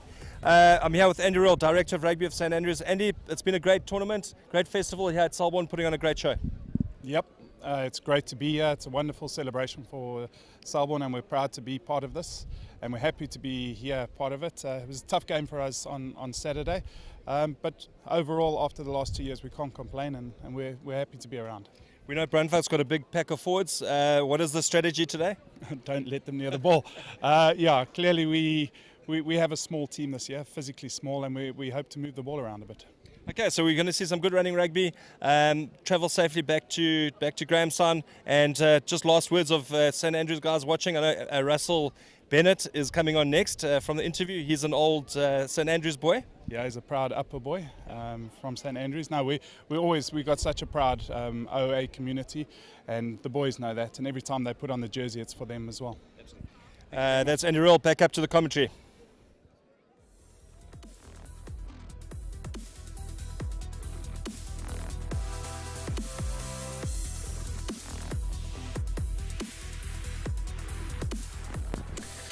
Good afternoon, folks, and welcome to another pulsating game here at Selborne College, their 150 Jubilee Rugby Festival. Coming up next is BRANDWAG versus St Andrews. Alongside me is Sean Free. Welcome, Sean. Thank you, Lyle.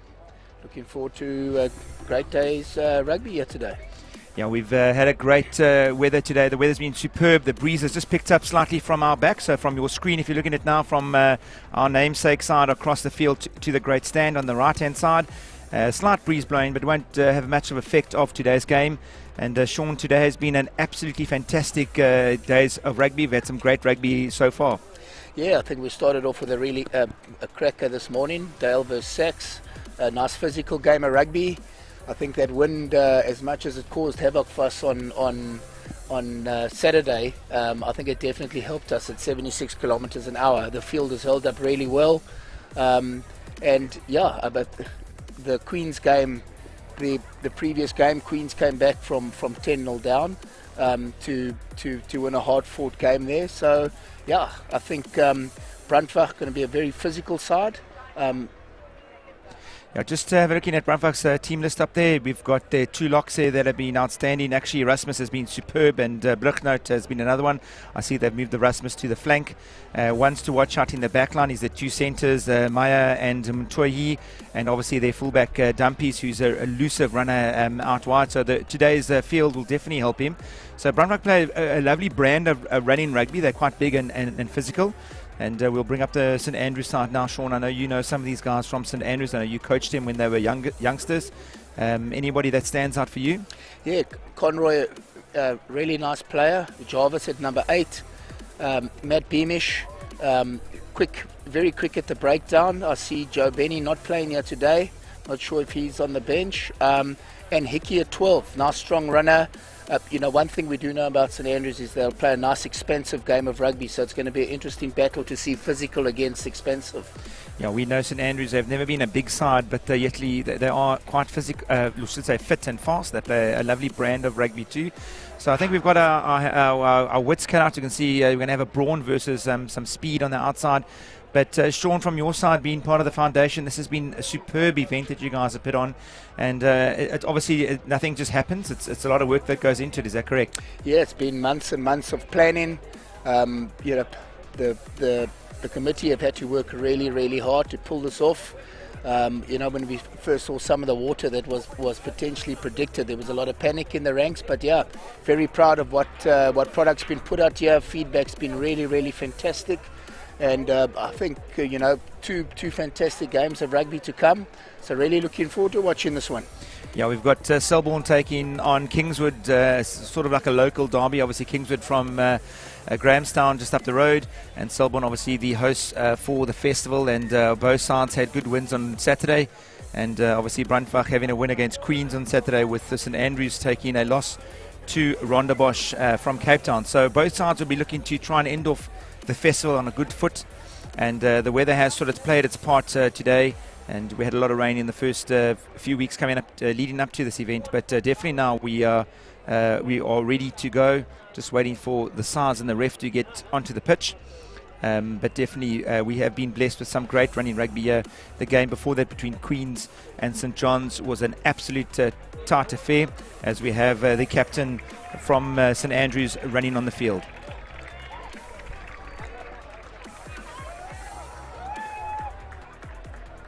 St Andrews in their traditional colours, folks, and will be followed shortly by die BRANDWAG from Uitenhage.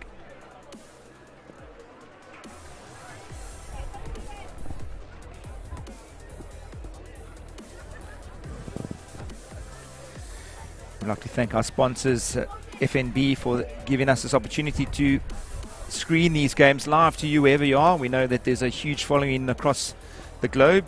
And thanks to Super Sport Schools for this initiative. They've just been going on for just over a year, just had their birthday, and we are so grateful for them to be able to show us these young, talented young men.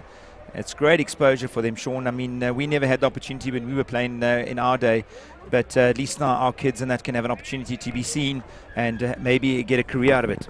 Absolutely. I think, you know, specifically with festivals like this, just the coverage that these youngsters are getting, and you know, just walking around the field and I bumped into Greg Hechter, who's very high up Western Province with a high performance. Just to get the feedback of what they see and what the guys around the country are seeing on TV is really, really fantastic for these for these young, up and coming rugby players. We have the Brandwag now also doing their little war cry as they're getting ready for this match. The ref for today is Wesley Pelican Moss. He'll be taking the lead role. He's got his ARs in, I think it's Dan Nell and Brad Donald will be officiating today. I think the officiating has been superb so far this week and this weekend, and we expect nothing less from Wesley. He had a great game on Saturday. So we got Brandwag kicking off from your screens right to left. I think it's Dumpies, the fullback. Ball in hand, it could be number 10, Ruan Meyer. And they look to kick off. Nice hanging kick taken in there by Connor Wells.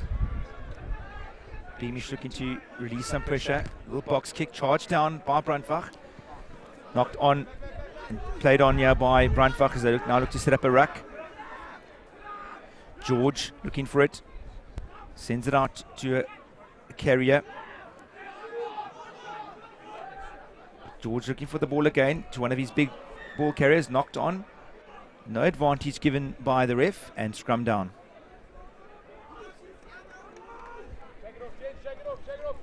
Yeah, I think we've seen some early exchanges already. Beamish trying to put a up and under in the wind. Definitely a little bit of a breeze picking up behind our backs here.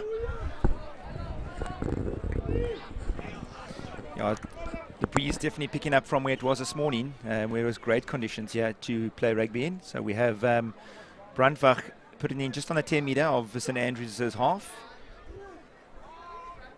Ethan George scrum off. Feeds this big pack of forwards. Meyer, back to Meyer, little knock on. This pass just got caught up there. Definitely two sides just trying to settle down.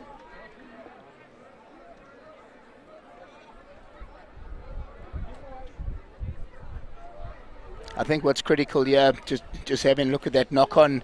Brandwag trying to be quite expensive early on, and maybe just want to look just to keep it tight, just get the feel of patterns of both teams here. Silly little error there, and fantastic scrum opportunity for St Andrews in the centre of the field here. Picked back by Conway to Beamish. Beamish offloads to the fullback. Lovely little run around here. He's just been held up. Onto ground now as they set up a little ruck. Beamish looking for the ball. Ref not happy. First man on the ball. Great work there by number 8 from Brandwag. I think that is Royden Swatboy. Yeah, got over the ball nice and quickly. I think that's definitely something we've seen at the festival, how the breakdowns are contested, and I think that's something that Brandwag will definitely focus on throughout the game here. Ball not kicked out in the touch by Brandwag, and Beamish now looking for it at the base. Long pass out to his fly half. Beautiful work there. Great tackle there by the right wing from Brandwag. Not too sure if it's turned over. Beamish still at the base. Lane just kicking it downfield to get some space onto it. Great work here by Dumpies. He will look to run. He's an elusive runner, and just finding his touch. Good defense there by the right wing. Jacques Cloutey from St Andrews, and winning them a good percentage of ball. So play definitely in the middle of the field here. Both sides, yeah, great hit there just off the middle. Interesting to see what they're going to do here, Lyle. A little short man on a 3-man line out. They've got a little man on the outside. One of the props is standing position. Going to the back. Cleaned up. Beamish. Lanes on the outside, long pass, beautiful running rugby here by St Andrews, taken out there short. Little rucks formed now. Beamish at the base, gives it to Lane.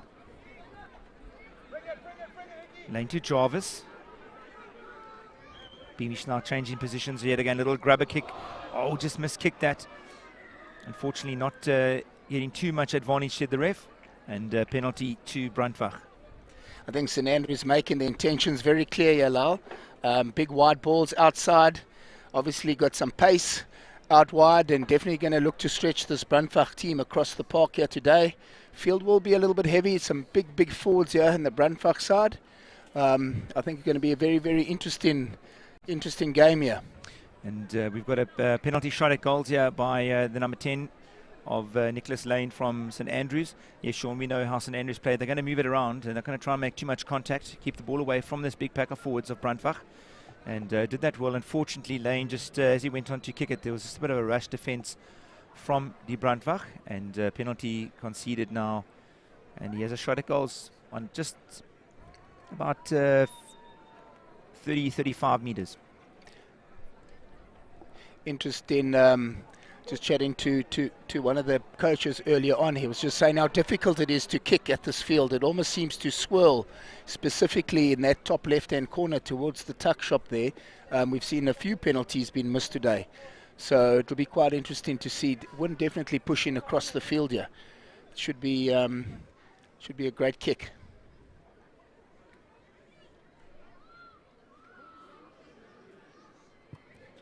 Good clean strike.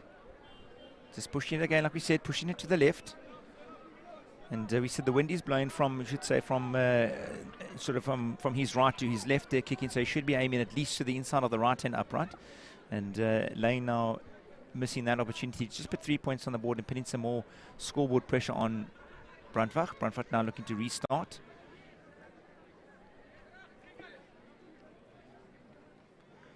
Sure, he's going to look to try and go as deep as possible, just to get them out of their half. Great pass there by St Andrews into the middle, just letting it slip just behind the halfway line a bit. BRANDWAG very physical at the breakdowns. Beamish looking to call for the ball. A good carry there from St Andrews. Lovely little pod there. Well met by BRANDWAG. Ball shifting to the left. Good feet work there by St Andrews. Oh, there's a steal there. Could be a steal. Great work there by the BRANDWAG. Got straight over onto the ball. And that is a great steal there by them. And unfortunately, just conceding the penalty for holding on is St Andrews. Very interesting that St Andrews did go blind there. I would have thought they would look maybe just to pick and go up the middle a little bit, and then look to bring it back to their speedsters on the outside here. BRANDWAG do kick it out, and they have a line out on the looks like the 10-yard line. Yeah, they had some good ball carries there, obviously trying to catch him unaware on the outside, but great work there by BRANDWAG, and they send up a line out here as Spielman will now throw in to a full line out, taken in off the top. Great to Meyer, to the center, captain, back again. Big ball carrying in there, setting up another run. Eighth man now just getting the ball down again, picked up by him. Oh, little elusive little run, popped off inside. Good work there by BRANDWAG as they look to penetrate the pillar post position. George again picking up again, another big carry here by BRANDWAG's number 8. Swat boy looking to get some good go forward ball. Good work here on the outside again. Dumpy's taken ball and all. George now looking to set up penalty advantage. Good carry here yet again by the hooker. Spielman takes it up again. George outside to Dumpies. Getting through small gaps here, just been a bit lateral here. Quick running here by George again. Big carry up again. Great defensive work there by St Andrews, holding their line very well. George outside again. Big carry there by their number 1, Keegan van Rooyen. And just going a bit lateral is BRANDWAG, and a penalty to them. Yeah, no doubt BRANDWAG are definitely going to look to use these big ball carriers here, Lyle. Some strong boys up front. Fantastic take up there by Van Rooyen. And yeah, looking to go for touch just inside the 22. I have no doubt. I think we could see a driving maul here. Maybe a ball to 2. Look to set up the maul and use some of these big forwards to put St Andrews under some pressure here. Well, they've gone for a 5-man line out, and they've got 2 big ball carriers outside wide. Great working here off the top again. George gives it out to his fly half. Big ball carry in there. Fun Swat boy takes it up very well. Sorry, it's Bruce van Sale. My apologies. Good work there. Great hands there from the centre. Showed some great feet and great awareness. As Brandwag now work their way up. Great work there. Great steal. He had it. St Andrews did very well there to steal that ball over from Brandwag. Beamish looking for it at the base. Offloads. Lane's got it. Inside step. Beautiful kick downfield. Massive kick there by Lanes and just relieving the pressure from St Andrews. Great work on the ball there. Yeah, St Andrews doing very, very well down deep into their own 22 there. Brandwag on attack, and yeah, great steal there from, I think it was Hickey. Only for Lane to go and put play on the halfway line. Spielman in. Great line-out work there by Brandwag, just losing the ball there in that pass. Goes to ground. Clean up here. Could be isolated. George looking for the ball at the base. Meyer, long pass out to his centre. This is Dumpies. Elusive running. Great linking up their work here by Brandwag. They look to now really put their work in. Ball comes down. George is looking at great counter-ruck here by St Andrews and winning the penalty. Great work here by St Andrews. Yeah, great steal from number 12. Landman again. He's been very, very busy in this opening 11 minutes. You can see a long pass out here down to the two centres as Phyllis and Dumpies. He's a very elusive runner. Beautiful link up again with his centre partner Phyllis, and the number 11 yet again, Owen Meyer, is off for a great step inside, but the great work defensively by St Andrews has actually just relieved some pressure from them. Great line-out ball, unfortunately just knocked on. No advantage played by Mr. Moss, and comes down for a scrum. Yeah, quite an interesting tactic from a lot of the teams here today. In these slightly windy conditions, all looking to sometimes go maybe a little bit too far to the back of the line-out. Maybe should just look to keep it close up front for these opening moments of the game. We've seen a lot of line-outs across all the games today being lost at the back of the line-outs. Yeah, he's thinking sometimes just keep it as simple as you can, especially in the conditions like they are. But obviously they need to make sure that they can have a bit of a variety. So big scrum here to the Brandwag. Just going straight down. The ref just wanting them to settle. Keegan van Rooyen, nice big strong lad, Lal. 112 kgs, 1.86 meters tall. I'm sure he's definitely going to look to want to get under his prop here and get the ascendancy in what I think is at the first or second scrum. Yeah, some big boys in the front row here we've seen today. And George looking to pass. Big running up to Phyllis. Big ball carrier he is. Brandwag just trying to settle down a bit more. Good carry. Yet again using their big forwards again. Great defensive work there by St Andrews. George at the base again. Offloads. To Van Sale. Work their way up the field. Long pass out here to his number 10, Meyer. Out to his outside centre. It's Phyllis. Good defensive work there by St Andrews. Ball's there. George is looking to again. He's been a little bit elusive around the break time. Spielman looking also to go close. Pick and goes now. Good work there by Kukumur. George is looking for it at the base. Wants some clean ball. That's great carry yet again, and that's back up into the number 1, Van Rooyen. And they're just plugging away. Just overran it there, but this is great work by Meyer. Outside to Dumpies. Dumpies, little chicken wing. Yeah, and that's great work there by die Brandwag. And that puts their number 14 away for a brilliant try. Sorry, I've actually got it wrong. Dumpies is the one that's got the ball, and Devon Botha is the fullback. Great work there by Devon Botha. A little chicken wing out the back arm. And a great try there by Dumpies, their right wing. Yeah, fantastic effort. And I think just again, some of those big runners just breaking those first time tackles, which just create a little bit of space out wide for a fantastic try there. Now the ball was a bit loose there, Sean, and we actually thought that they'd made a mistake. But great work here, as you can see, just to pick up there, the scrum off, just looking for it. Didn't pass it, overran him, and then ball just came a bit loose from the 10. And great work here, watch this little backhand pass out there, and great work there from Dumpies. And showed a clean pair of heels to score his first try of the day. And conversion has been made as Devon Botha adds the 2 points.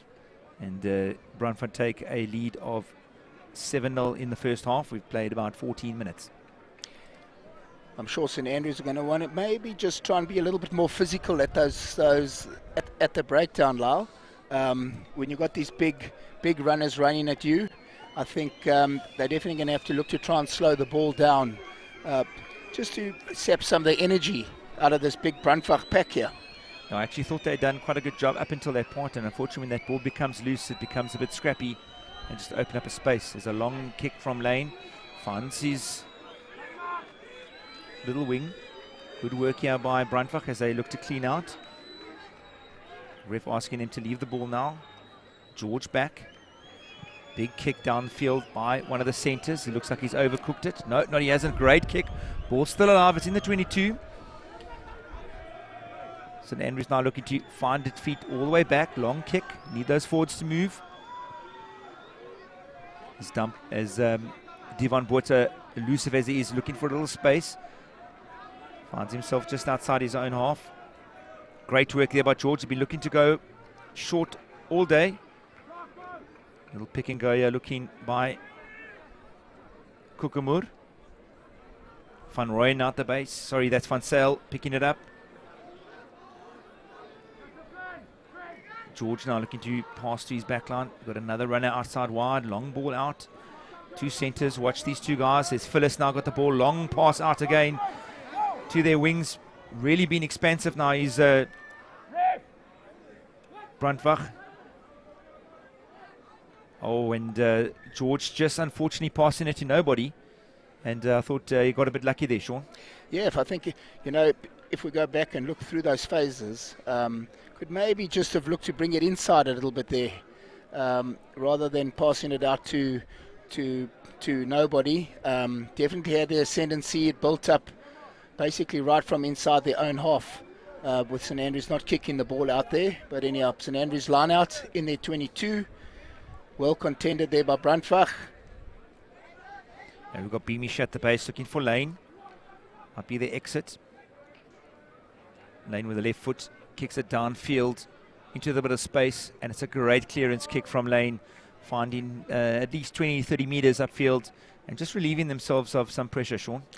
Yeah, great exit point there by St Andrews. I have no doubt it'll be quite interesting to see what this wind's doing, but I'd maybe look to use the ball a little bit more, maybe give these big deep kicks downfield. I think the critical part is obviously just to make sure that your defensive structures are put in place, because Brandwag definitely do have some pace out wide as well, and some nimble feet. Swart Boy, we've seen him already a few times. Spielman throws in. No one jumped in. Turned over. Ball by St Andrews as they look to make their way up the field. Great work there by St Andrews. Lanes. Long pull out here. Great into passing here. Just got lost there as we have Kluti kicking it ahead into a bit of space. There's a bit of space here. Picked up there by Bowden. Little chicken wing out the back. Knocked on, unfortunately, by Brandwag, and ball down. And there's much better play, Sean, from St Andrews. Yes, St Andrews number 12, Lansman. I think it is Zach. Been very, very busy here in this first half. He's had a couple of turnovers. Unfortunately, that one just couldn't stick. But again, using those little kicks, and those become 50-50 balls. And then, I think St Andrews just hoping to just try and spread it up a bit here. And just turning that pack around. They want to keep that pack moving around from Brandwag. It's a very big pack of forwards, so you want to keep that ball moving away from them and keep them moving around the field without actually having them to make any plays. And it's very well done from St Andrews as they look to set just outside the 22, actually just on the 22. Be interesting to see if maybe a pick and go from 8. Beamish out to Lanes. Lanes to Bowden. Landman outside wide. Brought in. Oh, beautiful work. Just a little bit scrappy. Collected in by the fullback. Good work here by Brandwag, putting a lot of pressure on St Andrews as they look to clear up that ball. Beamish calling for it. Big carry. Oof, great defensive work there. Sean Conroy taking a massive hit there. Ball comes back again to Lane. Lane outside wide. Little kick ahead again into some space. And that is a great exit kick. Not out yet. Ref's not happy with something. He's going back for a penalty. I think it was a hard tackle on Sean Conroy. Yeah, definitely think he went a little bit too high there. Some really big hits in that on that side of the field there. I think one maybe have just slipped above the shoulder. Looks like number 4. Is it number 3? Tasma just been called out there by the ref. Just ask him just to keep it down a bit. So St Andrews get a penalty on the 10-yard line. I'm sure they can look to set up a line out inside the 22 here. I'm not sure he's kicked it out. Brandwag looking to run it out of the red zone, as I would call it. Oh, and unfortunately the pass not going to hand there. Looks like Ruan Meyer just knocking it on there. Not the best of pass from his number 10, young Ethan George. Yeah, number 11 from Brandwag. Looks like he's got a real set of wheels. Owen Meyer, he really looks like he can start up anything. Actually, he's on. I think Owen is moved into centre.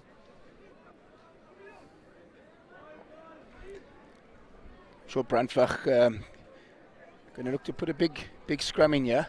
We haven't really seen them dominate the set pieces. One would think with the size of their pack that they'd maybe dominate the set pieces a bit more. In fact, a fantastic scrum there by St Andrews. Lane on the outside, bringing in their blindside wing. Good hands, great hold onto that ball. As St Andrews now look to work their way up the field very quickly. Just a little bit scrappy. Brandwag definitely competing on the ground. Beamish look just give it to the elusive number 7. Beamish got it again. Lane fighting again, working his way up the field. Ball pops out loosely. And give him back to George. George now will look for his fly half. Give him back to the fullback who now just wants to relieve some pressure. And take him back. So that'll be a line out inside the own 22. Yeah, silly error there from Brandwag that worked really, really hard to turn that ball over. And then unfortunately, knowing that you've taken it back in your 22, possibly should have just looked to kick it straight down the field. But unfortunately, mistake that is going to cost them a line out inside their own 22. Looks like a little bit of an injury concern here for the hard-working Landman. Just seems to be, no, it's not Landman. It's...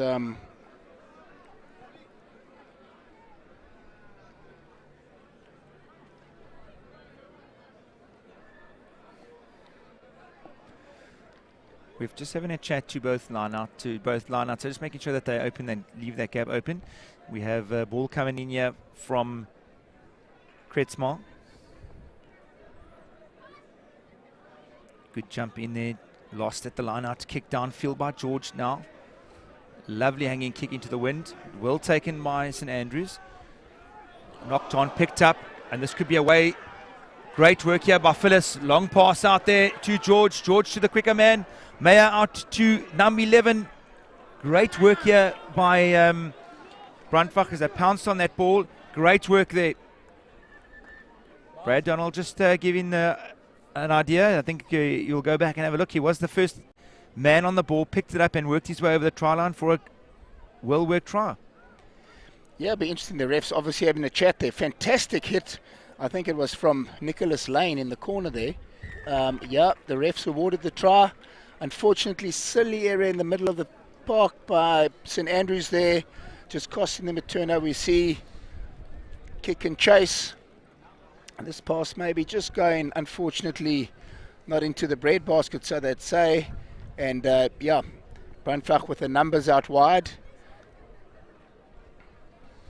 Yeah, great work here. You've got to finish off when you get those chances. And great defensive work here by St Andrews, just keeping it quite short. The ball just left there. He's the man on the ball. He's allowed to pick it up from there, which is quite legal, and that is a try for all days. Yep, great try to BRANDWAG. Take the lead 12-0 with a very, very tough kick.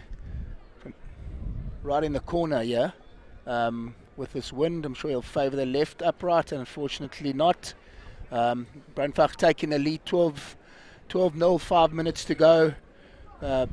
Yeah, maybe want to just try and keep that error rate down, Lyle. Yes, most definitely. We obviously got to make sure that you just limit out your errors, especially when you're in the open spaces there and you've got no defenders or no one there to help you. The ball was just left out, knocked on and pounced on by the BRANDWAG, and quick off the mark were they, and yet again turned a sort of a knock-on into a very good position. Nice hanging kick here from St Andrews, taken in by BRANDWAG. They're looking now for the ball. George at the base looking for it. Looking to feed his fly half. Back to Meyer. Beautiful long cross cover kick, using the wind to advantage, but it looks like he's overkicked it again. Ball carried back again, Sean. Like we said, using the wind is a great thing, but it can also be, if you don't use it correctly, you're going to find yourself under a lot of pressure. Well, I think again, just making those silly little errors inside his own half. You know, knowing that he's standing in his 22, look to maybe pump it straight down the middle of the field, especially with this wind. Let the wind take it towards the touchlines and just push his play, and puts, you know, will definitely put St Andrews under pressure. Rupert Kretzmann had a good game on Saturday, throwing the ball in here for St Andrews. Got Beamish at 9, just trying to find out what the call is. Having a look, he's standing inside the line. Might have a move on here. Good line out ball taken in. Looking now to maul as Kretschmann's got the ball at the base. St Andrews now want to start that maul. Comes back. Good work here. Got Oliver Matt Taylor at the back. Still the same maul. Broken off now. Good defensive work here by BRANDWAG. St Andrews going to look to pick and go. BRANDWAG number 8 over the ball. Unfortunately, just missing it that first time, and I think has infringed, and will definitely be advantage St Andrews, maybe 10 meters out. Now Beamish looking to feed to Kretschmann, just losing the ball, but no advantage called. Good work here by Wesley Moss, playing good advantage. Going back to the penalty, just telling Beamish, just hang on, I'll show you where the mark is. St Andrews now, I'm sure, will look to kick it into the corner, as we have Daniel Hickey taking the kick.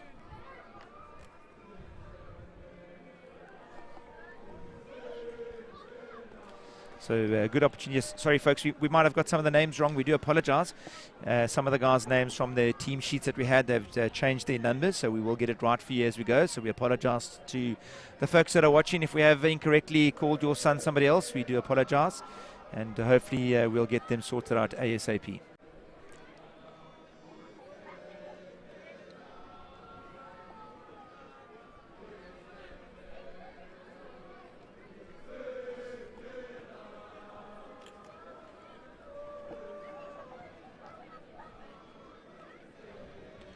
So we've got a line out here from St Andrews. Great take there by Madada. Good counter shove from BRANDWAG as now St Andrews look to reshove back in. We're asking them to realign. Here we go. They're working hard. They're on the move. Ball's at the back. Just a bit sideways as it goes down to ground now. There's the ball. Penalty advantage. Ref not happy with that, Sean. Yeah. St Andrews working really, really hard there. Definitely moving the ruck from left to right, and I think no doubt going to try that line out again. Definitely part of their play to look to use that line out, and I think again looking to just suck those big BRANDWAG forwards in, and probably look to try and get some quick ball once they've pulled those forwards in. Going for full man line out here, straight to the back, taken in, quick shift around, moving that advantage of their pack around. There we go again. Brandwag on the ball again. Ref asking him to leave it. Penalty coming. Creshman close to the line. Oliver McTaylor looking to pick it up. Beamish directing the forwards. Great carrier, great drive, great legwork. Just inches short as St Andrews now look to pick and go again. Short again. Ball coming back. Still an advantage from the ref. Great work here by St Andrews as they work their way out to Lane. Lane attacking the line very well. Offloading again. Good feet there by Marcy. Beamish now looking for it. Pick and go. Round the blind side. Good work there by Mdala. Another pick and goes. They are incredibly close to the line. Kretsmar looking for it at the base. Great defensive work here by Brandwag as they just make St Andrews work for all their money. Madala looking for it. So way up their options. Goes right. Matt Taylor looking for it again. Beamish calling for the ball.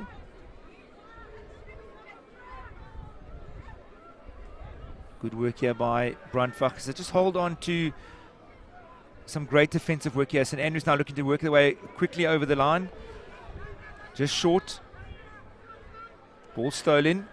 And ref not happy with that and going back for a penalty to St Andrews. He's having a chat. Wants to have a chat to somebody. Wesley not happy about something. He just wants to have a chat to Brandwag.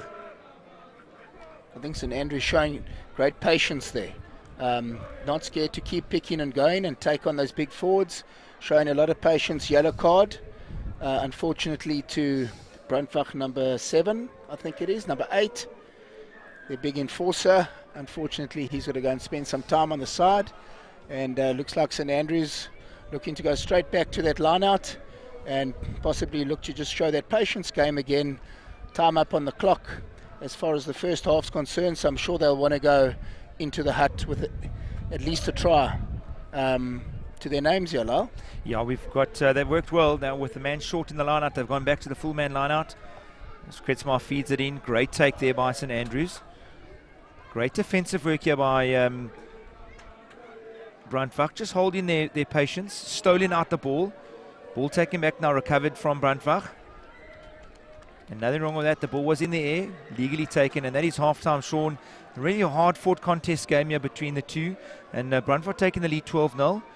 Your thoughts on the first half? Yeah, very interesting. Definitely thought Brandwag have got the ascendancy going into the second half with those big runners of theirs. St Andrews did show a lot of patience now just before half-time. I have no doubt that their coaches and them as the boys won't be too happy with not putting points on the board there. But yeah, a scrap. You know, the guys fighting really, really hard here, and going to be interesting to see what they do in the second half. Folks, stay with us as we bring you the second half in a few minutes. At the moment, it's half-time, 12-0 to Brandwag.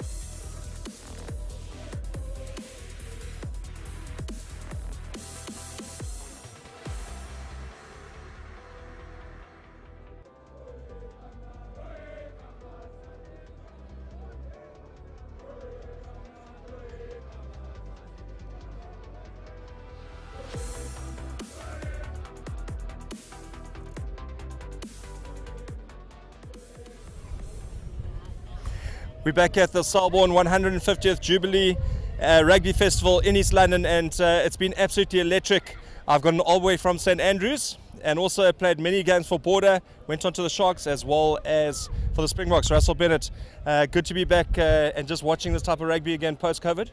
Yeah, I think after 2 years there's that hunger for the spectators to get back to watch a little bit of schoolboy rugby, and you know, we thrive on watching that every week. and we haven't had it for 2 years, so it's exciting. And I think congratulations to Selborne for putting up such a great show, in particular to Jono Kruger and to Sean Fourie. I think have done an outstanding job, and yeah, we've seen some great talent on show and some big strong boys. So I don't think the guys have wasted the last 2 years. I think they've been preparing for this and spending a lot of time in the gym getting fit and getting strong. We had the SA Schools coach here a little bit earlier. He said that he's seen players that he hasn't seen before, which is a great thing. This is what's important about these festivals, just to put your hand up if you get the opportunity. Yeah, I think, they're all starting from scratch. A lot of these guys haven't played first team before. They may have played a game or two last year, so there's not a lot of experience. So yes, it's an opportunity for you to put your hand up and say, listen, I'm in contention, I want to be there. Tradition, I've been honing in on tradition. St Andrews, we're talking about 167 years old. I mean, it's massive for these schools to continue the tradition and to keep going. Absolutely, and I think the great thing this year, from what I've seen watching schoolboy rugby, is that Eastern Cape rugby, schoolboy rugby, is particularly strong. Dale strong, Queen strong. We saw a fantastic win by Grey earlier this morning against RONDEBOSCH, who are strong. Selborne always powerful. St Andrews there or thereabouts. So a lot of strength, and surprisingly so after 2 years during COVID and not being able to play this game. Brandwag, big side. Can St Andrews come back? I think so. I think we had an opportunity there in the dying moments of that last half, and unfortunately we couldn't convert to points. But I think possibly fitness might play a part in the last 15 minutes. Yeah, you never give up in this game. You never give up. We're going to go back up to the studio. Stay tuned for the big game. Selborne College is going to be massive. Stay tuned. That's coming up at 3 o'clock. Russell Bennett, thank you very much. Back up to commentary.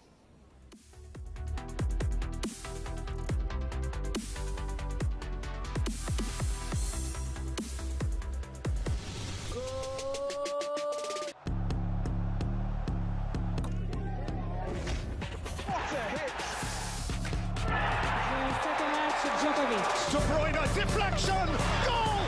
Kevin De Bruyne penetrates! What a performance that was from the Maglia Rosa. This is the championship they were looking for PGA. And the champions strike first! Mayhem! Softly for a tap-in birdie. Fantastic. Back in May, Ghana back on top.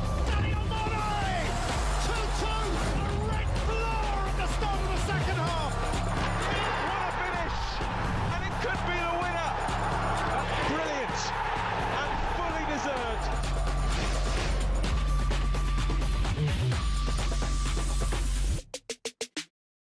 Uyabona manje isikhathi samapopayi. Hey, siyaphela. It's time to see ukuthi ababana amabhoza Grand Sharp. It's a win at all costs for both of these two sides. Ababana baphethe isitayela and can go all the way. Isikhathi sokuclaim isilverware phela manje. And the chance here to fire one in. Okakesara kuyele kuKesari. Siqede lesiqalile, asimele lesisusile.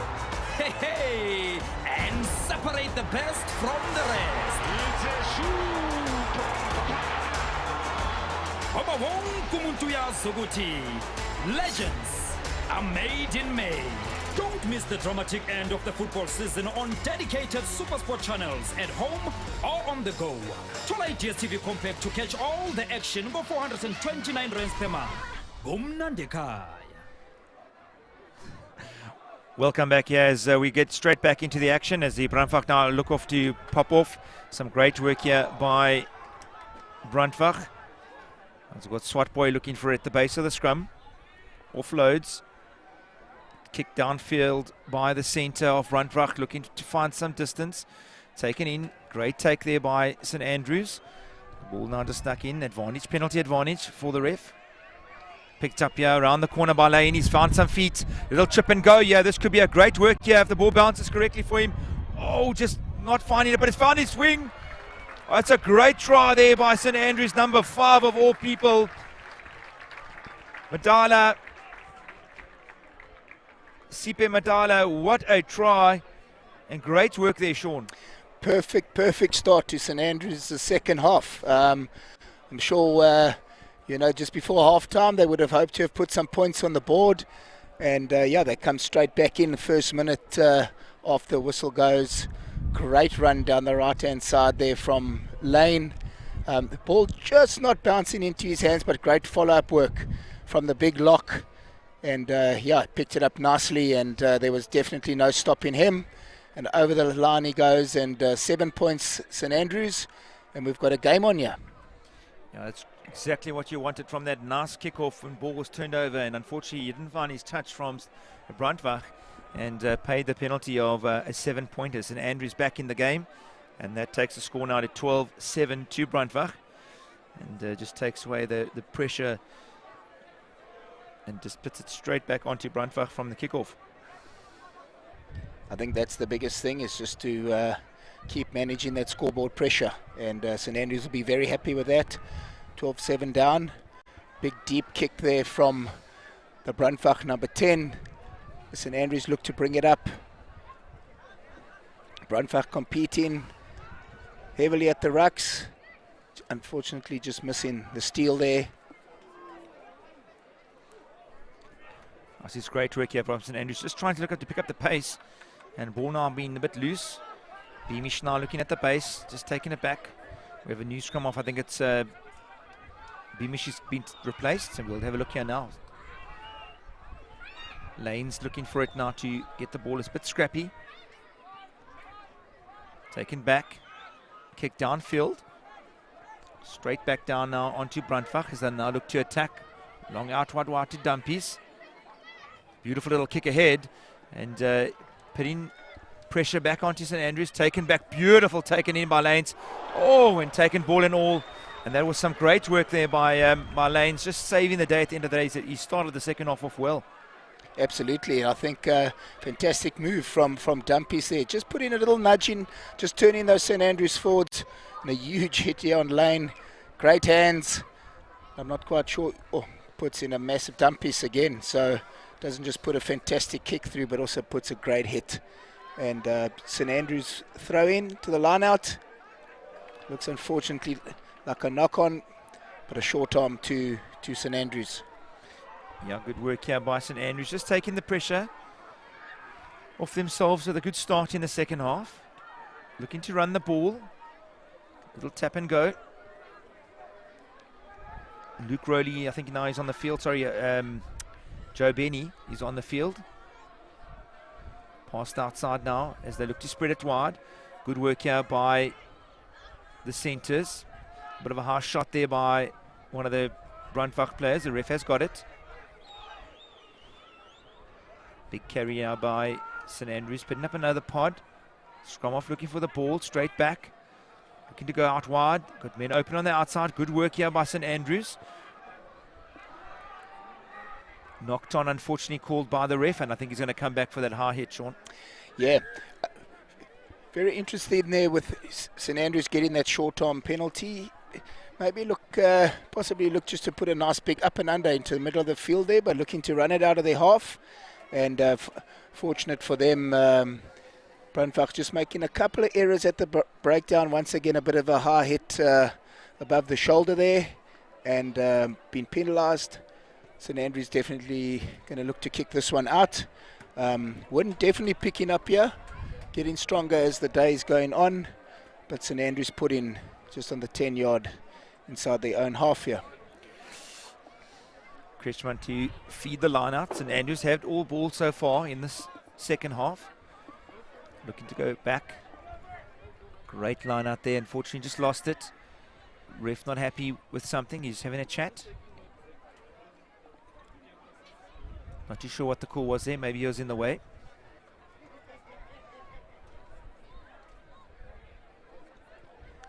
St Andrews looking to reset the line out again.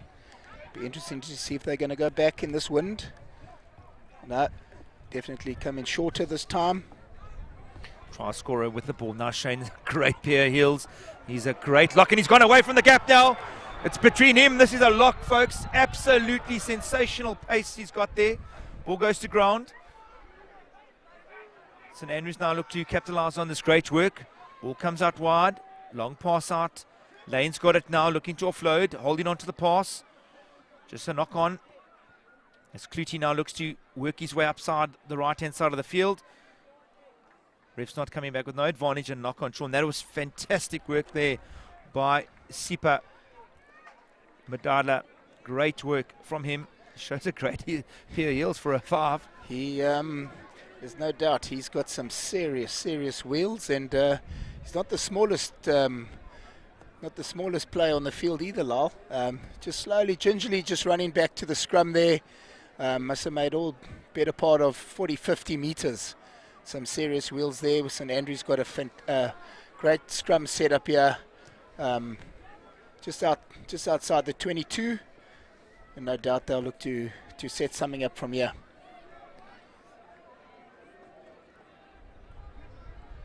Big work up here from St Andrews, looking to pick up a couple of positional changes here. Great work by Clutie. Lane outside again onto the wing, pulls himself back in. St Andrews now really full of running in the ball. Ball's a bit loose, picked up again by the scrum off, taken up by the 8th man of St Andrews. St Andrews now really looking to play this ball wide, spreading the big pack of Brandwag around. Good pick and go. They're going to go again. Big carry here, just taken back. St Andrews now look to try and get closer on. Little knock on, unfortunately, still a little mistake leading in there. A great passage of play from St Andrews, just spoiled it there with that little knock on. I think something we've definitely seen in the opening 8 minutes of this half. St Andrews definitely looking to pick up the tempo, moving the ball around, quick hands, looking to clear out the rucks as quickly as possible. And I think it could be an exciting 22 minutes here. Definitely looking to spread this pack of Brandwag out wide. Just some simple errors, unfortunately, but I'm sure Brandwag are going to look to want to secure this ball and just get out of their half. Yeah, we've got Brandwag now putting in the ball. Swat boy. Royden Swat boy fitting it in. Ref's not happy with the setting. See, they've been through a bit of a war there today, Sean.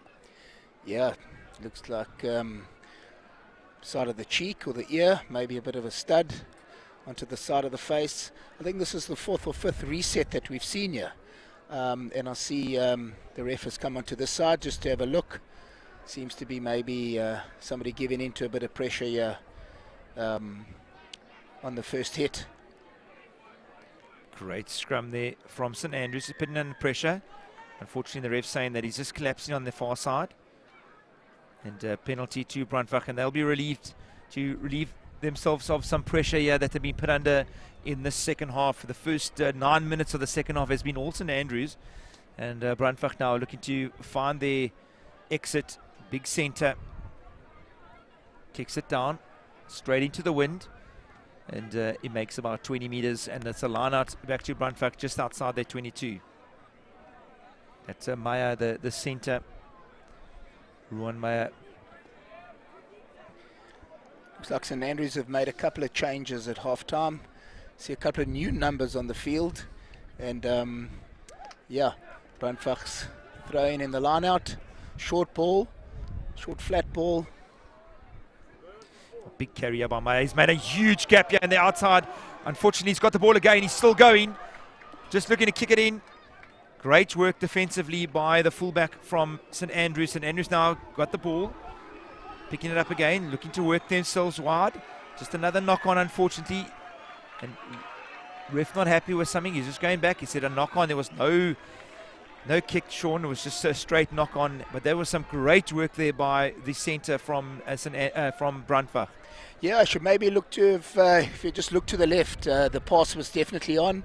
Try to put ball onto boot there and just kick a little grubber through, but a powerful run there into the center of the field. Yeah, there's two centre pairing guys. There are two big units there from Brandwag. They looked at good full running of the ball, and there was a great run there by Mtatoli. 4 looks like he has been replaced at St Andrews as well. He had a great, that's Oliver Matt Taylor has been replaced. Scrum off, puts the ball in, picked up at the back, shifting it, Lane's yet again. He's been full of running, has Lane. Advantage here to St Andrews.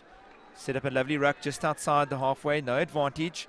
Backline offside, says Wesley Moss, and he's coming back for a penalty. I'm sure the Brandwag coach won't be too happy with these boys at the moment, giving away a lot of penalties, specifically at the breakdown, and definitely an area that they might just want to have a look into.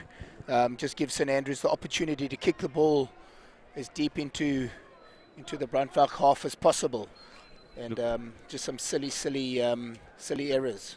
Yeah, and St Andrews capitalising to the full extent. Yes, Sean, they've really just kept to their basics. Line-out again from Kretsma. Good line-out call. Ref not ready, still talking to them. Asking them to reset. St Andrews now looking to feed.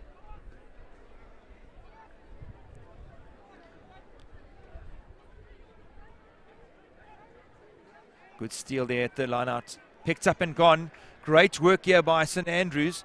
Turned an error into some positive plays. They look to just steal that ball and work their way up. And unfortunately, there seems to be a flag.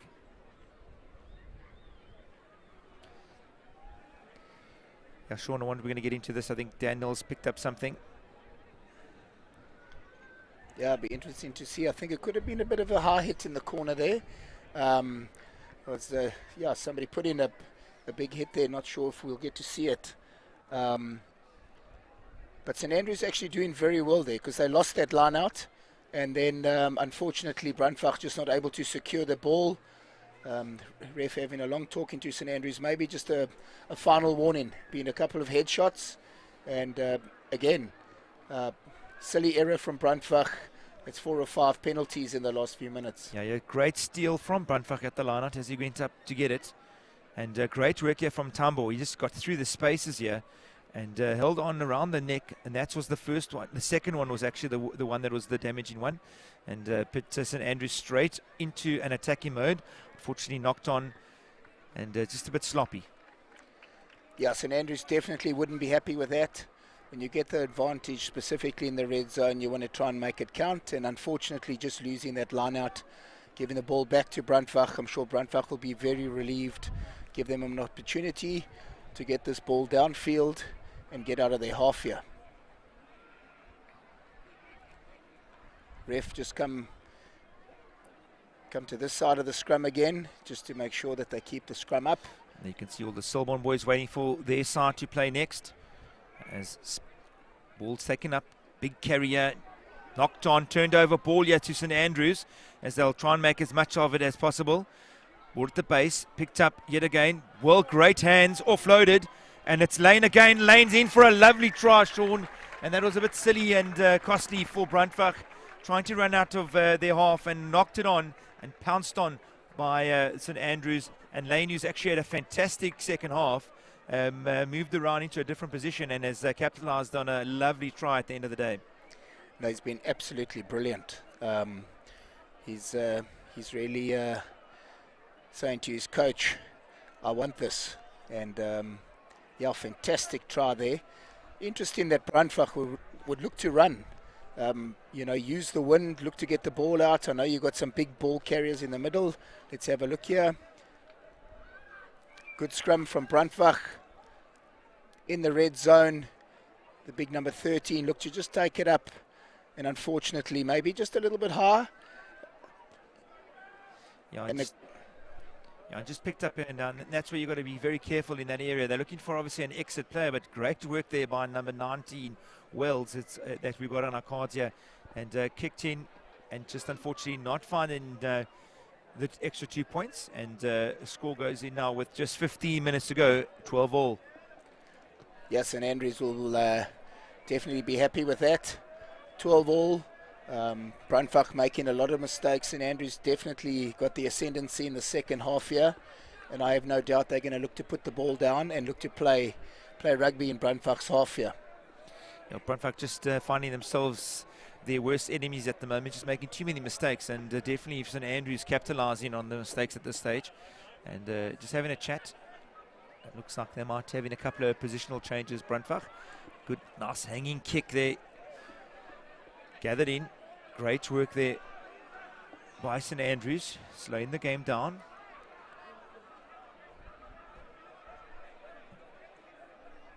Benny looking to play it straight downfield. Actually, I think it's Luke Rowley playing at scrum off now. Taken back in. Great work here by Brandwag. Dancing feet there by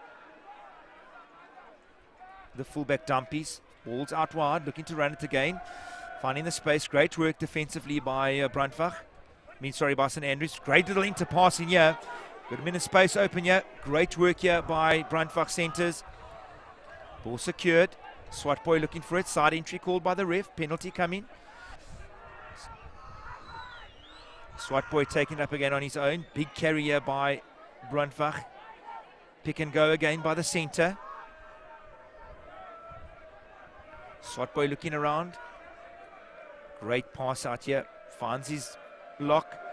Big number 1 on the outside. Sorry, number 8 again, Van Sale. Great work here. Brandwag looking to be a bit more patient. Ball's a bit scrappy at times. Gone to ground. Ball's coming back now again, Swat Boy. Big carry there by Erasmus. Hit again. Big carry here there again by Bruce Van Sale. Finds his feet. Cleaned up there by the number 1, Van Rooyen. Little inside pass. Varying the pace and stolen from St Andrews. Vantage is over, says the ref. Play on. Ball's a bit scrappy. Good hands again. As now they look to counter-attack. St Andrews look to work their way inside the field. Rowley looking for the ball. Long pass. Oh! Just a little bit high, says the ref. Rowley again. Back again. Long pass out here as they look to spread it wide. Great hands and feet and awareness. Lane again outside to Clutie. Clutie puts it on the boot. No advantage, says the ref. Getting a bit scrappy, Sean. Yeah, and very interesting again. Another what looked like a bit of a high hit, and I think somebody from Brandwag could maybe be in a little bit of trouble here. Again, just those 50-50 tackles just going a little bit too high. A huge hit on the St Andrews, I think it was the St Andrews flank. And yeah, the ref just calling. Just Ruben Tamani over, giving him a yellow card. Brandwag's discipline just costing them. That's their second yellow card. And we spoke about it earlier on, Lyle. Just far too many penalties. And again, giving St Andrews the opportunity to look to set up a line out inside the half. With a one-man advantage. Yeah, Tainsman, he's not a small guy, he's a big unit, and he thought he had done a good job there, but unfortunately it is a bit hard, and ref had seen that it was right in front of him. He's just timing play. He's just waiting for a replacement that's happening for the injured player. Unfortunately, looks like he may have taken a little bit of a hit. I'm not sure if he's winded, but he just seems to be out of breath a little bit. Maybe just take him off. Just let them have a good look and see. Number 6 for Brandwag.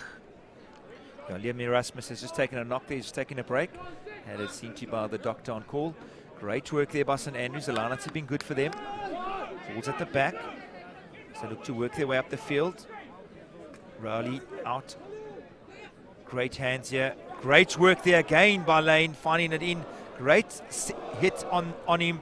Defensively now, some big hits coming in here from Brandwag, and he got ball and all with that pass to Lane. He's been a little bit of a elusive runner now in the second half and just making his way through, and if that ball had gone to hand, Sean, I think we could have been in for another try. Absolutely. If we look at this line that he ran a fantastic line, and unfortunately his pass just not been able to go to hand, but wow, he's been absolutely amazing in the second half. And maybe one of those players that can play all over the park, Lal. Yeah, just having a chat to, I think, one of the guys on the side there, just to get an assistant from somewhere. And Mr. Moss is not happy about something. He's just having a chat to his fellow AR. Just getting, there's a replacement coming on, big number 25. We don't have his number. He's a big go again. Let's just have a look at this run from Lane. Ball going across the field, and wow, just coming in. Obviously saw the space beforehand, and big hit on Lane, but he's a tough guy, gets up and ran a fantastic line there. Definitely been a massive impact he's had on the second half. He changed from fly-half.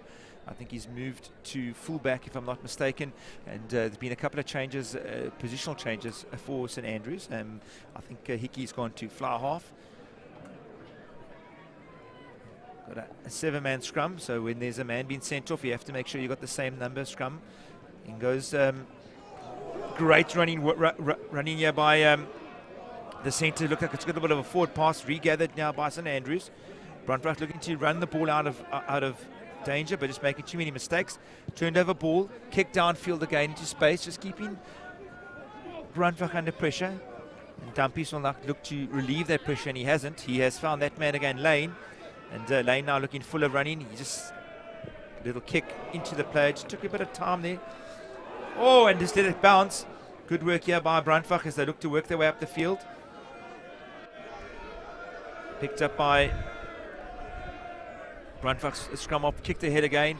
I don't think there's any advantage called there by the ref, and coming back for a penalty. Probably the first mistake Lane has made this game.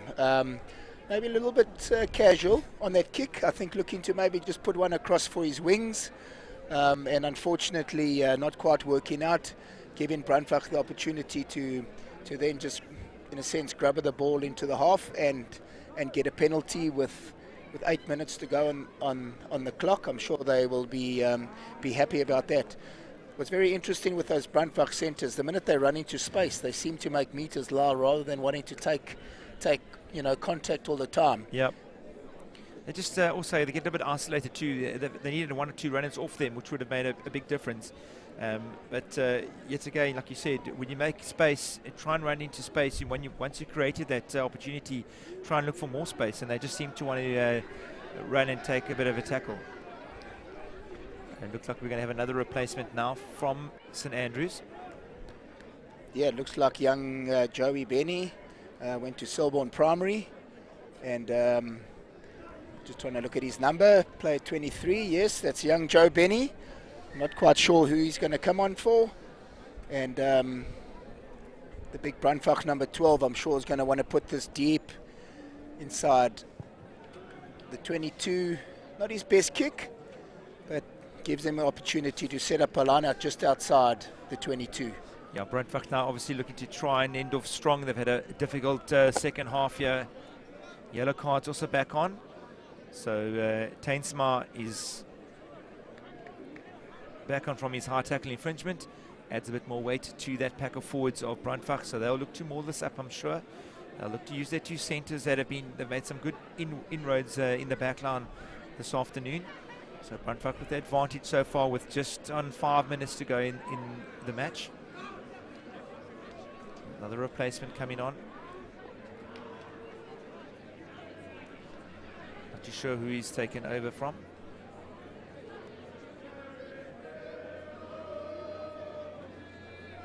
Grayson Gous has just been sent on. Great line-out work there by Brandwag. At the back, starting to maul. Ball to Spielman. Spielman's now broken off, working his way up the field. Great defensive work there by St Andrews. I think it could be stolen, unfortunately legally. Yeah, unfortunately it looks like he just went off his feet at the breakdown there. It was quite interesting just to watch big Brandwag number 8 set amongst his centres there. I think they're definitely looking to set up a maul and get some of those big runners, 12, 13 and 8 maybe running into the middle of the field a bit. But again, penalty to Brandwag, put into the corner, probably 5 meters out there. Yeah, they're looking to try and control this game in the last 5 minutes, putting St Andrews under pressure. Look to go for a full line-out here. They've gone to a 5-man line-out, like you said, Sean. They've got 2 big runners in the midfield. The 12, 13 and 8 have been very good with making inroads into the defensive backs of St Andrews. So quick short line-out here. Yeah, like we said, out to Meyer. Big walk in there. Great work, great defensive work here by St Andrews. Ball's at the base. Not rolling away. Advantage given. St Andrews just slowing things down a bit. Back again up to number 4. Great work there by Kukamur. As we see BRANDWAG edging ever closer. Great big work here by Van Zyl. Stopped well though by St Andrews.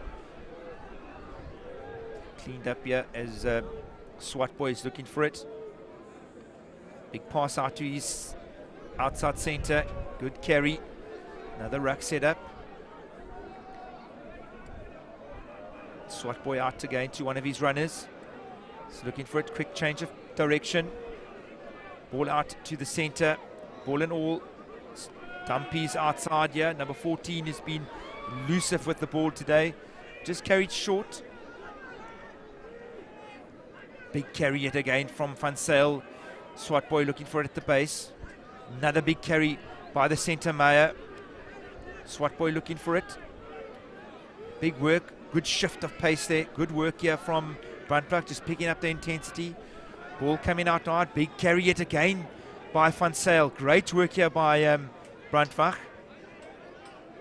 Picked up Van Rooyen, one of another big elusive running. They just put more pressure in here. Final works, pick and go. Centimetre short here as Swat Boy looks for it. Brings it out wide, long pass out. Great work here. Great try here by the left wing. Ruan Meyer for BRANDWAG. And Sean, that was some great rugby from BRANDWAG. Yeah, really impressive to see. I think BRANDWAG knew that they had a couple of advantage opportunities there. Didn't panic. Brought the ball towards the post. You know, then took it right. A lot of pick and goes and using a lot of their carries, as we just see. Just not panicking here. Look to just take it wide. Some big runners off the ball there, but there was a lot of work that had been done up until that point, where yeah, I think 3 or 4 times the ref had put his arm out for advantage, and they made sure that they just used the advantage. Yeah, and as we're closing up here, we've got about a minute and a half ago. Sean, your views? Anybody on man of the match for you so far? I think Lane for me has definitely been the standout from a St Andrews, from a St Andrews point of view. From a BRANDWAG point of view, yeah, there's a couple of guys that have put their bodies on the line. Number 12 has been really, really impressive. But for me, I think my man of the match would have to be Lane from St Andrews. 100%. So you have it there. Even though we've got a minute to go, game's still not over. St Andrews down 12-7. And Lane has been superb in the second half and definitely been the man of the match in our point, even though might be in the losing side at this stage, but definitely man of the match for our side. Great pick and go, carried in. Front BRANDWAG as they now look to close off this game. Just under a minute to go. Ball's taken up again. Big carry. St Andrews looking for that ball and stolen. Great work there by the number 8 from St Andrews. Really had his hands all over the ball. And that was great work there by Aidan Jarvis, getting a penalty. Now it's St Andrews now with the go to ball. Time is almost up on the clock. They'll try and look to use as much as they can of this now, Sean. They literally got to make it count. Yeah, did really, really well. Literally, as that ball went down, he had his hands over the ball and given his team the best opportunity to possibly sneak something here. Great setup in the line-out. Early sack, but unfortunately looks like it was not quite the timing the ref was looking for, and advantage St Andrews. Yeah, he just called it there, said the sack wasn't good enough for him. And yet again, advantage back to St Andrews. Looking to go. Tap and go as they go for it now. Great defensive tackle there by BRANDWAG. Ball's at the base. Ref got the penalty and hands on the ball. Great work there by BRANDWAG. Sean, I thought maybe St Andrews a bit premature there. Now would have maybe kicked it out and attacked again from a line out. Yeah, really interesting tactic there. I'm not quite sure if the ref had possibly set in they couldn't kick it out, but to tap and go like that when time is up on the clock, when you've got the opportunity to set up a line out, doesn't really make too much. We just see it here. Looking to run away from all these players. Massive hit. Absolutely huge hit from, again, BRANDWAG number 6, getting their hands over the ball, and fortunately for them, winning themselves a penalty. and I have no doubt that they're going to look to kick this one out and look to end this game here, Lyle. Yeah, they will do that. They'll just tap and go. The game is probably over. This is a sensible thing to do, and that is the match, folks. Kicked it out into touch, and that brings this game to a close. A pulsating game, and well done for St Andrews coming back in the second half. They were 12-0 down to bring a 12-all, and then a great try at the end there from BRANDWAG to take the victory 17-10. Our man on the match came from St Andrews, as Nathan Lane was superb today in all aspects and really deserved it. But unfortunately, he was on the losing side today, Sean. Yeah, unfortunately for him, I'm sure they'll be disappointed. I think St Andrews will be disappointed. They played some fantastic rugby in the second half, but all credit to BRANDWAG. Their big forwards definitely gave the ascendancy and worked really hard for that try at the end. Great game of rugby. I'm sure there'll be some sore bodies, and yeah, well played BRANDWAG. Folks, stay tuned with us. We bring into you live coverage of the 150 Selborne's 150 Jubilee Rugby Festival here. Up next is the main game coming up between Selborne and KINGSWOOD. We're going to head down to the main pitch down now with Robbie Durant. He has the man of the match with him. Folks, we'll chat to you soon. From us, it's out.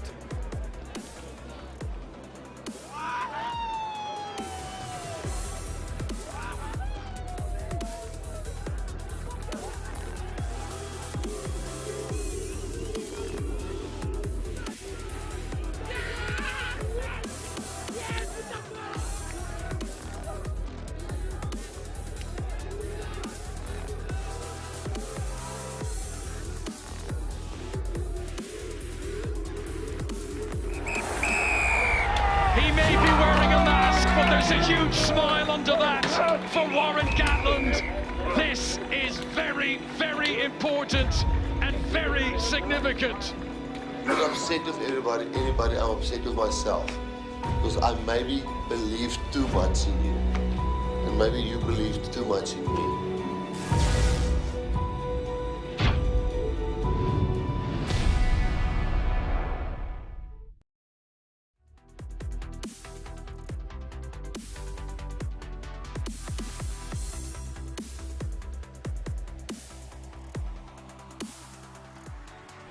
Well, we've got FNB man of the match, Lane. I want you to put on that hat, please. I know I know you're a bit disappointed.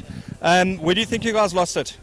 I just think a couple of bad decisions in the wrong moments let us down. I think we had a lot of opportunities to win this game today. I think we just we let ourselves down at a couple of key areas, especially at the end. Yeah. So you guys have had a bit of time off. Do you think that's maybe been the contribution of why you guys didn't get momentum over the festival? Yeah, I don't know. I don't really know what it is, to be honest. I think we just struggled in certain aspects that we haven't struggled in before. So we're just going to have to get back to the drawing board. Well, you speak really well.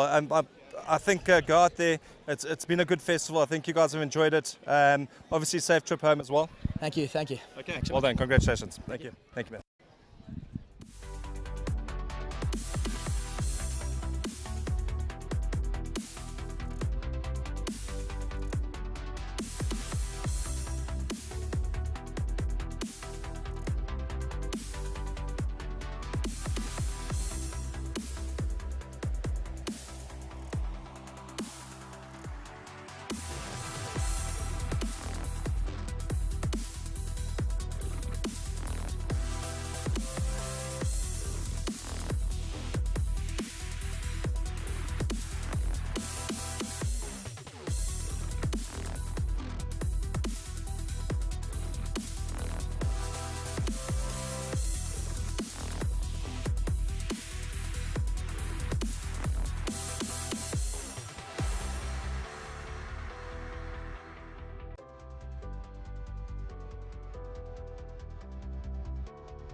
What a game of cricket we've got.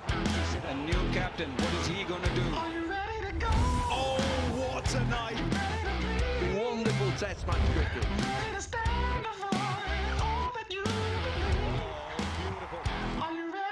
The team here rise in applause. Gets the first test match.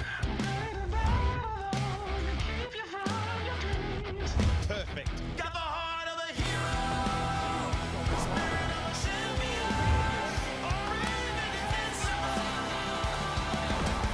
Light up the game.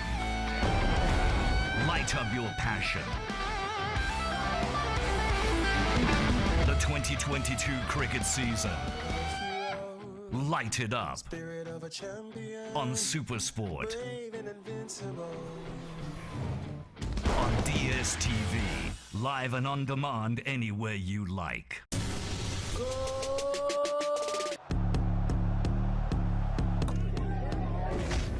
What a hit! De Bruyne, deflection, goal! Kevin De Bruyne penetrates! What a performance that was from the Maglia Rosa. This is the championship they were looking for PGA. And the champions strike first! Softly for a tap-in birdie. Fantastic. Back in May, Ghana back on top. 2-2, a red blur at the start of the second half. What a finish, and it could be the winner. Brilliant and fully deserved.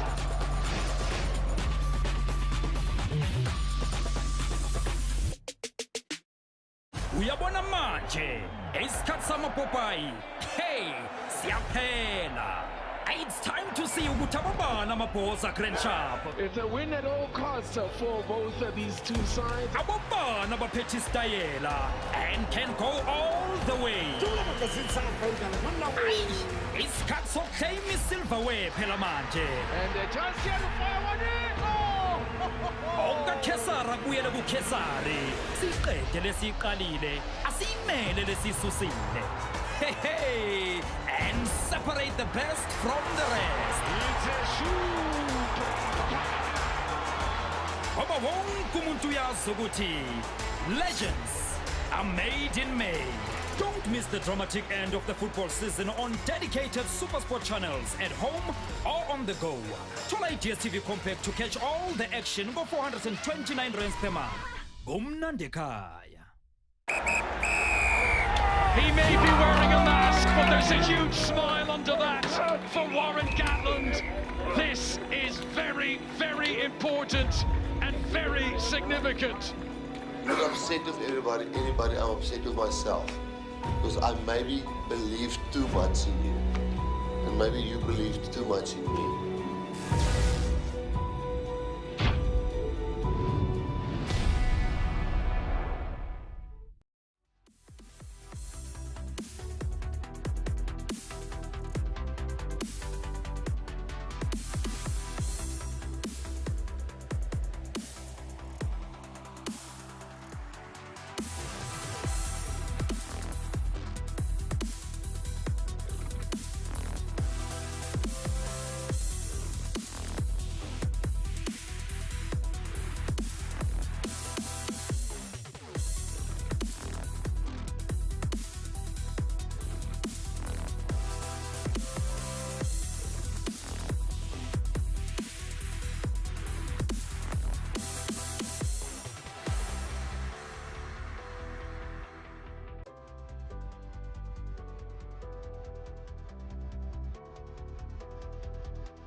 When we talk about atmosphere, this is what it's about here at the Selborne 150th Rugby Jubilee, brought to you by FNB. These ladies are absolutely incredible. When I walked past and I saw them, I said we have to get them onto an interview. What team do you support? Queen! They could even sing nicely like that. And which is the best festival in East London right now? I love it that Queenians are supporting Selbornians.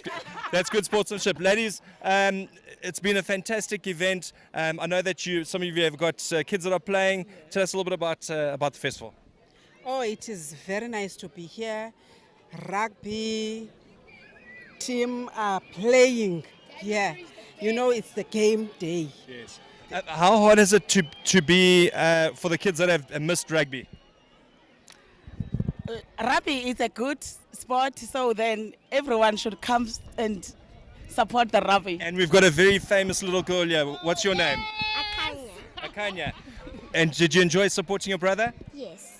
Awesome. That's what it's about. 150th Jubilee here at Selborne College. Stay tuned. Selborne up next. It's going to be an absolute cracker. Catch Jono Kruger and myself up in the commentary box right now.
Well, welcome folks. It's the Selborne College 150th Jubilee Fest, and what a day it has been.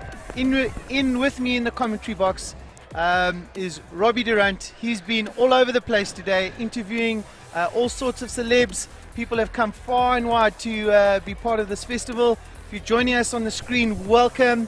If schoolboy sport is a meal, you're about to partake in a nice dessert.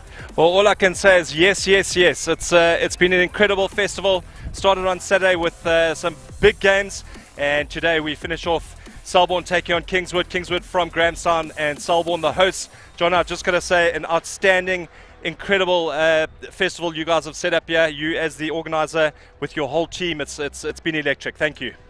Great team effort, and thanks must go to FNB to their support and making this a reality. Just amazing thing for our community here, Robbie, to get everyone involved, and Supersport Schools right behind us all the way, making it possible. I must say that FNB haven't just sponsored this event, they've totally got involved. Sandile Philip, the regional director, he's been here from game one, connecting with the crowd and the people, and he's a really great character. I saw him in the VIP tent. I said, "Are you not leaving East London, Sandile?" He said, "No." He had to drive through this morning. He had to be here for this game, and this is what it's about, to get the corporates involved, especially FNB. Thank you very much. Otherwise, this would not be possible. And it's massive, massive for East London, Eastern Cape, and a lot of boys are putting their hands up. The SA Schools coach is here, and he said he's seen guys that he hasn't seen before, and it's about taking those opportunities, Jono, and this is what festivals are about, for a coach like that to harness and see what potential is out there. And yeah, just a big ups to Selborne College for everything they've done here. Boy, and have we seen some talent here today, Robbie. Some boys have really put their hands up, and just a great opportunity to allow people from far and wide to showcase their talent, no matter their background or their situation. When people step into those four white lines, it's all that matters is the game. It's been a hard session for the old boys. We know they've had quite a good couple of sessions here this weekend. A lot of people will be travelling home today, and right now Kingswood taking on Selborne College from East London. Massive tradition, 150 years. Well, the last time these two sides met, Kingswood versus Selborne, was at Graham Day 2020, and Selborne eventually ran away winners there 28-12, but it was Okwam Cavani who is in the lineup today, as the Selborne team is shown there, and he'll be coming off the bench at 24. He's had a shoulder injury.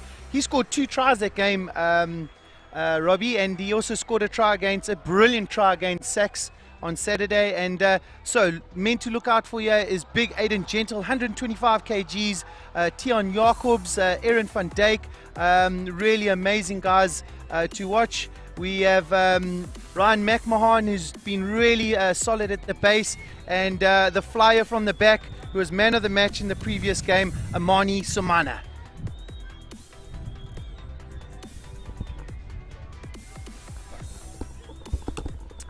Over here we have the Kingswood lineup, and immediately, folks, I'll apologize for some of the pronunciation, but Big Stan, the man Murungawa, he's a man to look out for, and you will hear this name throughout this game. Number 8, Shingi Manyarara.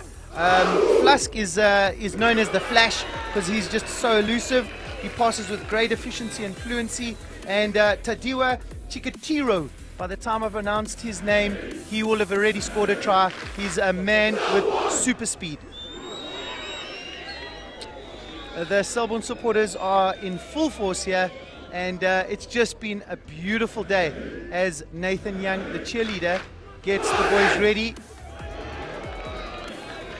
And this has been a tradition in the coming years for the cheerleader to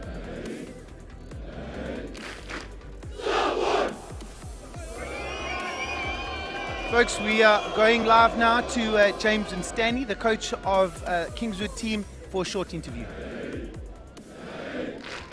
Well, before the kickoff of the Selborne College versus Kingswood, James and Stanley, Director of Rugby, first team coach. Firstly, congratulations on the post at Kingswood. Huge things happening at Kingswood. Thanks, Rob. Yeah, I must admit it's the boys getting some great attitude and work rate and ethic out of the boys. So when you have that as a coach, that's all you can ask for. And so I'm pretty pleased to be there with them in that environment. Tell us a little bit about the Kingswood ethos. I know that you've just infiltrated there. It's lovely for your family. Tell us a little bit about the history of Kingswood as well. Well, a Methodist boarding school, and we've got a lot of diversity, and I think what makes us distinct is we're rooted in the Eastern Cape, and so that always comes through, that we have all of this multiculturalism but based here in the Eastern Cape, and so it's a fantastic value system and something I'm really proud to be a part of. James, big game coming up. Selborne bouncing off a very good win on Saturday. You boys ready for the game? I think Selborne have put together 4 really compelling performances in a row here, and you add in, Rob, that they're at home, and all of a sudden you say, you know, they're favourites on paper, but as we know, the game's not played on paper, so let's see what happens. Love that. Game's not played on paper. We've got a massive clash coming up at the Selborne 150th Jubilee Rugby Festival, brought to you by F&B. James and Stanley, Director of Rugby for Kingswood. Back to you in the commentary box. Well, that's James Stanley. He is a man that is well travelled. He has played rugby overseas. He spent 11 years coaching in Ireland, returned to become the Craven Week head coach, and has had great success there as the Border Craven Week under 18 head coach. He was the assistant for his side was Chase Morrison, who now is the new head coach of the under 18 Border Craven Week side. He is also the head coach of Selborne College, and together they are at loggerheads today to see who has cracked the code, who has been able to figure each other out. And asking James Stanley yesterday how he is going to approach this game, he said he's going to use the motto, "Favour fortunes the brave." To all those old boy supporters out there, we know that our motto, Palma Vituti, is reward to the brave. So we will see who is the bravest here today, and I know for a fact that both sides will be giving their all and looking to dominate here in such a prestigious event. James Stanley's done so well in the border region. Now obviously playing or coaching in the Eastern Province division. Stalwart of obviously border schools, had a very successful run there. Was part of the SA Under-17 high performance squad as a coach. This must give you absolute goosebumps, John Kruger. Major leading the field as custom, and the boys are back in their stripes. If you watched the game on Saturday, they donned their second strip, but I can tell you now that there's nothing like wearing the black and white. I see young Jordan Luck is actually starting today, Logan Mile on the bench. I did see that on the program, so stay tuned for that. I saw a message from the captain. The last 2 years of no sport has made us realize how much we took for granted, and how true is that? So the boys taking it all in here. We also have Gabriel Creel coming off the bench, Robbie, and it also looks like Garen Miller will be starting today. Watch out for them. They will be definitely injecting some passion and some momentum into the side. I've been following Gabriel Creel from the Cranes Festival. He is instrumental. He does all the hard work. He's a big ball carrier. He's strong. He's fast. And he's your typical number 6, Robbie. Typical number 6. It's good to see that typical number 6 coming through Schoolwear Rugby. I've just seen Benny Jacobs walk past. Stalwart of Border Rugby, his son Tian Jacobs has got player of the tournament in 3 tournaments. Been in the tournament select side. So Selborne with the kickoff, he goes high, and it's taken by Selborne.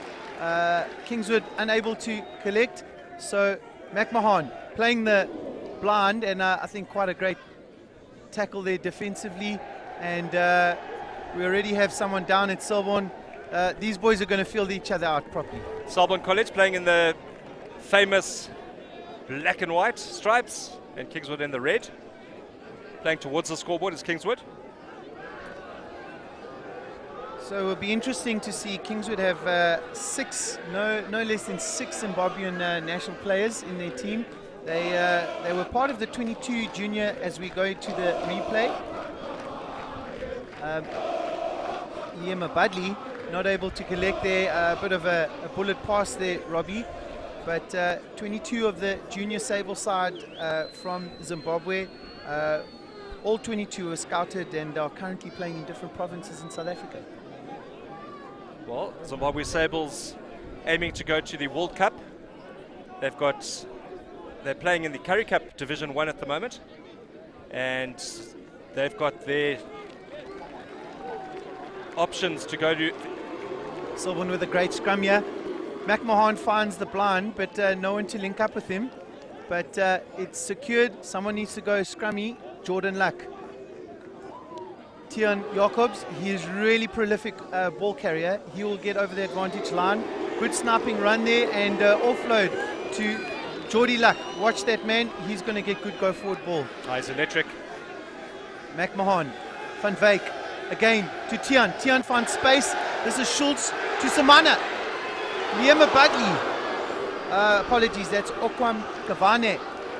Just unable to hold on there, but that looked promising, Robbie. Well, it all started with Jordan Luck, that big power drive, and then great hands all the way through the back line. Just couldn't get possibly that winger maybe standing just a little bit deeper, running onto the ball. Must say Ryan McMahon is getting good, clean, quick ball out and creating pressure for Kingswood. But it's the throw-in. Good take there by Jordan Mildenhall. And watch out for number 9, Tino Flusk. He's known as the Flash. And good go forward ball there by Kingswood. They launch attack through their captain, Liaz Chitingwa. This is Leto Warube, and he has really launched a great kick, but it's fielded by the back 2, Okwam Kavane taking it forward. He shoves someone out the way. The crowd love it. Robbie, what's it called? A gwija. Boys have missed the vocab of getting smashed. And McMahon looking to feed his forwards, and the biggest one of them, 125 kg, Aidan Gentle, taking it forward. Jordy Luck looking for some go forward ball. This is good Schultz, and this is Gabriel Creel. Big collision there. He does well to stay on his feet. Great rip there by Tadwa Chikatiro. He's a man to watch today, folks. Josh Kent, one of our excellent referees here in the border region. Does some great work. These refs all need a bar. They've commit so much time. It's not easy to be a ref. Somewhat the unsung heroes.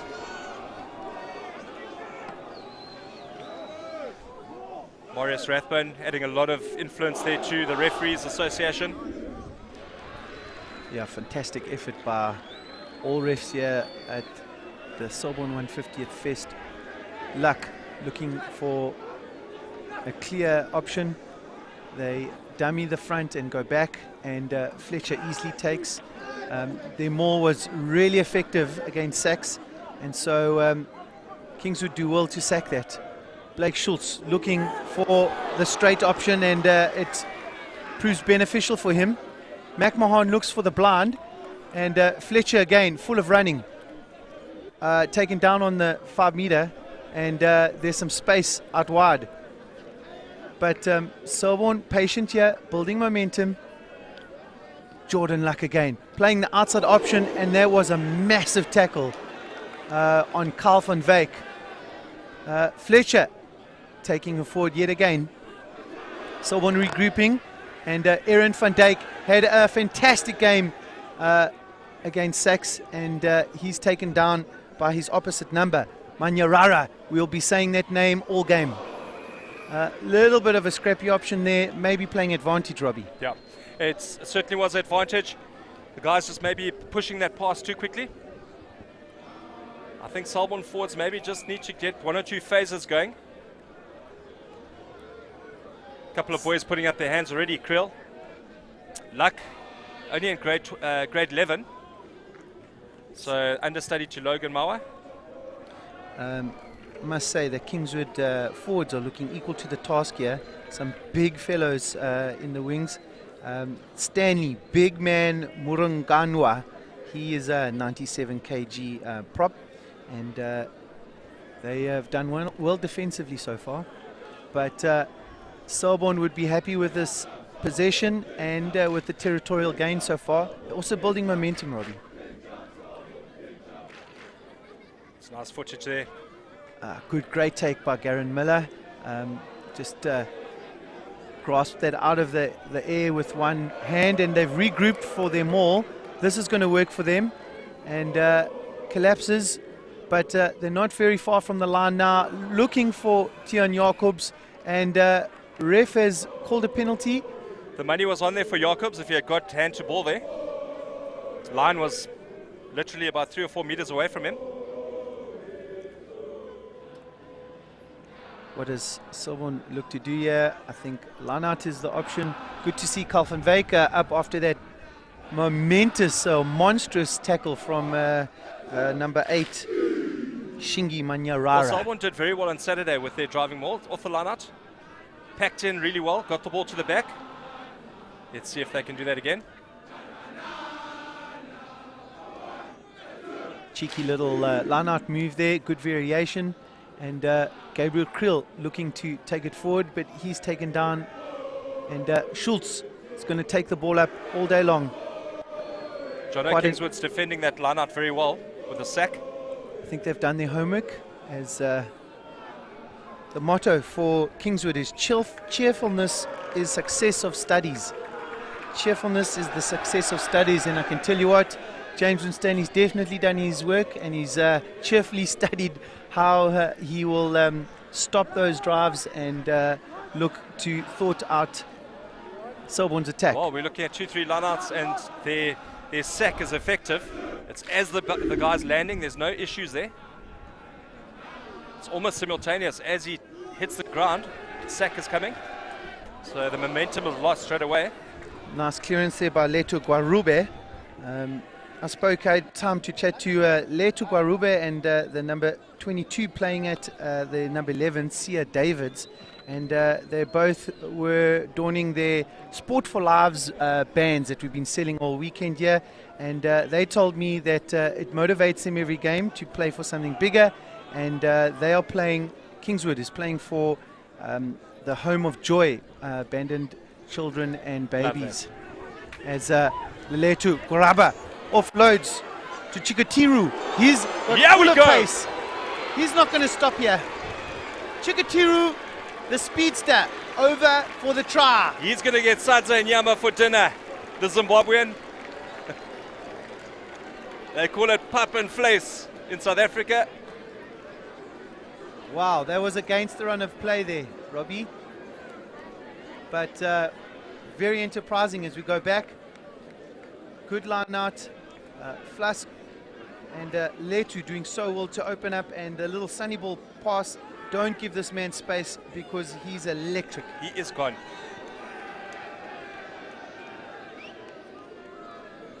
That's some pace as well to pull away from the Selbornians like that. Yeah, Chikatiro is one of the junior Sables that have joined this side, and man, he's a player to watch. So as I was saying, the Zimbabwe Sables are going to the qualifiers in June, July. They get through that, they go to the Rugby World Cup in 2023. So a lot of these young guys are the future. Robbie had scored that try before I could pronounce his name. Zimbabwe under 19s have just they won the African Cup. So certainly setting their structures up there in Zim. The women have just been included into the World Cup Sevens, ladies. So a lot of talent coming through Zimbabwe, strong schoolboy rugby, and all coming back here to Selborne College, 150th. There's good height on that kick send, and well taken by Kingswood. They're looking to play now. This is a good offload. There's space out wide, and this is number 14, Ben Huff, who's done well to take play to the halfway line. Good press here by Selborne, and taken back defensively. Kingswood will look to regroup here. Kaleche at scrum off. Another good kick by Guarube. Does it bounce out? Just infield, and so a massive territorial gain there by Kingswood. They'll be very happy with this.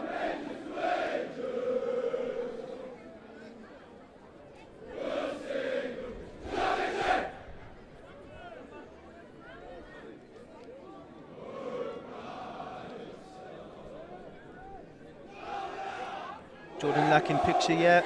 He's offspring of legend, old boy Hayden Luck. Played more games than I know for the first team. I think he played at the age of scored many tries 14 against years old. my good school Dale College. I think he was part of the 94 Selborne side that was so successful. Rod Buerta. There's a good take there by Garen Miller, but the sack again is effective for Kingswood. They have stopped that more. Blake Schultz taking it up again, but he's well met, double teamed by Kingswood. They take it up on the blind, and again the ball spills out, and Garen Miller does well to get away with it. Someone looking to regroup here, and Tion with carry there. This is De Villiers to Carl van Wyk. He's caught behind the gain line and driven back, but ref is saying Kingswood's just creeping on the offside line there, Robbie. Kingswood's defense right on the borderline, but they're pushing the envelope, but their defense is coming up nice and straight all together, putting Selborne under a bit of pressure. So I think Selborne will be very relieved to get out of their half, and that kick takes them up to the 10-yard of their line. That ball hit the World War II scoreboard sign, and really a privilege to have two traditional schools here. Kingswood, one of the oldest Methodist educational institutions in South Africa, And Selborne also has a rich history, celebrating our 150th years. This is Ryan Marimo with a good take. He stays on his feet and pumps his leg. Needed advantage there gained, and good offload to Tiaan Jacobs. They're building momentum here. Carl van Wyk gets skipped. This is Caleb Schweigel taking play to the halfway. And again, they take it. Mani Samana, the stepster. He was lucky he ducked there, Jono. Yeah. Carl feeding the forwards. Looking to regroup here. Through Tiaan Jacobs. Tiaan Jacobs finds some space, offloads to Aiden Gentle, holds the ball awkwardly, but might have lost that, and unfortunately lost to Kingswood. Good working there at the breakdown, Robbie. Yeah, Kingswood working hard off the ball. As they say, work harder off the ball. I'm sure James Winstanley will know that saying. He's taught these boys exceptionally well to get into a better position. So it's a massive kick. Really good 50 meters there, John. Really great territorial gain there by Kingswood. They're doing all the right things at the right time. They're ticking the right boxes. Forwards are putting in the effort. The defense has been exceptional. And if you're looking at how they're pushing up nicely, John, they're coming together. They're working as a unit. Backs are just on another level. Kingswood through their number 3, the big man Stanley Urungawa. He's their line-out thrower, and they're wanting to gain some momentum here. It's well stopped by Selborne, but still making movement laterally. Advantage to Kingswood, and big stand Marungawa taking it forward. They lined up here on the blind. They've got plenty numbers. Selborne needing to fold. Big stand at scrum off. Oh, he is doing the pick and drive, or the black, or the rhino, whatever you know it as. But they're taking a very direct route here, bringing the forwards in of Selborne College. Selborne under pressure here. Manyarara, very difficult man to put down. Number 1, Kusani, doing well. He's caught. Selborne equal to the task. A double hit there. Double whammy. Number 10, Letu Kwarabo. And well, John, I don't know if that was the right decision by Kingswood. They were getting the momentum with the pick and goes. Maybe just a bit more patience there. Could have seen them 1 or 2 more. Yeah, they had had all the momentum there. Yeah, they had a major overlap too, Robbie, and didn't go through the hands. So actually fortuitous for Selborne, as Big Stan takes the ball forward. Marungawa causing all sorts of havoc here. Little tricksy move there, and it works out for Kingswood. What a move. And that was all well planned. You could see that was coming up.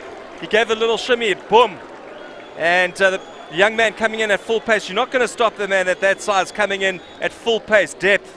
Well, let's hit the rewind button, because that one's worth another look.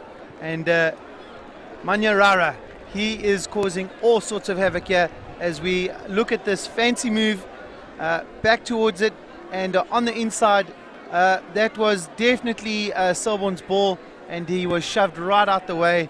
Really good, strong work there by the number 8, Shingi Manyarara. And number 7 as well did so well. He was composed, didn't rush it. He knew that the defense was coming up, and the little pop back inside, full pace, Shingi Manyarara.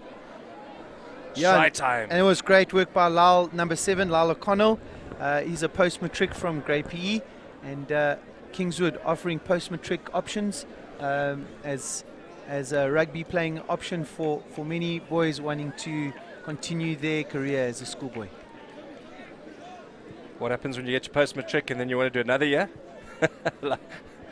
Then you don't listen in class, Robbie. Oh, shots fired. Kingswood have really turned the tide here. Selborne with a great start, but conversion unsuccessful, and Kingswood 12-0. As memory serves, last time they played in Graham Day, this was a similar situation, 12-0 down.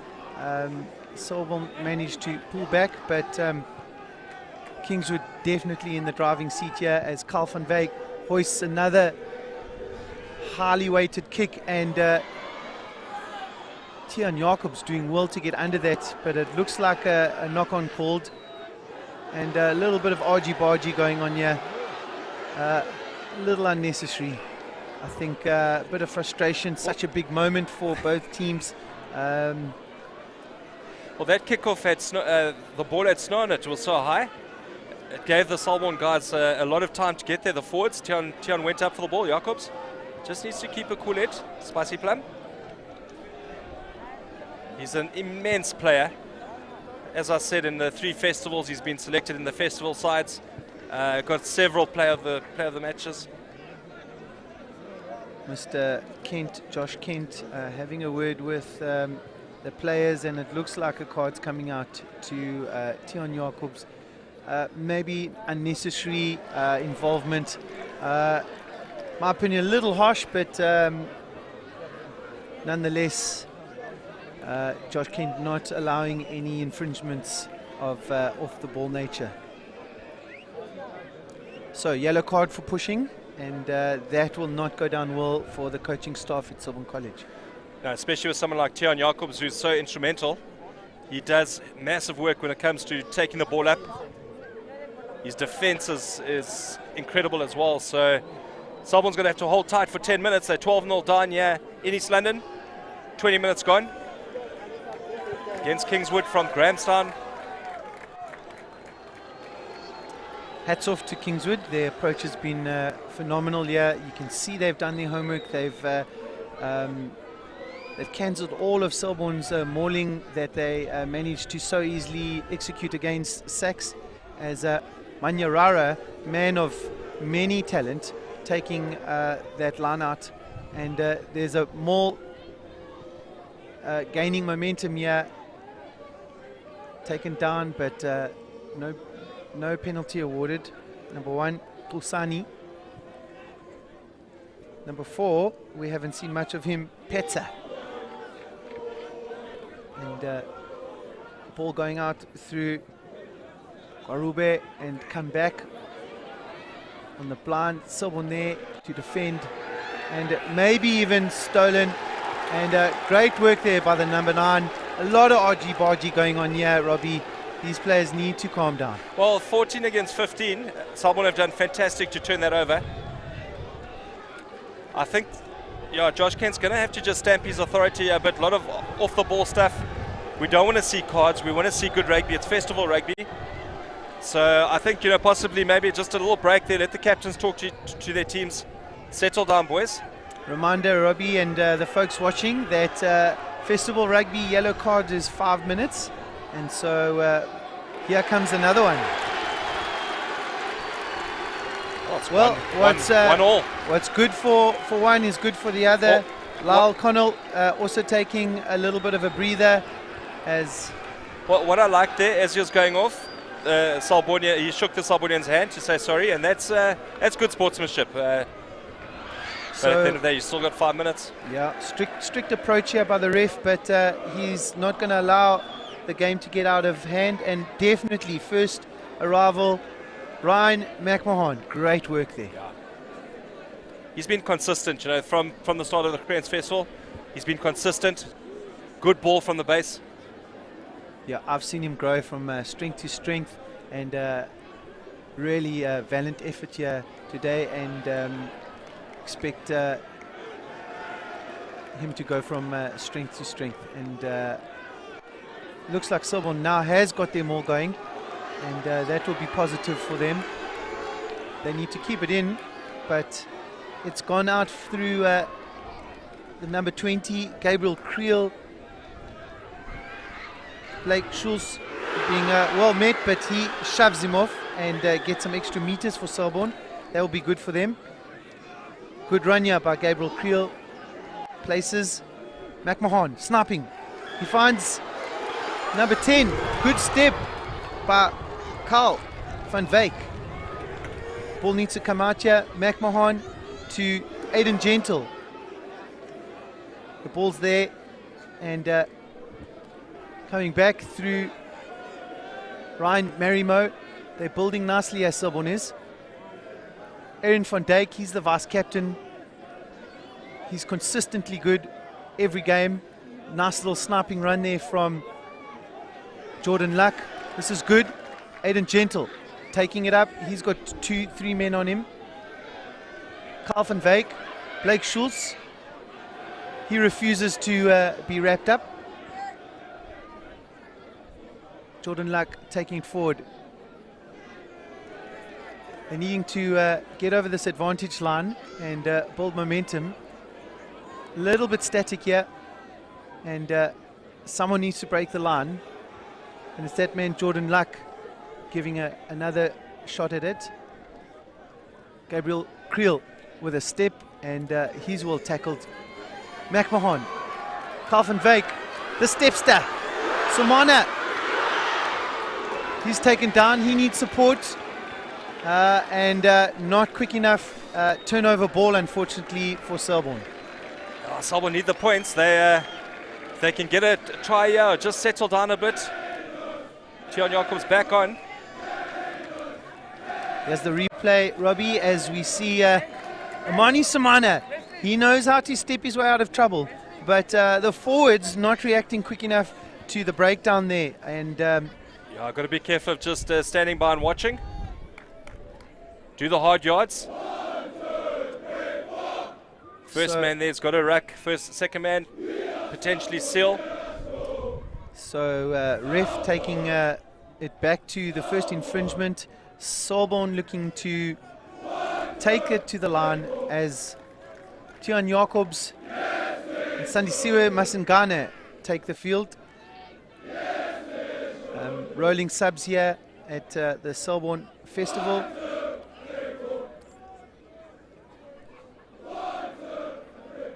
Just in range now, we have the 5+1.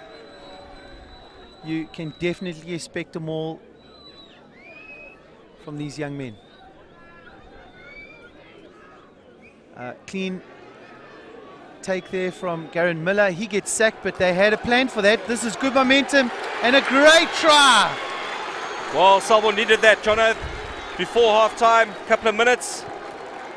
Well, that try had the Selborne maul written all over it, Robbie, and they'll be happy with coming back. So will the school. And great work there. Gabriel Creel at the back of that maul. He's been elusive since the start of this game, and Selborne not out of it in any way.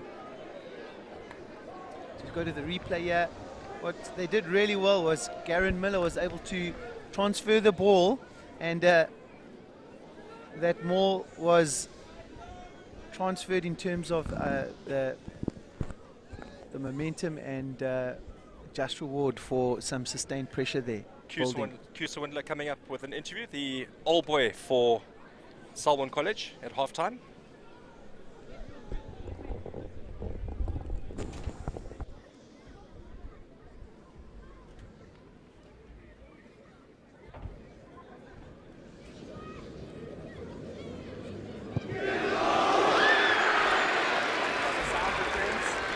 Good. Brings their score to 7-12. Version. Really good there by Carl van Wyk.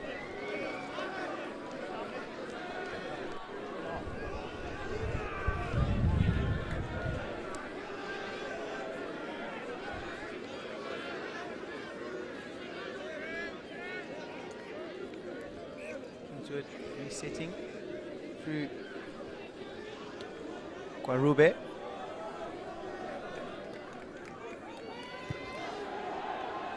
And they go deep.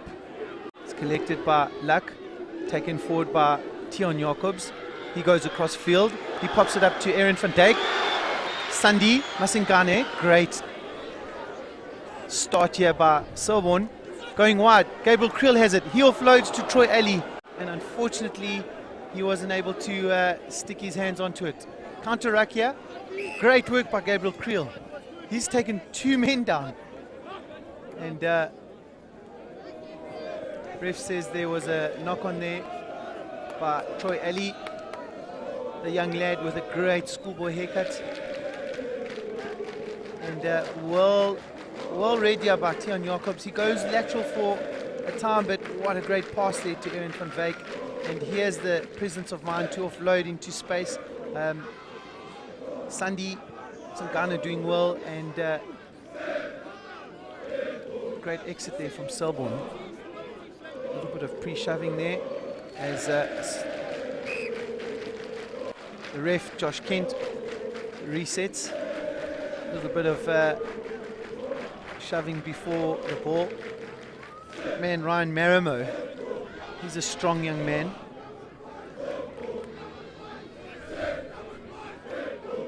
The schoolboys of Selborne College hold him in high esteem. Even have a poem that they have about Ryan Marimo. As ball is taken wide through 21, Zweni, and Selborne come away with it.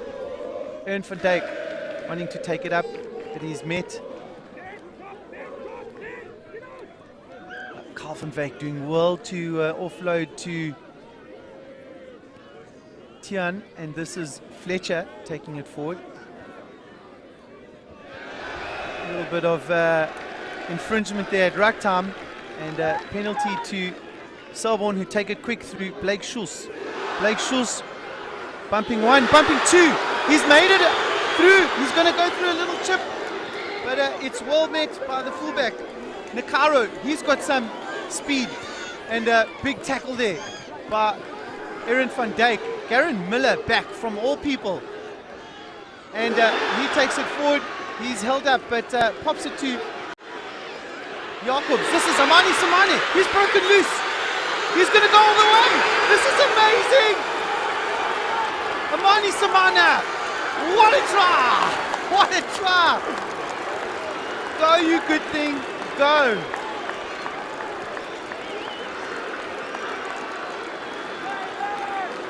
Brilliant play here by Selborne. The boys love it. The crowd love it. I love it.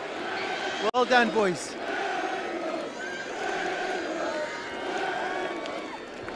Well, that is a replay of note. It all started with Garen Miller at the back, holding his own and keeping the ball alive.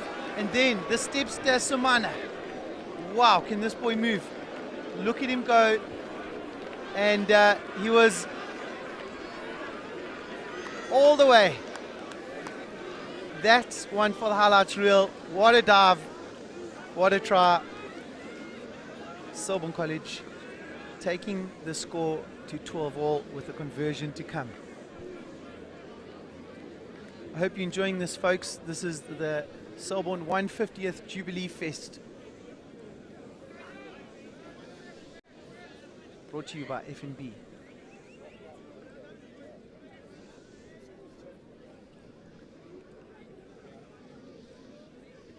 Van Wyk. It's a good strike. It's got height, it's got distance and direction. It takes the score to 14-12. And what a way to end the half. Selborne College were 12-0 down, and with a turn of events there, playing brilliant rugby to take the lead to 14-12. There's everything to play for in the second half, and electrifying stuff here. The crowd love it.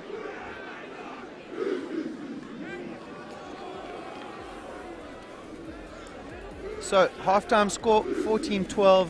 Tries through Samana and Creel for Selborne College, and that man Manyarara and Chikatiro, men that we mentioned before the game even started, tries to Kingswood. And so what an evenly matched game. What a way to end the Selborne 150th Fest as we take a break I'm sure we'll have an interview during the half. Expect to see Tats Makonza, a well-known Selborne old boy and celeb, and we'll be back with you in just a moment.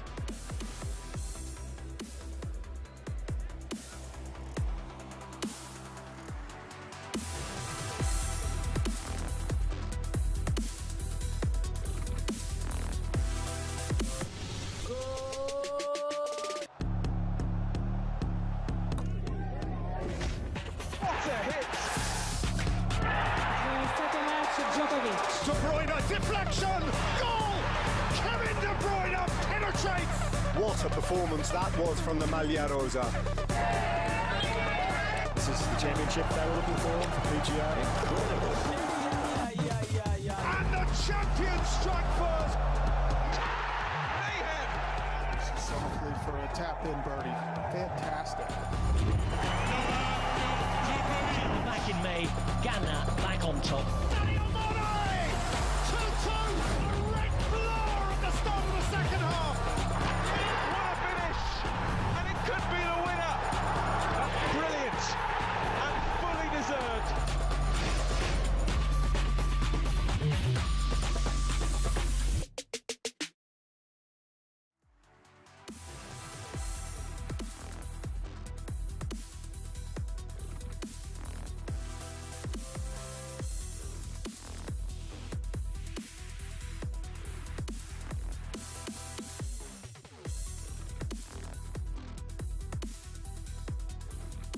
Well, you wanted fire, Selborne College versus Kingswood. It is epic. We were standing here waiting for this interview and getting so excited. I'm getting goosebumps just thinking about it.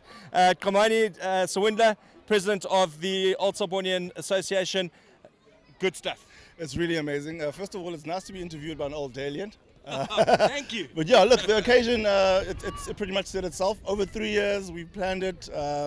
It's come together very nicely. It's nice to have a lot of the guys back. Geez, the gist of the game today is absolutely amazing. We were 2 tries down, and look at us now. Yeah, it's a vibe. Well, I was shocked to chat to the headmaster, and he said to me that you guys had used 3 years to plan this. I mean, that's a lot of time to plan something, but it's been a success of note, hasn't it? Look, that's why we plan. It took 3 years. Fortunately, COVID gave us the time to do that. And yeah, to come back after COVID, I mean, it wasn't just for us anymore. It was for the whole of East London. I mean, look around. This place is packed to the brim, and everybody's enjoying themselves. But it was a lot of hard work, a lot of conversation. Yeah, but yeah, it's been all good. A lot of old boys from all over the globe are watching today. What do you want to tell to your old boys that are watching this and about the traditions? 150 years, many people have been through Selborne. What do you want to give them as the president? Well, it'll be lovely to see them all back on Founders Day, and also come catch a game of rugby every now and then. And yeah, the school's doing you proud. It's doing you proud. The grounds look immaculate. The new Jubilee Tower is looking beautiful as well. So yeah, it's really nice for them to continue to watch when they're overseas and etc. etc. etc. But yeah. Okay, that's the president of the Selborne Association. We've got the comedian coming up just now as the old boy, and also the show host. Well, he's just decided to come in. The show host of South Africa's Got Talent coming up right now.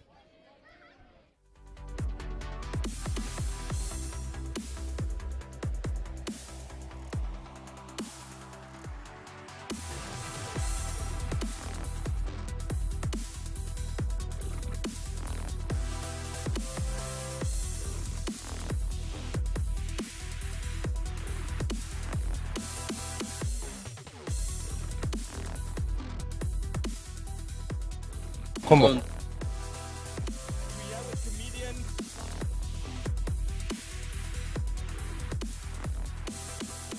We're here with probably one of the funniest men in South Africa, comedian, as well as the show host of South Africa's Got Talent. How are you, my man? Very good, bro. Sorry, I keep looking across because I was watching the game, and I know you guys didn't see that last try, but man, it's hot in there. Well, we've been on this side of the field. Yeah. We just heard the crowd cheering.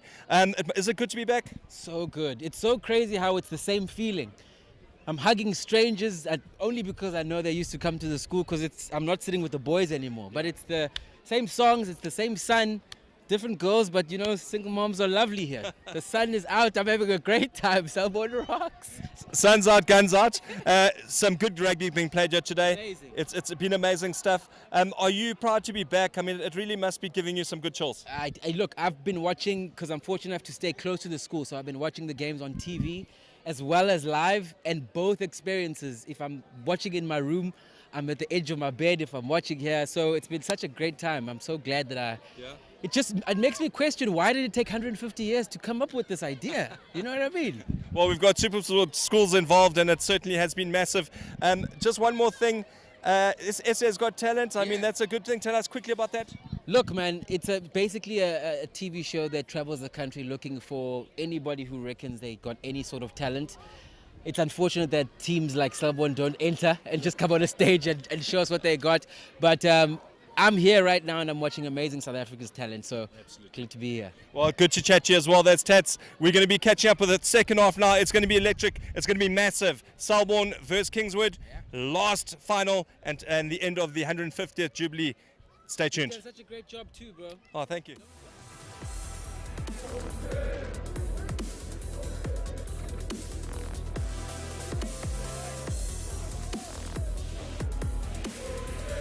Well, that's Makonda. What a legend.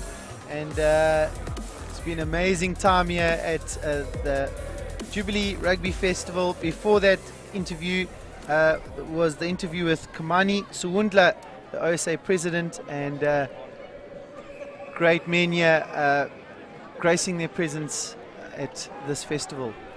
Well, it's our last final of the festival, and we get things underway through Tadwi Chikatu Tiru as it's collected, and Jacobs is going to take it up. McMahon through Van Wyk, and kicked ahead through Schweigel. The 10, Kwarube, he's elusive. Taken down by Selborne. And Shingi Manyarara is going to get forward ball here for KINGSWOOD.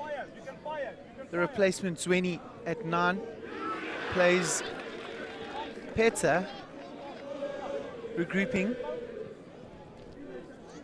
Usani with the ball.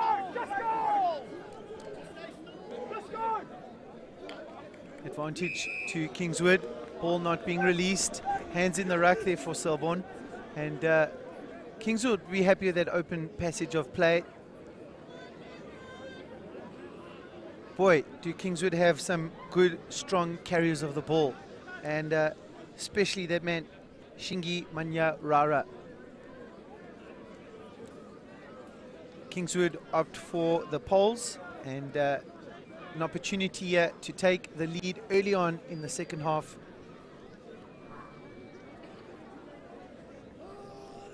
I'm going to take this moment to thank everyone involved in this festival. Many people behind the scenes giving of their weekend to host schoolboy rugby. I want to thank Supersport Schools for broadcasting this beautiful event, and our sponsors F&B. Kwarube, Leto Kwarube, looking to capitalize through this penalty kick.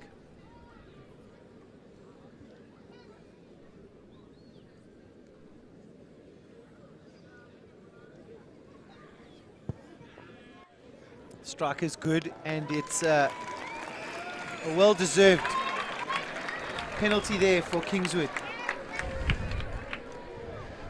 And Robbie, really good start there for KINGSWOOD. Were just composed, took the ball forward, and capitalized on the infringement from Selborne at Rucktown. Yeah, Jono, KINGSWOOD getting first blood there. Selborne bounce back incredibly for the last 3 minutes of the game. This is a beautiful kickoff by Carl van Wyk, collected by Jacobs, and does a bit of a basketball throw, and the play continues. Aaron van Dijk breaks the first tackle and gets some good go-forward ball. Tiaan Jacobs ball in hand.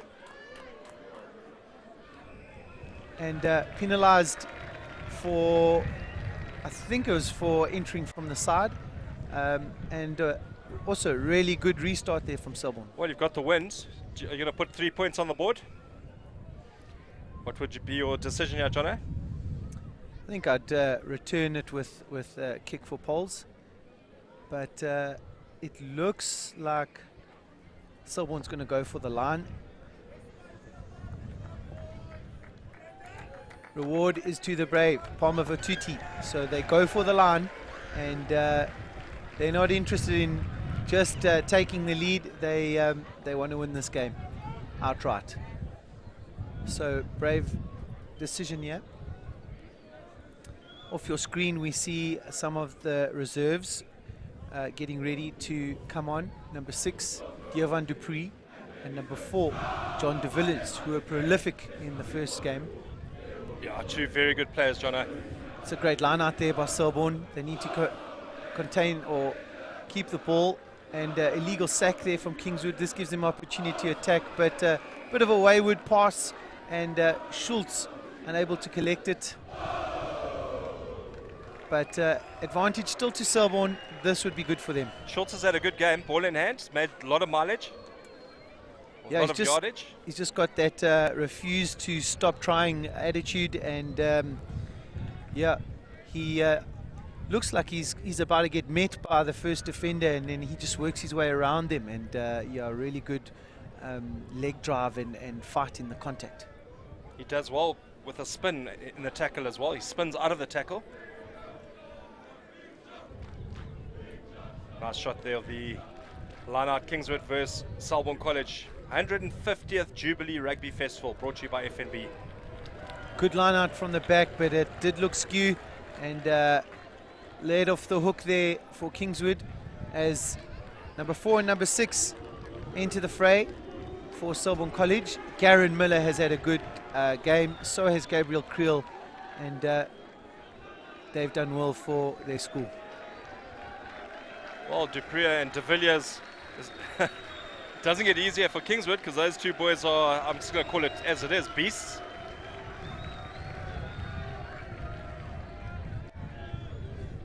Two powerhouses, Jono. Yeah, definitely so. De Villiers likes to put his head down, and he only goes one way. And Dupree is a hard-working... And it's not sideways. And it's definitely not sideways.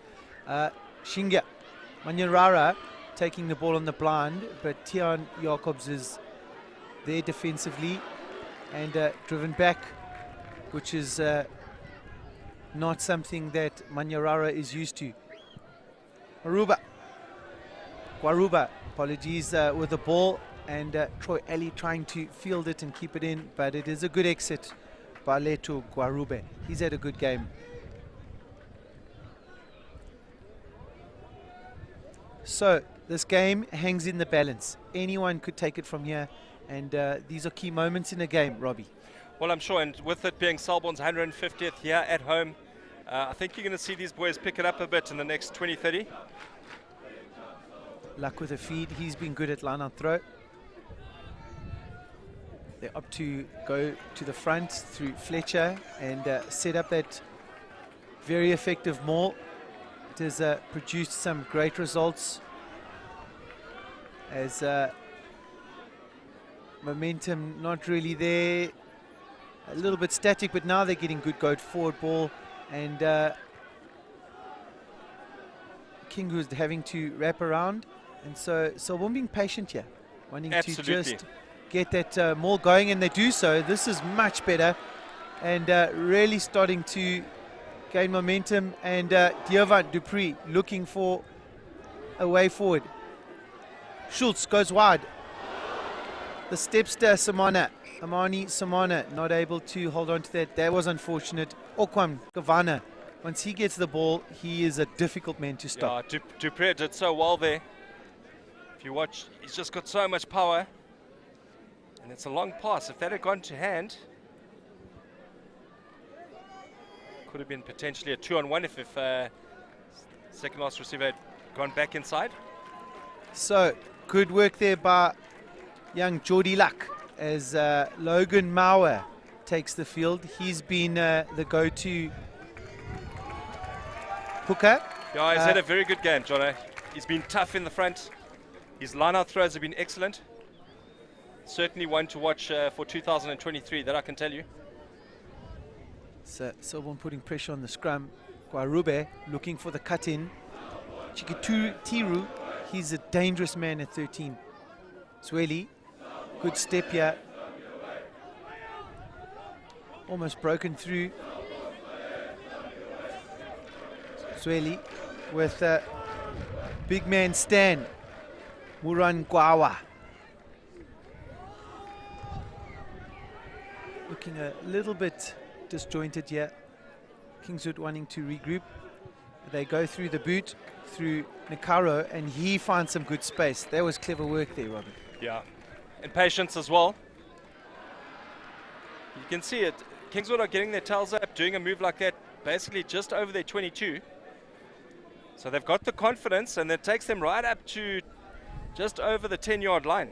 So you see this kick, very effective, finding grass and going into touch. A little bit of a chess game going on here. Both sides looking for the upper hand. This is a titanic battle we have on our hands here.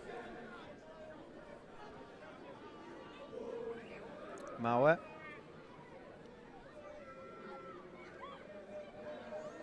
And ball's a little bit scrappy. Open play. Kingswood jump onto it. And taken forward, but knock on. Blake Schultz has seized the opportunity here.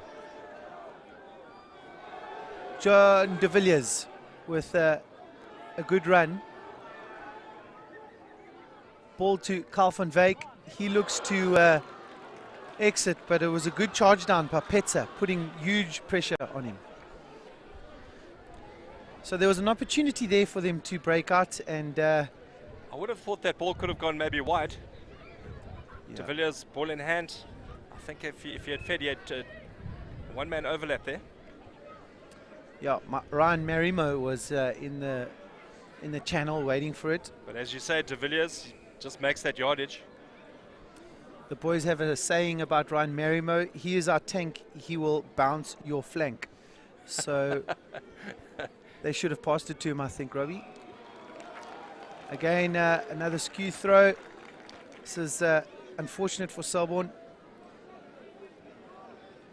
And Kingswood opting for a scrum. Two opportunities at set play now, set piece play, that haven't gone Selborne's way. And oh, looking at the back there. You're talking about being a tank.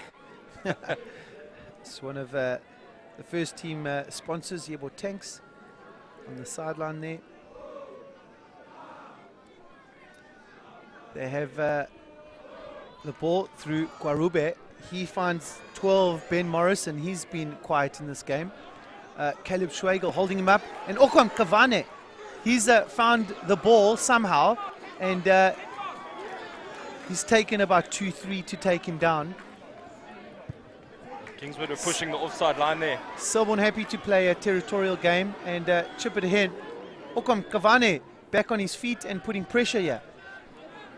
The return kick is just bouncing back onto the halfway line. It's scrappy, and Guarube finds number 2, Kwaleche. Kwaleche looks like to go all the way. It's only Amani Samana. A little bit of a high tackle there. Does he make it over? Ref is calling held up, and the bounce of the ball there, so unfortunate. But Kingswood doing so well through their number 10, Letu Guarube. He was very elusive, had a great presence of mind to play on the inside, and Toby Kaleche at number 2 almost going over for unbelievable try. It's going to be interesting call, yeah, yes. I thought so. It was very close to a penalty try, and that is what's awarded. High tackle on the line. So you see Blake Schultz about to get this ball, but it just rolled away from him. And quick to pounce on it, none other than Letu Guarube. Apologies, folks. some of these This names. young man worked hard. Kaleche, and illegal tackle there from, You can see the line right there. unfortunate for Amani Somana. He's been prolific all game.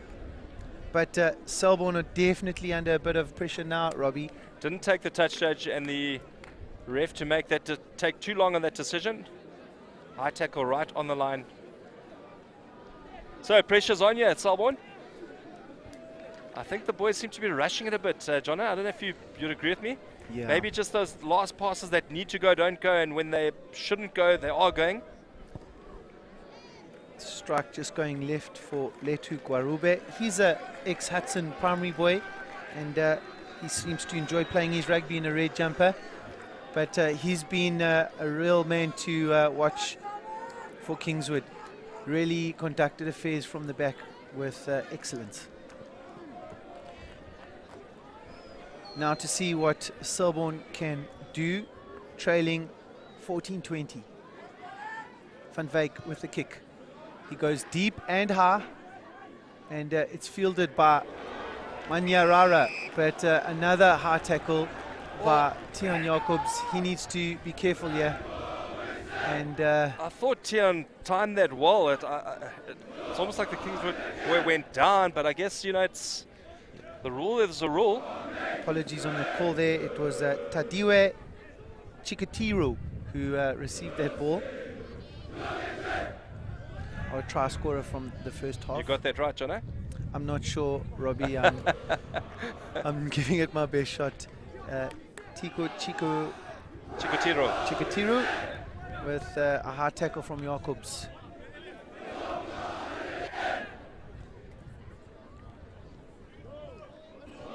Not much territory gained here from that penalty kick. So Selborne looking to put pressure on the line out. They do. The ball falls awkwardly for Kingswood. And Manyarara doing great work in contact to keep the ball alive. Good angle run here. And 12 did all the right things, but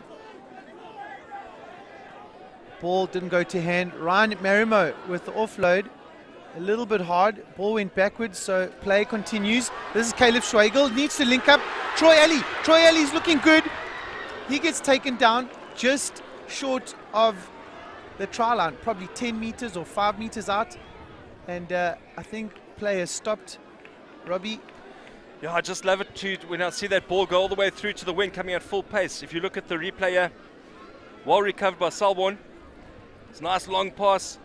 Schweigel straightens up. And this is what you want to see. Ball in the left hand. Good defensive work there by cross cover tackle Kingswood. there by Kingswood number 8. We almost lost, Selborne almost lost the ball there with a powerful pass by Ryan Marimo, but it went backwards and they collected and were able to launch attack. Good steal for Selborne. Jacobs with the ball. Ruck attack here, and this is Sandi Masingana. Good clean ball, and unfortunately Ryan Marimo just taking his eyes off the ball. Well, this is what wins games. Patience, and you just got to make sure that you keep that possession, you keep your phases going, and that's, I think, where Selborne's making a couple of mistakes. Watching where the man's coming from. Kingswood's done very well to be on that gain line, pushing on the defense.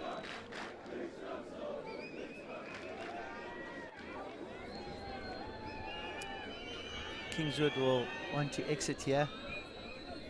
They don't want to play the rest of the game in their own half. And Guarube with a really excellent kick that takes play to the opposition 22. And wow. From where we saw, it looked like a brilliant kick, but that was a good 40-meter, 50-meter kick, Jono. Yeah. And we see the replay here, really good striker of the ball. And it was inches, Robbie. But fortuitous here for Selborne College, they can launch an attack from here. We know they're going to look for their maul. They're setting up a 5+1. And look for that middle pot to come forward. It's my prediction. And the ball is won by Kingswood. Line out lost there by Selborne, and Kingswood mauling it up. Opportunity wasted, unfortunately. There was an early press there from Selborne, and so advantage to Kingswood. They hoisted high. Moni Somana, the stepster under it, but no advantage there. Ref taking play back to just outside Kingswood's 22, and all from an early press. Offsides from Selborne, and they're wanting to get these little details right, Robbie. Well, John, it's anyone's game, really. 6 points in it. One try conversion from Selborne can win it. On their home game, home territory, the 150th Jubilee celebrations. This is the final game. Jono, well done on an outstanding tournament. You and your team can be very proud of setting the bar to festival rugby here in the Eastern Cape. Well, long may it continue, Robbie. You got that right, Jono. Robbie also doing a lot of commentary work and interviewing for the festival. Great work there, Robbie. Big up to you too. Yeah, thanks to Super Sport Schools giving us the platform.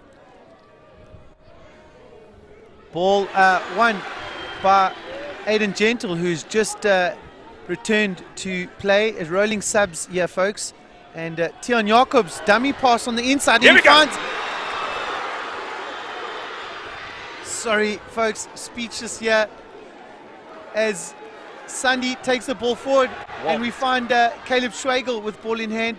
The number 10, elusive Carl van Wyk taking it up. Dion Dupree. Big hits by Kingswood. This is good work by Selborne. They have the momentum with them. They need quick ball. Blake Schultz, unfortunately, lost the ball. Ref is coming back for offside lines.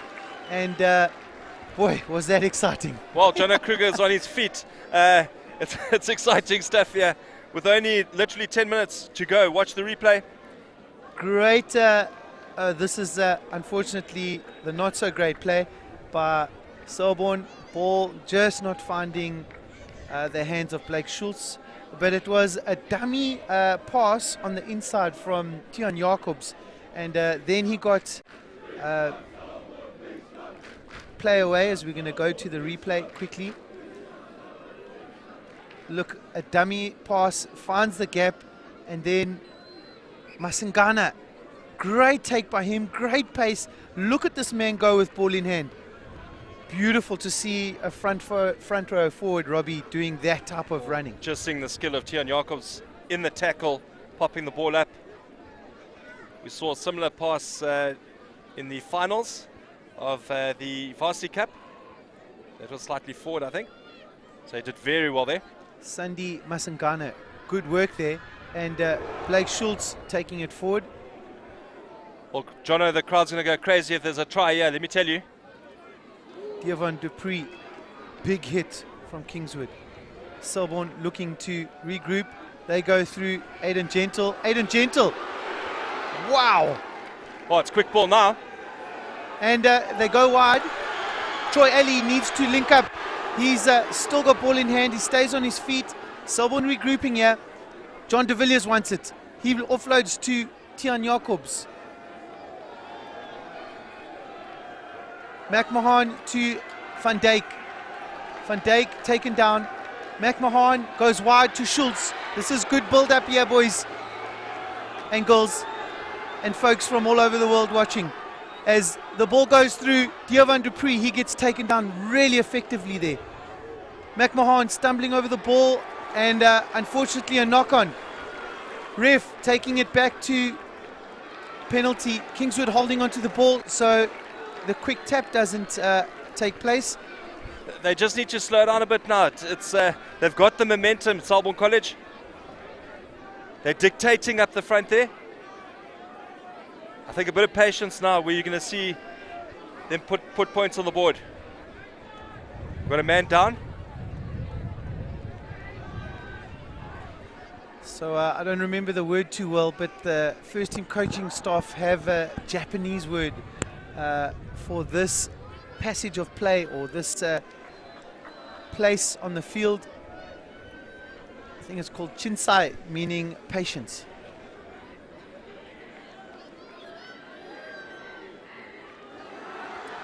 But exciting stuff here, Robbie. Let's hope Selborne do delivery right now. It's going to be interesting to see what happens. Kingswood have been phenomenal with their defence. Man, this is what you want from schoolboy rugby. As the Waters of Victoria ring out. If you're an old boy, you'd know this song. And ball goes backwards. Play continues. Okwan Kavane. Unfortunately, it doesn't go backwards. Ref calling a knock on, and Kingswood will be happy with that result. Well, wherever you're watching this rugby, see the replay. He's drifting, he's waiting for that angle runner. Big hit there by Manyarara on Caleb Schweigel. And the game almost has a feeling, though, Robbie, that Selborne's about to break those lines. They've been holding Kingswood in their 22 for quite some time now. 6 minutes to go. Jono, I think you're right. They're getting the momentum. I think if they have a big scrum here, put Kingswood under pressure.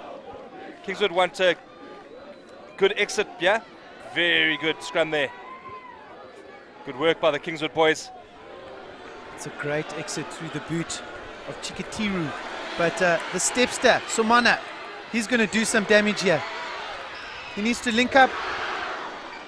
And Kingswood doing really well in the breakdown, but ref saying that Selborne were at the breakdown in time, and hands in the ruck there. Selborne have another go at it. As we look to the close of this match, what an exciting thriller it's been. Robbie, any thoughts on man of the match?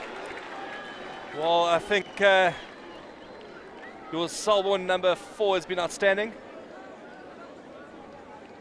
As we go to the replay here, Mani Samani, he's done some great work from the back there. He's a really elusive stepster. So Selborne regroup here, and Robbie, I'm going to leave the man of the match up to you. I think I might be a little too biased there. Your calls. As De Villiers receives, and they're building momentum here through the maul. This is good for Selborne. They want to stay patient here, just keep their legs driving, pumping through. Advantage to Selborne. Penalty try. Penalty try. What a massive call to make. Wow, that's a big call. And certainly my man of the match. A lot of players putting their hands up, but the number 9 for Selborne, he's been outstanding. McMahon. Ryan McMahon, man of the match, and just call there, Robbie, as Robbie goes down for some post-match interviews. Well, the replay is a good one. De Villiers takes it up. Selborne set really well. They weather the storm and then get the momentum going. But a lot of side entry there from Kingswood, and ref was right at the thick of it. He was in there, and players all over the place. Ref saying the ball was taken illegally. 21-20, Selborne lead against Kingswood. There are crutches being hoisted up in the air as injured players celebrate, vicariously connect with their team players.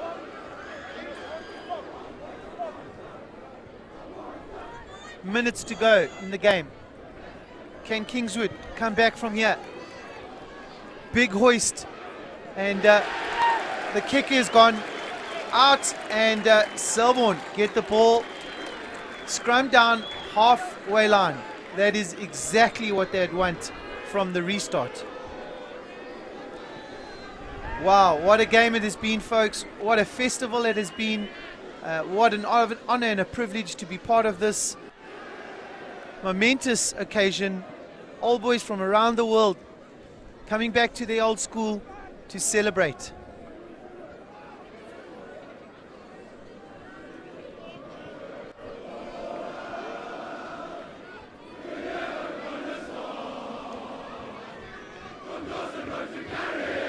Selborne will want a good, clean scrum from the halfway. Eden Gentle in frame there. McMahon with the feed.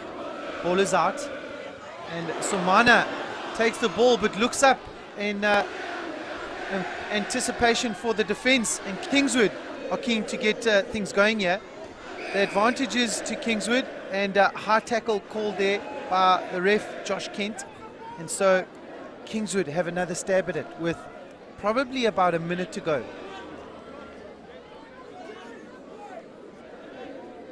All to play for you still with the teams, 21-20. Boys have given it their all.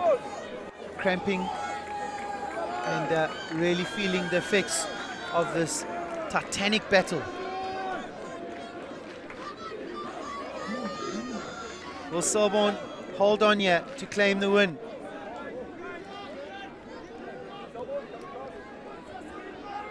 Will Kingswood have enough to break through? Number 7 with the throw. It's intercepted. Logan Mauer, a pop-up to De Villiers. Ball is available for McMahon. The pod is lined up. They're kicking for territorial gain. Does the ball go out? And that's the game, folks. That is the Selborne 150th Rugby Festival, brought to you by F&B. What a day, what a weekend of rugby. Thank you for tuning in, folks. Goes without saying, Selborne ecstatic with the win.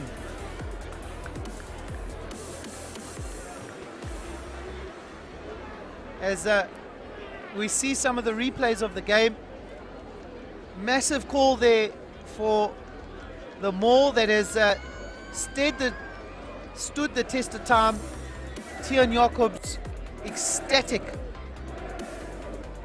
as we see the crowd run onto the field in absolute delight. Their primary school boys joining in, and a really fantastic win there. Credit must be given to Kingswood for the amazing game that they played, and Selborne will be super happy with that win. We go now live now to Robbie Durant. Selborne College 150th Rugby Jubilee has come to an end, brought to you by FNB. Our man of the match, Ryan McMahon, that was close for comfort. Yeah, it was very close. I mean, Kingswood's a very good team. But honestly, the boys just put it all out there, worked their hardest, and we came away to win. I've been watching your progress from Krentz all the way through. You've been consistent, you're growing as a player, you're getting a lot more confidence, you're hitting the guys on the gain line, you're working hard on your own game? Yes, sir. The coaches are helping me out so much. They teach me so many new things, so like, honestly, it's all up to the coaches. They've all been helping me out so much. And the amount of work that you're putting in, you know, obviously now with Super Sport schools, you can check out your games, you can work out what you're doing, what you're not doing. Is it instrumental, being able to do that? Oh yeah, definitely it is. I mean, like there's a lot of pressure on, and like you just got to work hard for it. And, Well, you're going to enjoy it. I know you got school tomorrow, but I know you guys are going to enjoy it.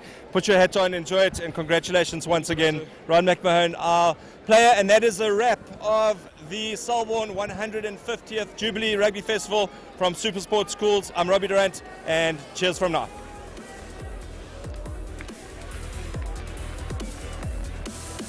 So the final score, 21-20 to Selborne College. Thank you from everyone far and wide for joining us at the first ever Selborne Jubilee Rugby Festival. It has been a great honor and privilege. Till next time, folks, Keep well, keep safe.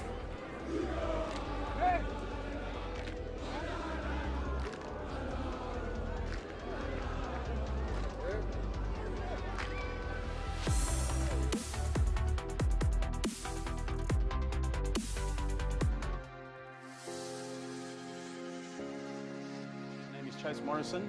I'm the Selborne College first team rugby coach, and we are gathered here today simply to raise awareness around the initiative which we have brought into this year.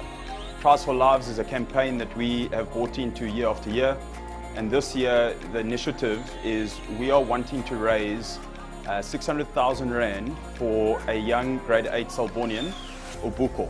Obuko is quite a unique case in that he has 2 prosthetic legs. What we are wanting to do is we are wanting to raise 600,000 Rand so that he can get a prosthetic hand and so that life can be a lot easier for him. Yeah, so what we're trying to achieve this year is, I'm a big believer in charity starts at home, and I'm quite excited about the fact that we are not only helping someone in need, but we're helping a fellow Selbornian who is in need. And that for me is really special.